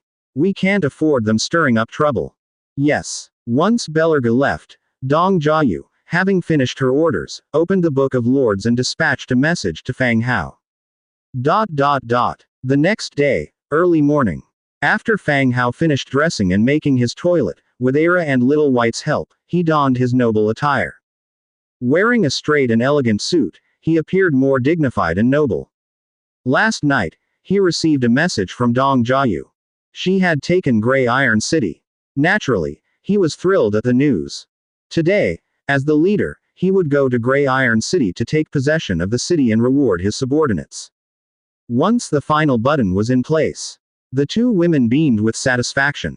You look so handsome, Little White complimented. Fang Hao lightly pinched her small face and strode out of the room. Inside the first-floor lobby, Demetria and Angia had been waiting for a while. Fang Hao checked the time. 7:27. He immediately initiated the teleportation curtain heading to Gray Iron City. The 3 of them stepped into the curtain. Upon opening their eyes, they arrived within a lavish palace. Underneath their feet was a fancy, soft carpet. The walls were made of glossy stone that shone brightly. Even the curtains on the windows could be discerned as expensive silk. The dwarfs, are they rich or not, really? When making reparations, they were stingy. But looking at this palace, it's much more luxurious than his own. There was a sense of modern decorative aesthetic. Lord. The moment Fang Hao appeared, everyone present bowed. Even Dong Jiayu, who usually affectionately called him Brother Hao, bowed at this moment. Especially the group of transmigrators behind Dong Jiayu. While offering their salutations, they were subtly sizing up the famously powerful Fang Hao. 6 arms, special forces, genetic mutant, huh. But in reality, he was just a handsome-looking young man. No, he was incredibly handsome. What cosmetic product was he using? His skin seemed to glow. Everyone please rise. In this war, all of you are heroes. Fang Hao spoke out loud. Then, he walked up to the throne above and sat down. Speaking to Dong Jiayu, he said, Jiayu, give us a brief overview of the situation. All right. Dong Jiayu stepped up and loudly reported, the residents of Grey Iron City were not attacked, they all hid in their homes. The remnant army is now being controlled by Belerga. Additionally, we captured 372 dwarf officials. The document and ammunition warehouses were burnt down, which caused some explosions. The grain storages and general inventory were not affected. She took a deep breath.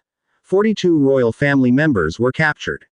We discovered 122 boxes of money and jewels, 1 platinum chest, 12 golden chests, and 18 silver chests. When Dong Jiayu finished speaking, the atmosphere became heavier. For Fang Hao and several heroes, these resources and treasure chests were not something big deal. But for Dong Jiayu and a few transmigrators, just these treasure chests were enough to surprise them. As expected, the silver treasure chests contained gold, and surprisingly, there was even platinum-grade treasure chests. Forget about opening the chests themselves, sharing this news would be enough to brag about on the channel for at least half a month.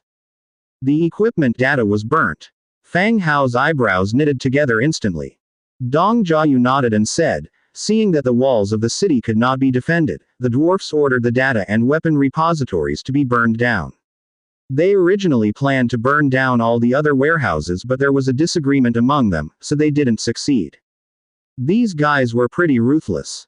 Burning the food supplies meant that they planned to have all the dwarfs in the city die with it. When the time came, even if the city was captured, the victors would find no food supplies. They wouldn't keep too many prisoners, so as to not increase consumption. No problem, Fang Hao said softly. The equipment blueprints might have been destroyed, but there were treasure chests and a large number of captured dwarves. It wouldn't be hard to regain the blueprints. It's just that without them, it wouldn't be as convenient as having an organized equipment arsenal. Afterwards, he briefed the remaining heroes on site about the special circumstances. Fang Hao then began the commendation ceremony. To him, capturing Grey Iron City was expected, but a one victory still needed to be celebrated. Especially to show appreciation for the heroes and transmigrators who participated in the battle. The banquet started at 9, all heroes and transmigrators who participated in the battle attended. In addition, some native dwarven nobles who were willing to accept Fang Hao's rule also gathered. In the uplifting music, one could hardly see the scene of the recent battle. Before the banquet officially began, Fang Hao briefly kicked off with an opening remark, then went straight to the point. He began commending the officers who commanded well in the battle and soldiers who performed valiantly. Dong Jiayu, as the commander appointed by Fang Hao, had performed really well even at the age of just over 20. Decisive in handling matters, she also willingly listened to others' opinions. Although she didn't end the battle before winter, she still demonstrated great leadership capabilities. As a good friend in this world, Fang Hao certainly wouldn't be stingy. He said loudly, Dong Jiayu deserves the first credit. All the transmigrators were saved by you this time, and they will all be assigned under your command. You'll be rewarded with 10,000 Warfire coins, 200 sets of purple temple guardian armor, and we will primarily subsidize your city's construction after the new year. Upon hearing the rewards, joy flooded into Dong Jiayu's heart at once. There was a considerable number of transmigrators captured by the dwarves. If she were to govern them, her territory and power would surpass Zhongbin's and Fu Lei's. The remaining Warfire coins and purple sets didn't appeal to her that much. She had the power to utilize the nearby undead, and so these 200 sets of armor were not that useful to her. They would be most useful as outfits for her trusted guard to ensure their safety. The subsidy for her city's development in the new year was also nice as it could speed up her own city's development. She quickly went over it all in her mind. She stepped up and loudly said, "Thank you, my lord." After Dong Jiayu, Fang Hao continued to commend the other heroes. The rewards for the heroes were mainly warfire coins, plus some equipment and living conditions award. After all, when it comes to the undead, especially the undead heroes that were created, there really isn't much to give as rewards. The preceding rewards caused some restlessness among the transmigrators below. They were gathered together, whispering amongst themselves. Damn, that's a lot of money. Jia Yu made a fortune. What does money matter? 200 purple suits. Right now, a single piece of purple equipment in the channel is worth a fortune, enough to choose a bride with. HMPH. Men. Exactly. I don't like what's available in the channel. I think Xiaolan is pretty good. Get lost, old man. After individually rewarding the heroes, it was finally the turn of the transmigrators below. Everyone closed their mouths, their eyes filled with anticipation as they looked towards the respected Fang Hao above. Before long, Fang Hao's voice rang out. He said loudly, "During this campaign, the transmigrator teams played a crucial role. Each person will receive 1,000 warfire coins, 20 pieces of purple equipment, command of 20,000 undead skeletons, and financial support for your cities in the coming year." Wow. The transmigrators were instantly excited. It was great to really have purple suits and 20,000 undead skeletons. 20,000. And they don't need to eat or sleep. Whether it was for defense, or taking them on adventures, their own strength had increased several times over. Seeing the excitement in the transmigrators below, Fang Hao chuckled. Why are they overreacting? They had witnessed the scale of 1,000,000-strong undead. With the conclusion of the rewards ceremony, Fang Hao waved his hand and the music started again. The banquet officially began. Delicious foods were served and everyone started to move around freely, enjoying the food. Just in an instant, the surrendered dwarf nobles immediately rushed over. They encircled Dong Jiayu and Belerga, showering them with flatteries. They hoped to receive better treatment in Grey Iron City in the future. The dwarfs never expected that Belerga, whom they had driven out of Grey Iron City, would return in this insane manner and reclaim ownership of Grey Iron City. The transmigrators thoroughly relished the food and wine on the table and savored their delightful time. Nobody disturbed them, so they were just continuously eating. These dwarfs sure have big guts. The city has just been breached and they are already fawning over Sister Jia Yu, Yang Xiaolan said while eating. Yesterday, I heard Belerga say that the top elites in the city fled through various means. These ordinary nobles are left behind. If they can't escape, what can they do? Should they not try to please us and wait to be executed instead? Are you kidding? We've sealed the city, how can they escape? Obviously, you don't know. They could have used the Alliance's teleportation array, or a teleportation scroll, for example. One scroll could teleport a few people without a problem. So, all the strong ones in the city have escaped. The creme de la creme, probably a few of them. In the hall, people were chatting in small groups. But Fang Hao did not remain at the banquet. Instead, he led a group of undead heroes to the back garden of the royal palace. The plants in the garden were withered, and in the empty center, stacked piles of chests and loot were placed. Hero Spencer said softly, "My lord, these are the spoils of war we gathered. Except for a few dwarf nobles who ran away, we didn't disturb any other dwarfs." Fang Hao nodded. His gaze fell on the loot, chests filled with gold and silver jewels, and various precious objects. A total of 122 chests. Going to the backyard was like going into a mountain of gold. Everything was gold in sight. These dwarfs really did not skimp on their payments. Fang Hao's gaze fell on it. A series of numbers appeared before him. Warfire cards. 1 for 5 million, 2 for 7 million, warfire coins, 420,000. Dwarf bearded gold. 2.5 million, gold and silver utensils, 3,200 pieces, jewelry, 20,000 pieces. They sure are rich. Bearded gold is the currency in use within the dwarf camp. On account of the fact that the royal portrait minted on the obverse features a beard taking up more than half the space, and the hue of the gold is somewhat crimson, it's thus named bearded gold. The craftsmanship of the dwarves has always been impeccable, and the exchange rate with warfire coin is 2 to 1. 2 pieces of bearded gold amount to a single warfire coin. Quite a stable value. Given that it is a main city of a faction, the amount of objects they managed to amass is considerable. This does not yet include the items in the dwarf's warehouse. After all, Grey Iron City needs to keep on operating. If Fang Hao took everything away, then it would become a dead city. Even so, by searching the royal palace and some dwarf nobles who had fled, he had already amassed quite a fortune. Looking at the piled-up treasures, Fang Hao didn't quite know how to carry them away. His storage space couldn't fit any more. It seems he would need to open several more portals to transport all of these items back. I'll leave it be for now, I'll figure it out when the time comes. Fang Hao continued towards the area covered in treasure chests. The chests were also piled together. There was 1 platinum chest, 12 golden chests, and 18 silver chests. Quite the quantity. Fang Hao went forward, asking in the process, "Didn't you guys say there were only 12 fortresses? Why are there so many treasure chests?" Spencer explained softly. Along the way, there were many other fortifications and encampments established by the dwarves that Miss Dong Jiayu captured successfully. Oh, so that's how it was. So this is where the chests came from. But Fang Hao didn't expect that Dong Jiayu would be so considerate. She didn't open a single chest and left them all for him. But the golden chests and silver chests no longer held any attraction for him. As for the boxes from places like occupied bandit camps and temporary encampments, those were opened by them. Fang Hao never interfered.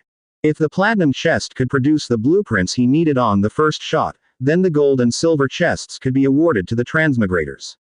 After all, most people seldom have the chance to get a golden chest. If the platinum chest's rewards aren't that great, then the gold ones will be opened next and the silver ones left for them. Fang Hao arrived in front of the platinum chest. He opened it straight away. Swish, beams of light appeared instantaneously, blinding to the eye. Obtained. Blueprint for craftsmanship and God of Furnace Fire statue. Blueprint for the 5-barrel organ gun orange. Blueprint for Grey Iron Bastion wall upgrade purple. Blueprint for crafting Dwarven White Titanium Defense Helmet blue. Blueprint for crafting Dwarven White Titanium Defense Chest Armor blue. Blueprint for crafting Dwarven White Titanium Defense Armor blue. Blueprint for crafting Dwarven White Titanium Defense Boots blue. Blueprint for crafting Dwarven White Titanium Defense Battle Axe blue. Blueprint for crafting Dwarven Garden Lamp blue. Hero Recruitment Scroll purple. 352 Grey Iron Stones, 785 Warfire Coins. A large batch of blueprints, and it seems he spotted a flash of orange light among them. He held all of the blueprints in his hand, then Fang Hao began to check them all one by one. Craftsmanship and God of Furnace Fire statue. Wood 550, stone 1500, 5 natural gems, 2 essences of magic, 2 traces of prayer. Description. The craftsmanship and God of Furnace Fire will bless the territory, significantly enhancing craftsmanship and forging techniques. It looks like it is a statue of the dwarf's deity. A pantheon of all gods can be built in the main city, where all the statues can be placed. The improvement in craftsmanship and forging techniques that comes along is also beneficial for the development of the territory. Checking the second item. First level Grey Iron Bastion Wall. Cast Iron Brick 500. Fine Iron Ingot 150, Metal Parts 200, Perfect Essence 1. Description. An iron plaster reinforcement can be applied to the existing wall. The materials required increase with the level of the wall. This is a pretty decent blueprint. The Dwarven defense wall had taken several days of uninterrupted attacks from Dong Jiayu and her team without breaking. Its solidity is simply terrifying. Any other force, with such a large consumption of gunpowder, would have flattened the city. Now that I have the blueprint, I can reinforce the walls of all the cities.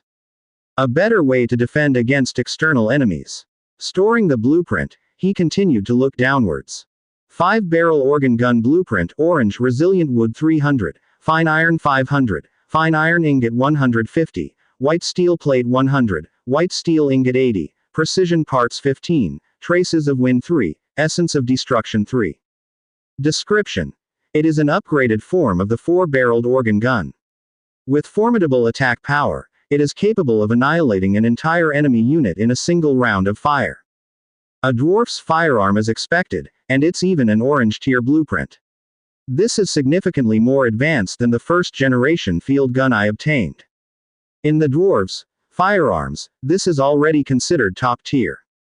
It can be said that the blueprints for the Grey Iron Bastion and Organ Gun alone have added another tier of strength to my territory. Platinum treasure chests are indeed wonderful. Afterward, all were blue tier blueprints. The Dwarf Specialty Defense Set is a blue tier set meaning to suit the dwarf body type, with level 3 defense armor. It has an accompanying attribute, Indomitable, which can rapidly recover personal vitality allowing a return to fighting. Dwarf White Titanium Defense Battle Axe is also a blue tier blueprint, and is not included in the defense set. It possesses a level 3 attack power. Has a 5% chance of breaking the shield. Dwarf Garden Street Lamp. Cast iron block 80, metal parts 50, glass lampshade 1. Description: a street lamp that can light the path and also create a certain ambiance. A type of street lamp, nothing special. Finally, there is a purple tier hero recruitment scroll, which can be used to recruit a new hero when the time comes. All blueprints were collected in one place. Deep down, a hint of frustration stirred in Fang Hao. Even though he acquired an orange piece of equipment blueprint, it was just one of the numerous dwarven devices, he hadn't got the others yet. If asked, what does one want most after seizing the dwarf's city? It's not the city or the heroes, but the long-renowned blueprints of dwarf's machines. With his hundredfold enhancer, the blueprints in his hands could play out their maximum advantages. It was a pity, when the dwarfs' temper flared, they had burnt their own equipment warehouse. Even the data library was thoroughly razed. Now, his only way to acquire blueprints was through these chests. His gaze again fell onto the remaining chests. Initially, he intended to award these golden and silver chests to Dong Jiayu and a few transmigrators. But now, it seemed he had to open them himself. 12 golden chests were successively opened. Light appeared again. Obtained. Blueprint for Dwarf White Steel Shotgun, green. Blueprint for Leather Wrapped White Steel Ore Draft, blue. Blueprint for Hardwood Cannon Bullet Box, green. 2 gold traced large vases, 75 gray iron stones, 202 Warfire coins. Obtained.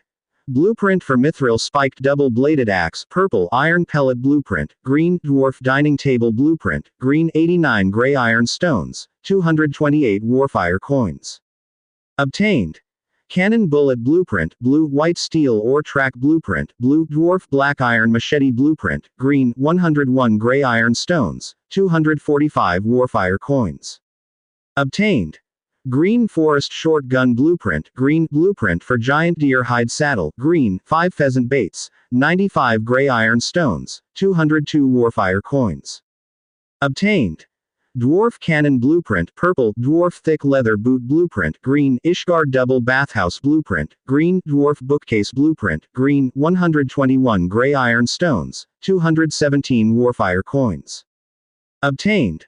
Brave Shotgun Blueprint, blue. Hardwood Small Firearm Bullet Box Blueprint, green. 1 Silver Beard Clamp. Dwarf Carved Screen, 150*70, 175 gray iron stones, 321 Warfire coins. Obtained. Leather Wrapped White Steel Sickle Blueprint, blue. Ivy White Arch Bridge Build Blueprint, green. Hardwood Lifting Equipment Build Blueprint, green. 1 Green Forest Fire Gun, 2 Silver Trimmed Narrow Mouth Vases, 146 gray iron stones, 275 Warfire coins. Obtained.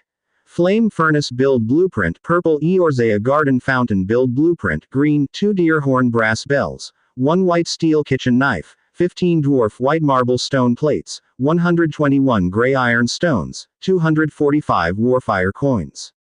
Obtained. Wind Breaking Crossbow Cart Blueprint, purple. White Steel Ore Car Blueprint, blue. Black Iron Single-Edged Axe Blueprint, green. 5 Deerhorn Goblets, 89 gray iron stones, 299 Warfire coins. Obtained. Dwarf Thick Leather Chest Armor Blueprint, green. Dwarf Steel Nail Boot Blueprint, green. 5 Giant Deer, 1 Golden Headband, 1 Hard Leather Gun Holster, 93 gray iron stones, 274 Warfire coins. Obtained. Dwarf Breaking Enemy Armor Blueprint, blue. Mithril Small Round Shield Blueprint, blue. 2 Mining Goggles, 24 Organ Cannon Bullets, 50 Steel Bullets, 78 gray iron stones, 248 Warfire coins. Obtained. Dwarf Single-Barrel Telescope Blueprint, Blue Anti-Aircraft Crossbow Arrow Blueprint, Blue Dwarf Fine Iron Machete Blueprint, Blue 5 Golden Ruby Beard Clamps, 1 Silver Windmill, 12 Cannon Bullets, 1 Dwarf Fine Carved Bookcase, 102 Gray Iron Stones, 300 Warfire coins. Whoosh. After opening all of them, regret flooded Fang Hao. The spacious backyard instantly became scattered with all kinds of blueprints covering the ground. Among them were vases, bookcases, boxes full of cannon bullets, a mound of disarrayed items, and several disoriented giant deer nibbling on withered flowers off to the side. Oh boy, what a mess. Fang Hao flipped through his records again, feeling a surge of delight. Indeed, the haul from 12 golden chests had made up for the items that weren't in the platinum chest. Ignoring the green and blue blueprints for now, he looked first at the purple blueprints and items. Mithril Spiked Double-Bladed Axe. 1 thick leather, 72 iron blocks, 5 fine irons, 5 mithril. Description. A spiked double-bladed axe commonly used by dwarves. Besides the normal chop and jab, it gives an extra lacerating injury. A battle axe used by the dwarves. With an extra lacerating effect, it was quite a good dwarf weapon.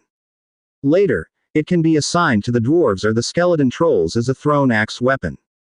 However, this weapon consumes fine iron and mithril. Throwing it all over the place would prevent efficient recycling and could be troublesome. Moving on. Dwarf Cannon.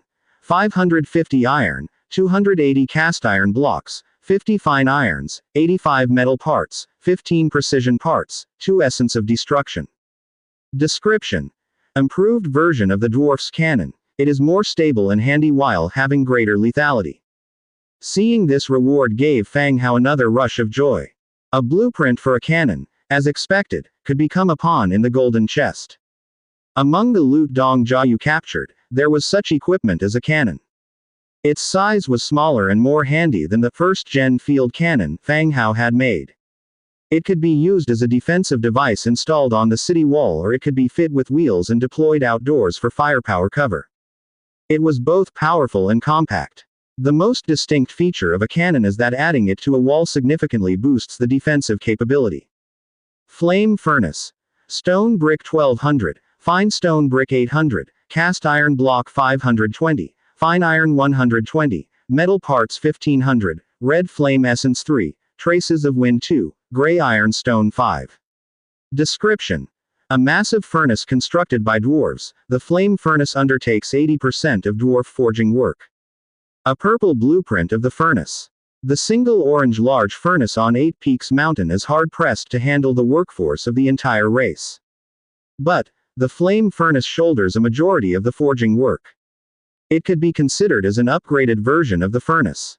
Wind-breaking crossbow cart. Tough wood 850, ironized wood 520, cast iron block 220, metal parts 800, precision parts 200, traces of hurricane 2. Description.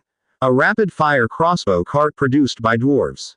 Its massive power, fast firing rate, keeping even dragons at bay. The last purple blueprint also pertains to dwarf equipment. This soothes Fang Hao's mind a bit. At least, he has acquired all the most effective equipment. As for the other blueprints that were burnt, losing them does not feel that regrettable anymore. All the blueprints are collected. Streams of light instantly drilled into the Book of Lords. A giant, horned deer nibbling on dry grass nearby was startled and ran off in the distance where it continued to chew the twigs. This time, Fang Hao acquired 3 dwarf devices, 5-pipe organ cannon, dwarf cannon, and wind-breaking crossbow cart. At the same time, the blueprints of ammunition for these 3 weapons were also unlocked. From now on, whenever needed, Fang Hao can manufacture weapons and ammunitions on a large scale and arm his army. To make the enemies truly aware of the principle, whoever is within range, is under threat. In addition to these 3 devices, the acquired leather-wrapped white steel ore draft, white steel ore rail, white steel ore cart were also very useful blueprints. It could significantly increase mining efficiency. By then, Fang Hao could distribute them to all the major mines. Fang Hao was also quite interested in Brave short gun and dwarf monocular telescope blueprints. There was even a finished product of the Brave short gun. It takes the form of a small handle musket, that is, a handgun. Shiny silver material, glittering and reflecting. Intricate and beautiful floral patterns were carved on the surface. At first glance, it appeared to be a craftsman's work of art. Though, after toying with it for a while, Fang Hao lost interest. This small-handled musket could serve as a craft, but in combat, the reloading speed after a shot is rather slow. If the enemy isn't dead, you have to draw the knife and charge. As for the other blueprints, Fang Hao lost interest. They were all dwarf items, currently of no use to him. He ordered people to clean up the backyard. At this time, Demetria came over. Sir, Miss Dong Jiayu and Lady Amanda are here. The banquet in the hall was still ongoing. Fang Hao was curious, wondering why the two ladies were looking for him. Noticing that the backyard had been cleaned up and the stag had been led away, he nodded and said, "Let them in." Yes. It wasn't long before Demetria returned. Behind him were Dong Jiayu and Amanda, as well as a huge block of gold being hauled by human militiamen on a cart. A head peeking out from one side of the gold block. A beautiful face, purple eyes, pointy ears, light purple skin female. Fang Hao was startled, thinking the gold block sprouted a head. But he soon saw her attribute name. Shadow Stabber. Morse Purple Tier 3 Hero. What's going on here? Fang Hao asked curiously, looking at the cart that had been pushed up to him. The person on the cart had long black hair, a delicate face, deep purple eyes, and pointed ears peeked out beneath her tresses. What stood out most, however, was her light purple skin. She somewhat resembled the elves described in the records. Legend has it that elves, both male and female, are extraordinarily beautiful. Even Rebecca, who only has half-elven blood, is considered a top beauty in the Federation. But this light purple skin. It's unlikely that she's poisoned. Morse, who was restrained by the lump of gold, glanced at him and then weakly laid back down, looking resigned to her fate. Dong Jiayu was the first to speak. She's our prisoner. While attacking the dwarves, she came to assassinate me at the camp but was captured by Queen Amanda. Then she was sent to assassinate Rune. Her successful attack caused internal problems in Grey Iron City, paving the way for us to capture the city. Ah, so it was her. Last night, Dong Jiayu had roughly explained the situation of the attack on the city. Knowing that they had arranged an assassin to just straight up butcher Rune, this caused chaos within Grey Iron City, and the undead captured the city seizing this opportunity. Surprisingly, it was the assassin Rune hired herself who turned around and assassinated Rune. This operation, they could actually think of it too. So, what's happening now? Fang Hao was a bit confused about the two women's intention. Since she helped them by killing Rune, why was she still held down by the enormous lump of gold? Moreover, she seemed half dead and on her last breaths. Hearing Fang Hao's question, Amanda responded. Her tone as always was devoid of any particular emotion. I promised to help her break the contract to serve the territory. That's some good news. Seems like recruiting a hero for our territory. No need, just let me, Yua. Morse, lying on the cart, was just halfway through her sentence. The golden liquid turned into a ball of gold and blocked her mouth. Her words were completely stifled. Thus, Morse almost suffocated and slipped into unconsciousness in an instant. Fang Hao curiously asked, "Can we invalidate her contract?"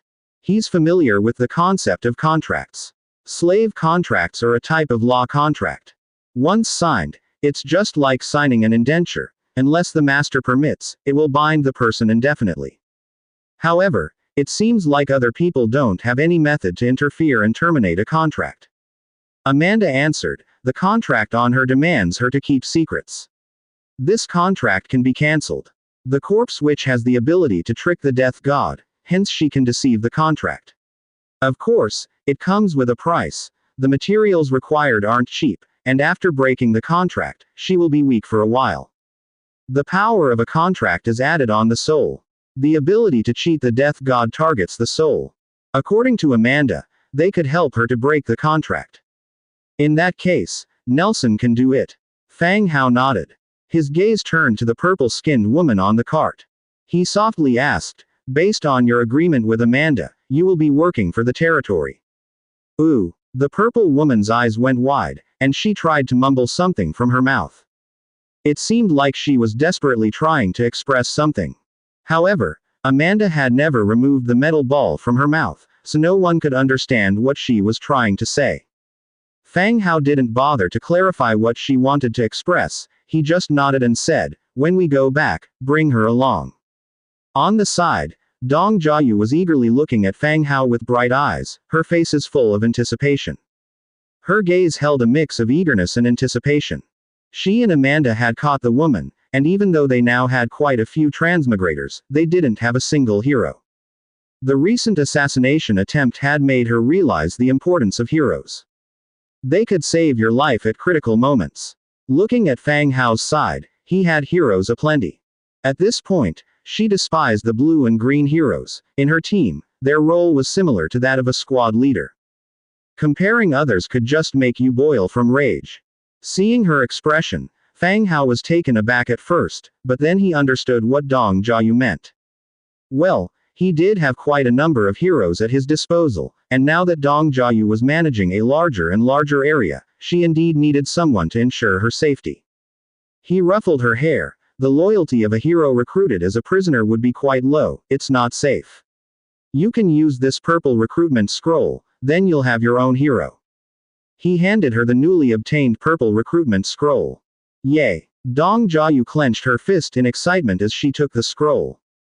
At the same time, Fang Hao continued, here are 18 silver chests and also these flower vases, bookshelves, and other stuff. I'm giving all of these to you.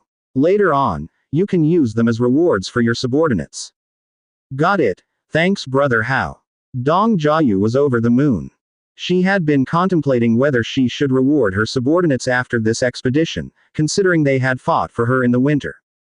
She had no idea what to reward them with earlier. But now, her reward had arrived. In the afternoon, around 2 o'clock. The banquet in the royal palace ended.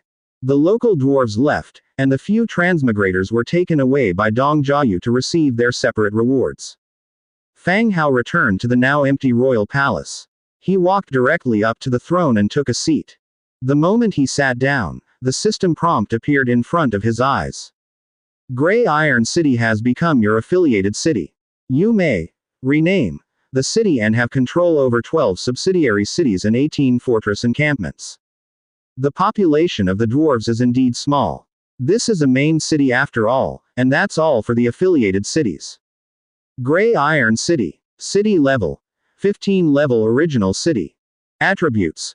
Firearm manufacturing plus 30%, device research and development plus 25%, smelting forging plus 25%, mining plus 30%, dwarf reproduction plus 25%. Description. A city with attributes can bring various different enhancement effects, speeding up the city's construction and development. The city of the dwarves also ranks at 15. It's the same level as Silver Wing City, and the attributes gained in the city are also somewhat more than those of ordinary cities.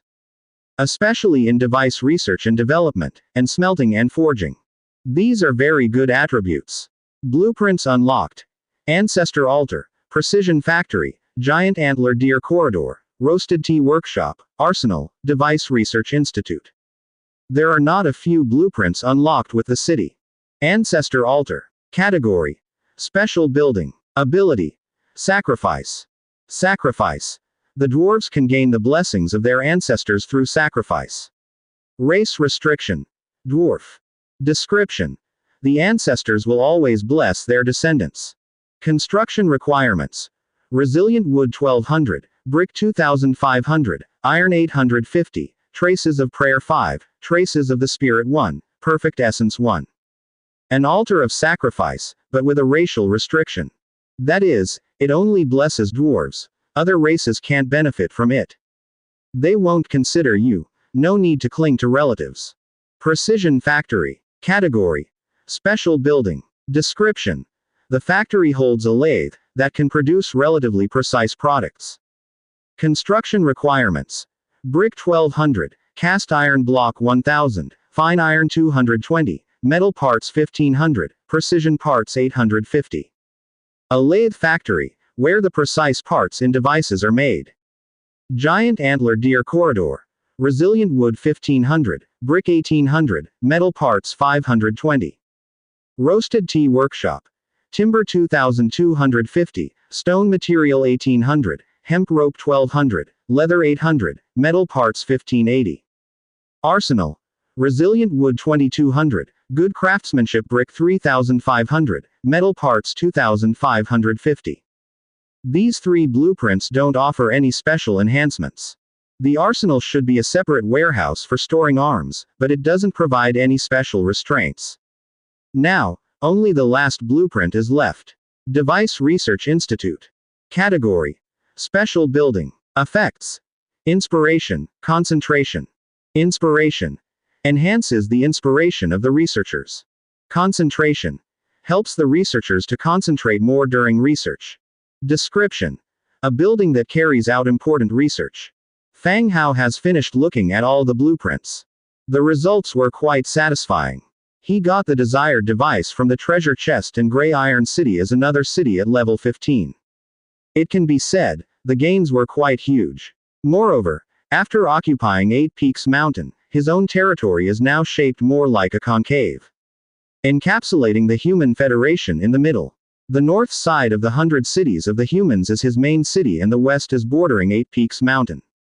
If any conflicts occur, they can attack from both sides, pressuring the humans even more.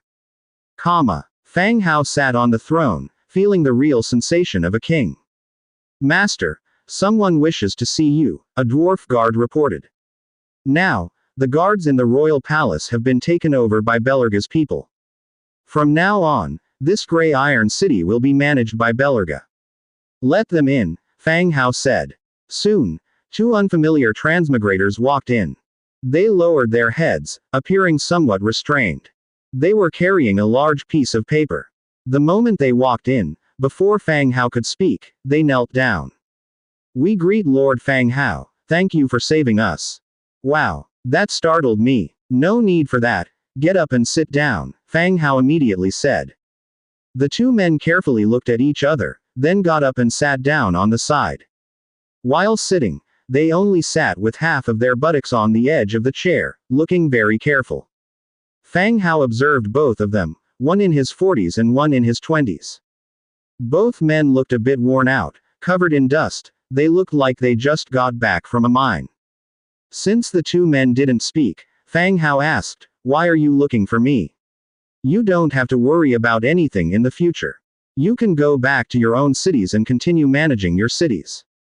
The 2 men glanced at each other. They hurriedly said, "Boss, we wanted you to look at this. The dwarves had us design this, and it's nearly finished." After the older man, in his 40s, finished speaking, he brought forward the paper. But he was stopped by Demetria, who took the paper and handed it to Fang Hao. Fang Hao had noticed the paper in their hands long ago. He curiously opened it, but his brows furrowed as he saw what was inside. A revolver. Various parts were depicted on the blueprint, and a complete image was also drawn. It was unmistakably a revolver from the modern world. The dwarves are actually researching this. Fang Hao immediately guessed the identity of the 2 men. Bolt-action rifle, did you guys help the dwarves improve it? Thud. Hearing Fang Hao's words, they both kneeled down heavily. The man in his 40s explained tearfully, "The dwarves made it, I didn't want this to happen. I really didn't." The older man was named Cao Junming and the young man was Miao Chao. Cao Junming did not exactly have a professional knowledge in weapons manufacturing, but he had worked at a shooting range abroad and had touched upon some gun repairs. After he transmigrated to this side, he wanted to use his technology to secure a better life among the dwarves. He proposed the concept of bolt-action rifles to the dwarves and gained their attention. Miao Chao, who was proficient in data and sketching, helped Cao Junming with blueprint measurements, calibration and creation. Being brought along by Cao Junming this time, he also had a sense of being swept up in the current. Fang Hao, watching the 2 men below, knew nothing of their experiences. There are more than a few instances of transmigrators relying on their knowledge to curry favor with powerful natives. In fact, it was quite serendipitous. But causing such a huge influence, and leading to the violent capture of transmigrators by the dwarves, it was indeed the first of its kind. Alright, let's sit down and talk. Fang Hao had no intention of pursuing the matter further. Thank you, thank you. Cao Junming quickly thanked him and took his seat again. Fang Hao continued, so, why have you two brought blueprints? What's on your mind? Cao Junming squinted, Brother Fang Hao, the blueprint for the revolver is almost complete. I want to produce it to strengthen your power. As expected, guns are such things. Sooner or later, they will become widespread in this world. There are a large number of transmigrators who know about guns, especially those from places that are not gun-free zones. There should be quite a few who understand firearms. Cao Junming was able to produce bolt-action rifles ahead of time by leveraging the craftsmanship of the dwarves. All sorts of guns will eventually be manufactured. If a revolver could be made, it would undoubtedly replace the common short-barreled matchlocks. To an army, rifles are still the most beneficial while the effects of revolvers cater more to personal safety. Sure, the Research Institute of Grey Iron City will be re-established, and you can continue perfecting the revolver there, Fang Hao directly stated. There was no significant change in Cao Junming's expression, he probably anticipated this response. He continued, Brother Fang Hao, what kind of treatment can I expect? Fang Hao scrutinized him carefully. He always felt that Cao Junming was somewhat cunning, especially when his eyes darted around when he spoke. Are you giving up your city? My city has been abandoned for too long, I want to live in the city, Cao Junming replied. After thinking it over, Fang Hao decided to make some concessions. Alright, I'll discuss this matter with Lord Belerga and give you the same treatment as other developers. If there are any technological breakthroughs, I'll reward you separately, offered Fang Hao. Cao Junming was somewhat disappointed. When he arrived, he saw a group of transmigrators being given a lot of artifacts. Especially two people holding large vases, which were clearly from the dwarf palace. He thought that by producing the blueprint for the revolver, he would be able to exchange it for some good stuff.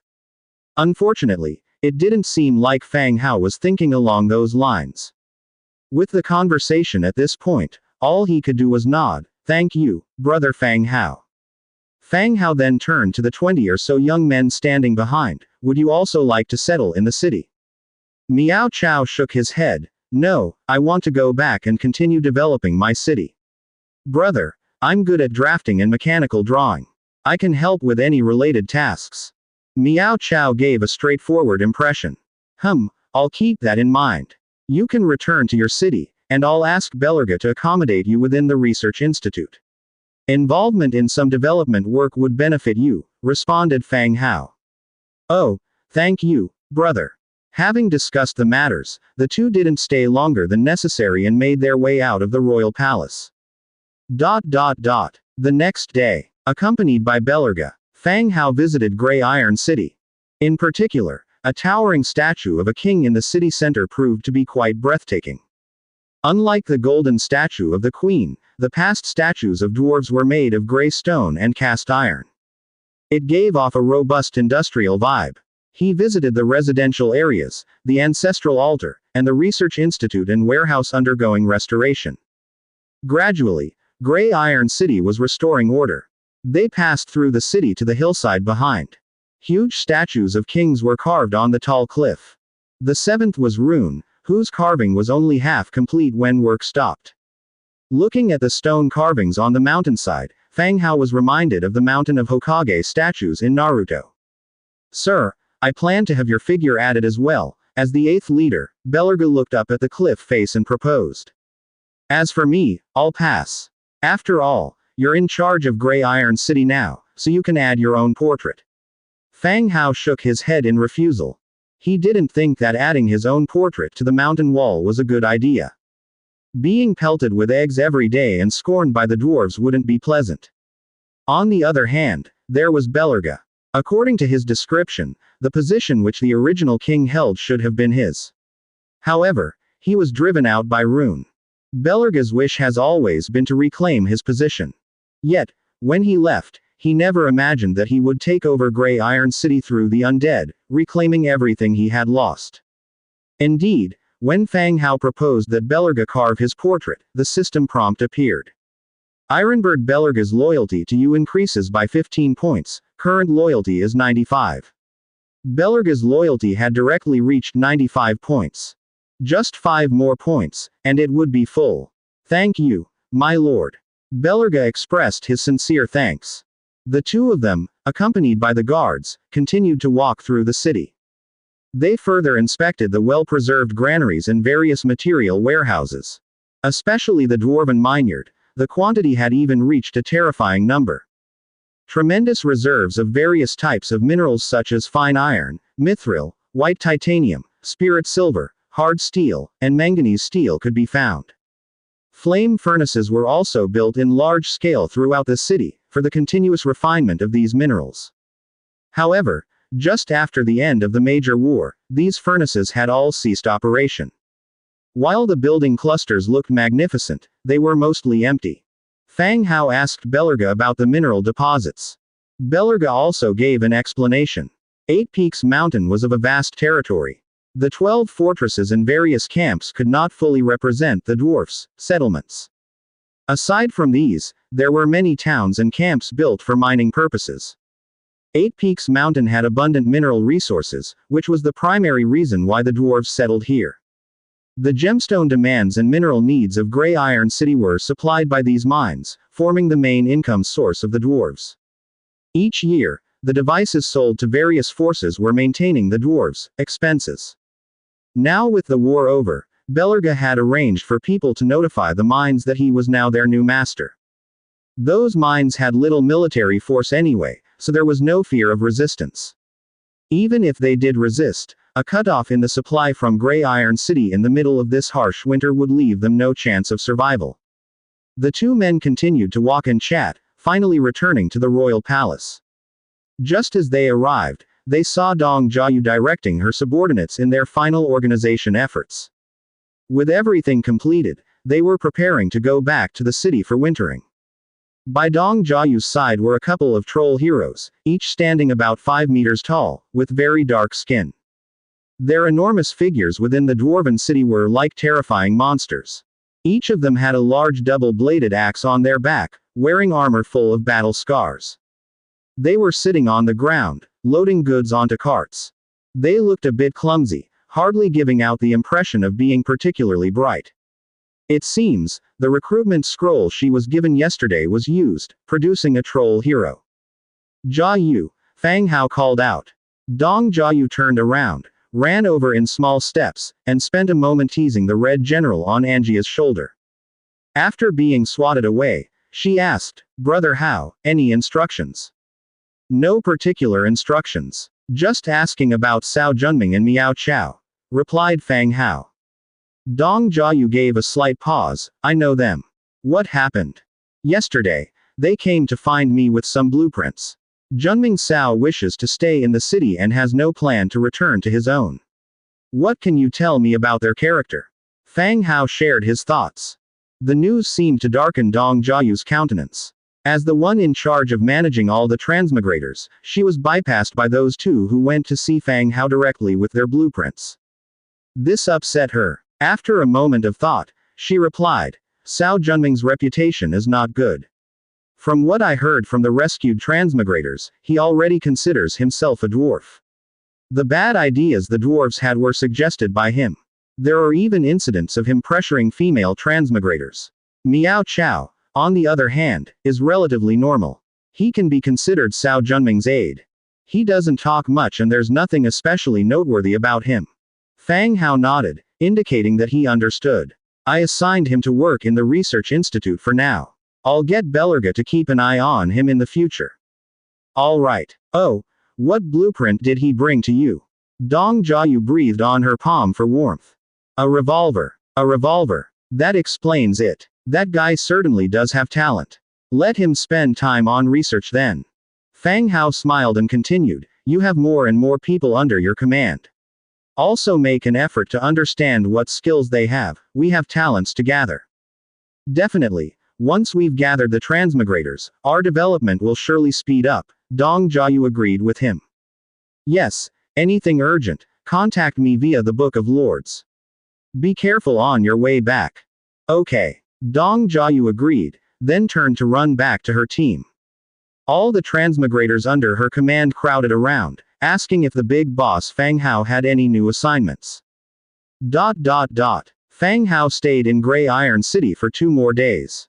After which, he used a teleportation spell to return to his own city. After greeting Aira and the heroes stationed there, Fang Hao began to construct the architectural blueprints he had acquired this time.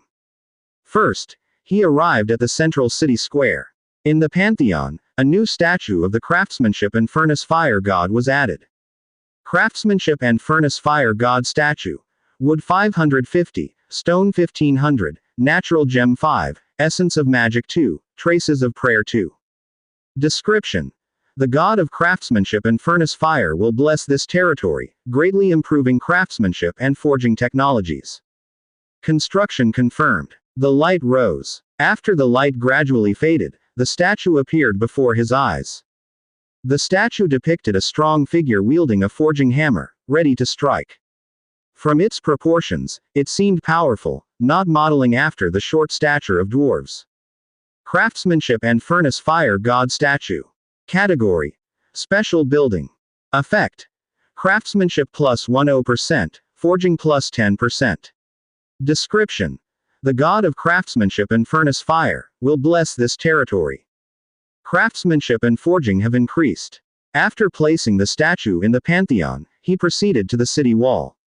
Upon reaching the city walls, the 12-story walls, tall and sturdy, observation towers and magic towers stood atop the walls, keeping an eye on any movement in the distance. Fang Hao began to use the Gray Iron Bastion upgrade blueprint on the city wall. Level 12 Gray Iron Bastion wall.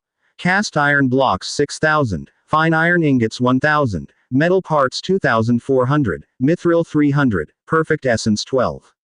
The blueprint of Gray Iron Bastion belongs to the second upgrade blueprints for buildings. That is to say, it will remodel on the basis of the original city wall. And the materials consumed by the 12-story city wall were already extravagant.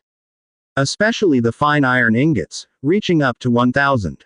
Simply, the consumption was outrageous. But the sturdiness of the walls of Gray Iron City was equally astonishing. For his own safety, these materials are worth spending. Upgrade confirmed. A light enveloped the wall. A layer of iron gray metal completely wrapped the city wall. From the outside, it looked identical to the walls of Gray Iron City. Now, even if his city couldn't withstand the level 15 Gray Iron City, it was more than enough to handle ordinary attacks. After these 2 constructions, Fang Hao continued to construct Flame Furnace, Precision Factory, Tea Roasting Workshop, Arsenal, and Equipment Research Institute in the city. The Flame Furnace and Precision Factory were for the use of the skeleton blacksmith, so he built them near the smithy. On the other hand, he built the tea roasting workshop at the edge of the production area. The operation of the workshop required tea leaves. Fang Hao planned to get some plantation from the dwarves next year and recruit some people from the rabbit and foxman villages for tea roasting. As for the arsenal, it was built at the edge of the warehouse area. Because it would be storing gunpowder and shells, it was a considerable distance from the warehouse to avoid any accidents. The Equipment Research Institute was located near the Lord's Mansion in the industrial area. Currently, it was empty as there were no talents in the territory who could contribute to the research. They would have to be cultivated slowly. After the construction, Fang Hao continued to produce a large number of 5-pipe organ guns, dwarf cannons, and wind-breaking crossbow carts. He had the skeleton troll lift them up to the city wall in groups. Cannons appeared on the city wall one after another. In an instant, the defensive city wall became full of deterrence and destructive power. With the power of a hundredfold amplification, the number of cannons was also considerable. Even after the city wall was full of cannons, quite a few cannons remained on the vacant land in front of him. Fang Hao thought for a moment. Opened the territory channel.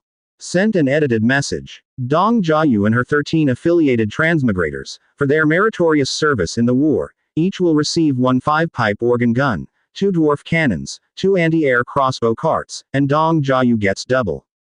Once this was said, the channel immediately exploded. Damn, what war. Boss is directly rewarding cannons, why didn't I catch up?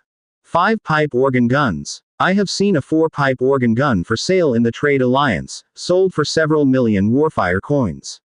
The boss is simply giving them away for free, which is outrageous.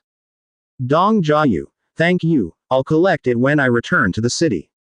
Thanks to Boss Fang Hao. Thanks to Boss Fang Hao. Dong Jiayu and other transmigrators also spoke up, expressing their gratitude. They were happy and envied by other transmigrators. Especially when someone got to know the price of an organ gun was several million, and it was an orange equipment. Orange, in the transmigrators' minds, was equivalent to a divine artifact. If they possess this divine artifact, who would be afraid of bandits or beasts? All must die at its command. I'm envious, I want it too. Boss Fang Hao, do I have a chance? I can pay money to buy it, give me a chance. There are too many bandits here, I need a cannon to teach them a lesson. Boss, give me a chance. In the territory channel, there were many cries for help. Not long after, Fang Hao's second message was sent out. Members of the territory can purchase purple-level dwarf cannons for 50,000 warfire coins each, 6 cannon shells for 300 warfire coins per box, 1 anti-air crossbow cart for 30,000 warfire coins, and 24 crossbow arrows for 100 warfire coins per bundle. Reselling and gifting are not allowed. There was a brief silence in the channel. Even though they knew, the price of the equipment of the purple level was already considered internal pricing for them. Still, very few people could afford this much money. For a moment, it was quiet. After a while, someone sent a message. I want it, here's your money, and 50 more rifles. Damn, rich lady, west of Silver Wing City. It was a local village. Li Rong, along with her group of over 50 men, were crammed inside a wooden house. The doors and windows were tightly shut, making the inside of the wooden house dark and gloomy. Outside the house were people dressed in armor and carrying all sorts of weapons. Like bandits and marauders, they had the house completely surrounded. Li Rong, stop resisting. If you keep this up, your big brother is going to get angry, and what happens next will be more than just taking your men's lives. The man at the front was speaking loudly with an extraordinarily rampant tone. Li Rong peered through the cracks in the wooden window, looking at those outside, her eyes filled with murderous intent. She'd received news a few days ago that anyone who could provide a certain amount of food to this village could annex it. Li Rong had abundant resources and had been worrying about a shortage of labor. Therefore, she thought she could come and turn the village into a subsidiary one, just like Fang Hao, and set up factories in the village. Who would have guessed, all of this was a trap? As soon as she had arrived, she fell into an ambush. After losing some of her men, they took refuge in this wooden house. Now, they were trapped in the house, in a very dangerous situation. Who are you? I don't recall knowing you before. Li Rong shouted out to the outside. The enemy was a transmigrator with numerous men under him. She thought for a long time but couldn't identify who he was from her memory. But without any grudges, how could he put so much effort into laying this ambush for her? Haha, we did meet, but you were still the Sister Li from Fairy Dream Tower then, and didn't remember me. But now, our positions have reversed. Isn't this the wheel of fortune turning? The man laughed heartily. Li Rong looked at him more closely. In his 40s, with a scruffy face and rough skin. She really couldn't remember him. Have I offended you? Li Rong continued to ask. Well, no, you didn't. Then why are you attacking me here? The man licked his chapped, frostbitten lips and scoffed. If I tell you now and you spread the news, then what? Don't worry. When we're in bed later, I'll tell you everything mouth to mouth. Thinking about Li Rong's face and figure, a fire ignited in the man's heart. I wonder if the big sister of Silver Wing City would be as cold as she usually is in bed. Faced with such foul language, Li Rong's face was especially grim. But the current situation didn't allow her to let things escalate for the worse. Suppressing the anger in her heart, she continued, we're all transmigrators. We should help each other. If I've offended you in any way before, I apologize. Please don't be petty with me. If you let us go, I'll give you 20% of Fairy Dream Tower's profits later. We can both win then. How about it? The man was taken aback, and his heart was moved in an instant. The Fairy Dream Tower in Silver Wing City was a gold mine. Although it's still being rebuilt, once it's up and running the profits would definitely be high. Without lifting a finger, he'd get 20%, which was basically free money. For a moment, he hesitated. Seeing that the man was wavering, Li Rong sighed with relief. Just as she was about to continue persuading, she saw the man take out the Book of Lords and started inputting something. Li Rong's heart sank. He was contacting someone, which meant he might be acting under someone else's orders to ambush her. This thought made Li Rong's heart sink to its lowest point. If the people outside were not the instigators, the chance of negotiation would decrease significantly. Sure enough, the man put down the Book of Lords in his hand, rubbed his frostbitten hands, and said, "Little lady, are you trying to pull a fast one on me? Once I capture you, the Fairy Dream Tower will be mine anyway. Why bother with 20% of the profits when I can have it all?" She stared at the angry man outside. Li Rong's brows furrowed again. This man must be insane. How on earth is he still alive? It's a miracle that he hasn't been eliminated despite the frequent eliminations. The man glanced at the message from the Book of Lords and shouted, "Li Rong, come out now, I promise not to kill you and I'll treat you well. But if you don't." Before he finished speaking, a voice from within the house retorted, "Go screw yourself." Veins on the man's forehead popped out in anger, and he ordered coldly, "Since they refuse to come out, set the house on fire. Let's see if they'd rather be burned alive or killed by us." Charging indirectly would inevitably lead to substantial losses. The dry weather, coupled with the wooden house, was perfect for setting a fire. His soldiers quickly went to find dried grass and torches. The plan was to set the wooden house on fire, forcing Li Rong and her group out, making them far easier to kill. Seeing the people outside preparing for action, the people inside the wooden house were even more apprehensive. "My lord, let's break out. We'll protect you even if it costs us our lives," the soldiers said. Li Rong had brought 50 heavy sword infantry along with her. This wasn't arrogance but the result of Silver Wing City's safe surroundings. There were no bandits or outlaws around, and occasional wild beasts were too afraid to approach a 50-man crew. Who would have thought that a transmigrator would attack her? Despite her crew all being tier 5, 50 against 300 still didn't give her a high chance of victory. It wasn't just about whether she could escape. The soldiers she brought were doomed. Seeing people already bringing torches, Li Rong said, "I'll check the situation first. You all get ready to break out." If there was no other way, she could only choose to break out. Opening the Book of Lords, she was about to fill Fang Hao in on the situation. That's when she saw Fang Hao was selling cannons in the territory channel. Such things were never sold externally in the past. Seeing the price of 50,000 for a cannon and separate charges for shells, Li Rong felt a stab in her heart. But looking at the people outside, she had no choice but to grit her teeth and buy them.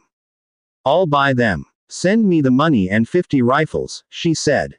Someday, she would get her savings back from Fang Hao. Soon enough, a cannon appeared in the center of the wooden house, along with 6 boxes of shells, 50 rifles, and a wooden crate full of ammunition. Li Rong was overjoyed. She urged them in a low voice, "Quick, grab the rifles and prepare to open fire."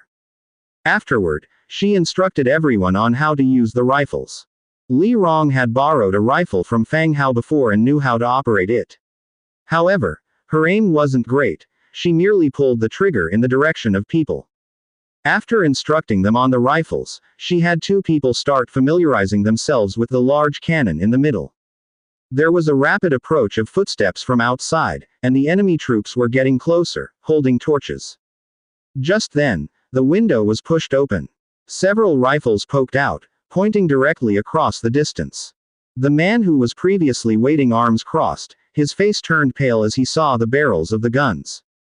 "What the?" Before he could finish, the gunfire rang out. Bang bang bang bang. Bullets flew out, hitting the soldiers holding torches, who dropped their torches and fell. The bullet barrage knocked down a large number of enemies, causing chaos. The transmigrator man screamed in terror, "Charge, kill them, rush in there. There's only so many guns they can stick out the window. Charge." There was no time to care about the wounded at this point. Speeding up the attack was the important thing. As for running away, there were so many of them. Why should they run? Besides, could they outrun bullets? Prodded by the man, the soldiers charged towards the wooden house, trying to avoid the windows and started to charge. Charge. The men rushed forward. Yet, the few guns protruding from the window could not show much firepower. Just when the man felt they were about to invade the wooden house, the tightly shut door slowly started to open. Raid. Ha! You're too late. So many of my men died. You all will pay the price, the man roared.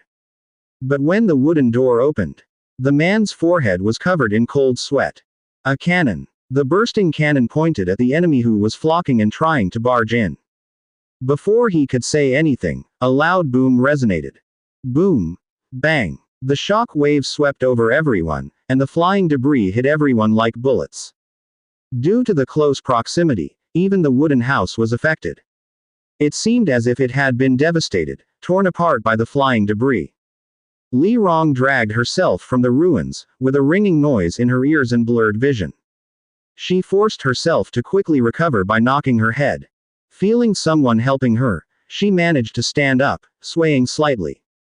When her vision cleared, she found that the wooden house had become a ruin, and a huge crater had been created in the open area outside of the house. All around were rocks and bits of scattered flesh. The power of the cannon was too great. If not for the wooden house to block some impact, they would have been seriously injured. Then, she heard sounds coming from not far away. Turning her head, she saw the man with a few survivors, attempting to escape. "Catch him!" Li Rong yelled. "Yes, sir." The soldiers hoisted their rifles and chased after him, firing as they went. Though the aim was poor, the intimidation was sufficient. The man, hearing the bullets whizzing past his ears, immediately knelt on the ground with his hands raised above his head. "Don't shoot! Don't shoot! We surrender." The sequence of movements was swift and practiced. The pursuing heavy sword infantry immediately advanced, restrained the kneeling supplicant, and firmly pressed him to the ground. After a short while, Li Rong came over, limping. She sat down opposite the kneeling man. Crossing her legs, she lit a cigarette. The man's gaze swept over her slender thighs and he hurriedly cried out, "Sister Li, spare me, Sister Li, I dare not do it again, please don't kill me." The ferocity had turned into a face full of repentance. "What's your name?" Li Rong asked softly as she exhaled a puff of smoke. "Wang Zuo, Sister Li, I won't dare do it again." Wang Zuo said, his head bowed. "Who sent you to ambush me?" Li Rong continued to ask. Wang Zuo paused slightly before saying, "No one, Sister Li, it was just a moment of folly on my part that I came to trouble you. I was wrong, Sister Li, please be magnanimous and let me go as if I were nothing more than a fart." Li Rong sneered, "You're quite loyal." Turning to a subordinate, she said, "The rest of them, kill them all." "No." Swish swish swish. A series of whooshing sounds rose, and the heads of Wang Zuo's subordinates tumbled to the ground. Blood splattered everywhere, and the corpses slowly collapsed to the ground. Wang Zuo was filled with regret. Why had he provoked this woman? Moreover, he should have pressed on without stopping, not giving her a moment to breathe. Now, look what has happened. They had cannons and rifles, and his team was wiped out. Click. Li Rong took a rifle, loaded it, and pointed it at Wang Zuo's forehead. "Who's the person behind you? Dare to say a word of denial, and I'll blow your head off." The cold muzzle felt as agonizing as a red-hot iron to Wang Zuo. Large beads of sweat kept appearing, and he could envision his head blooming under a bullet. He was done for. At this point, he didn't dare act tough and immediately said, "It was Cao Zhengji, he made me come to trouble you. It was all him. He told me that if I caught you, he would give me lots of resources, and that's what swayed me. Sister Li, please spare me. I'm not a human being, I shouldn't have troubled you." As he spoke, Wang Zuo had already burst into tears. Inwardly, he was cursing Cao Zhengji for sending him to trouble Li Rong. If it wasn't for him, he would still be comfortably sleeping in the city. Hearing Wang Zuo's words, Li Rong began to recall the name. Cao Zhengji. She had no impression of him and wondered when she had made so many enemies. Do I have a grudge with Cao Zhengji? Why does he want to capture me? Li Rong continued to interrogate. Wang Zuo shook his head. I don't know that, he didn't tell me. Looking at his expression, Li Rong felt that this did not seem like a lie. She immediately said, give me the Book of Lords. Wang Zuo obediently handed over the Book of Lords with both hands. Li Rong took it but found she couldn't consume it. This indicated that what Wang Zuo held was the Book of City Lord, and as just the mayor of a city, he had no right to decide the city's fate. Cao, who consumed your Book of Lords? Li Rong, feeling frustrated, threw the book back at him. Cao Zhengji, he's the one who consumed it, Wang Zuo responded. Li Rong turned to a soldier and said, take some people to clean up the battlefield, and then find a cart, we're going back shortly. The soldier departed to collect spoils from the battlefield. As for the corpses and the collapsed houses, they did not bother with them. These were matters the villagers would handle. Besides, Li Rong hadn't yet settled the account of their conspiracy to ambush her. Li Rong pondered over the matter concerning Cao Zhengji. Her gaze fell once again on Wang Zuo, and she said coldly, do you want to live? Yes, yes, yes, Sister Li, I want to. Wang Zuo tried to throw himself at her feet but was kicked back. You wanted to kill me, so if I kill you right now, there's nothing to discuss. Sister Li, I want to live, Sister Li. Li Rong glared at him, continuing, you draw Cao Zhengji out, let him die for you, or else you die. This. Wang Zuo's mouth gaped open, for a moment unsure how to respond. Luring Cao Zhengji out, wasn't this making him betray his own people? He hesitated briefly. Out of the corner of his eye, he saw Li Rong raise her gun again. Frightened, Wang Zuo immediately said, okay, okay. Sister Li, you tell me what to do. I'm afraid I can't lure him out. HMPH. At least you know yourself well. Li Rong kicked the Book of City Lord on the ground with her toe. Contact him and tell him that Li Rong has been captured. Oh, okay. Wang Zuo immediately got moving, opening a private chat to start sending messages. And for realism, he even added some simple phrases. Brother Cao, that bitch Li Rong has been taken down by me. What do I do next? Li Rong watched him send it, her eyelid twitched. Wang Zuo quickly explained, for realism. Quote. Indeed, soon Cao Zhengji replied, she's not dead, is she? Send me a photo to have a look. He wants a photo. Wang Zuo instructed Li Rong. Li Rong's face grew uglier, and through gritted teeth, she said, take it. She then lay on the ground with her hands behind her back as if she was subdued. Wang Zuo took 2 pictures and sent them. Cao Zhengji replied, bring her to your place. I'll come and get her before nightfall. Don't kill her and don't go too far. Understood. Wang Zuo sent the reply. Then, he looked toward Li Rong. Li Rong extinguished her cigarette and said to a soldier beside her, call over 500 brothers, we'll all go and meet this person in his territory. Yes. The soldier swiftly departed. Dusk. Wang Zuo's city. Atop the city wall, Wang Zuo and Li Rong watched a troop of men approaching from afar. Wang Zuo looked down at the gun barrel pressed against his back. He swallowed his saliva and whispered, Sister Li, that's Cao Zhengji's troop. Look, I didn't lie to you. I'm dead set on following you. You should know what to say and do. Lure him in, and you can live. If he notices anything, I'll blow you away immediately. Li Rong's icy voice rose from beside him. Wang Zuo shuddered mightily. Li Rong's words were even colder than the chilling wind. Understood, Sister Li. Just watch, Wang Zuo assured her, thumping his chest. Li Rong patted his shoulder and descended the city wall, instructing a few soldiers to disguise themselves and stay by Wang Zuo's side. Soon, the distant troops had drawn near. Wang Zuo, open the gate, it's bloody freezing out here, Cao Zhengji's voice came from below. Wang Zuo reassessed his situation, knowing that one slip of the tongue and the militia around him could shoot or stab him. He couldn't take that risk, not for Cao Zhengji. He immediately put on a smile and cursed, "Didn't you see my brother Cao coming? Open the gate quickly." The city gates opened. Cao Zhengji led his men inside the city swiftly. He brought over 100 people, all clad in thick cotton armor, freezing from the journey. Wang Zuo scurried down from the city wall, grinning, "Brother Cao, froze your butt off, didn't you? If I had known earlier, I'd have sent her to you tomorrow."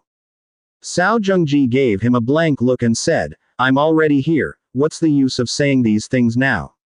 Where is she? Not dead, right?" Wang Zuo knew he was asking about Li Rong. He quickly said, "How could she be dead? I remembered, we need her alive." Cao Zhengji nodded, "Bring her out, I'll take her away directly." Wang Zuo paused for a moment and continued, Brother Cao, you'd better go take a look first, then take her. She's not easy to take away right now." Cao Zhengji was startled. "Did you mess her up?" No, just come and see." Saying this, he began to lead Cao Zhengji towards the city lord's mansion, not forgetting to turn back and beckon, "Hey you, take Brother Cao's men to the room on the side to wait. Don't let them all freeze." Cao Zhengji didn't say much, nodding and letting his men follow. The two entered the city lord's mansion. Just through the main gate, something felt off. The guards at the gate were a special 5th Order military unit. Since when did Wang Zuo have special troops? How come he didn't know? Something seemed off. As he analyzed the situation in his mind, he suddenly heard Wang Zuo's voice, "Sister Li, I've brought you this damn bastard." Sister Li. Damn bastard. What's going on?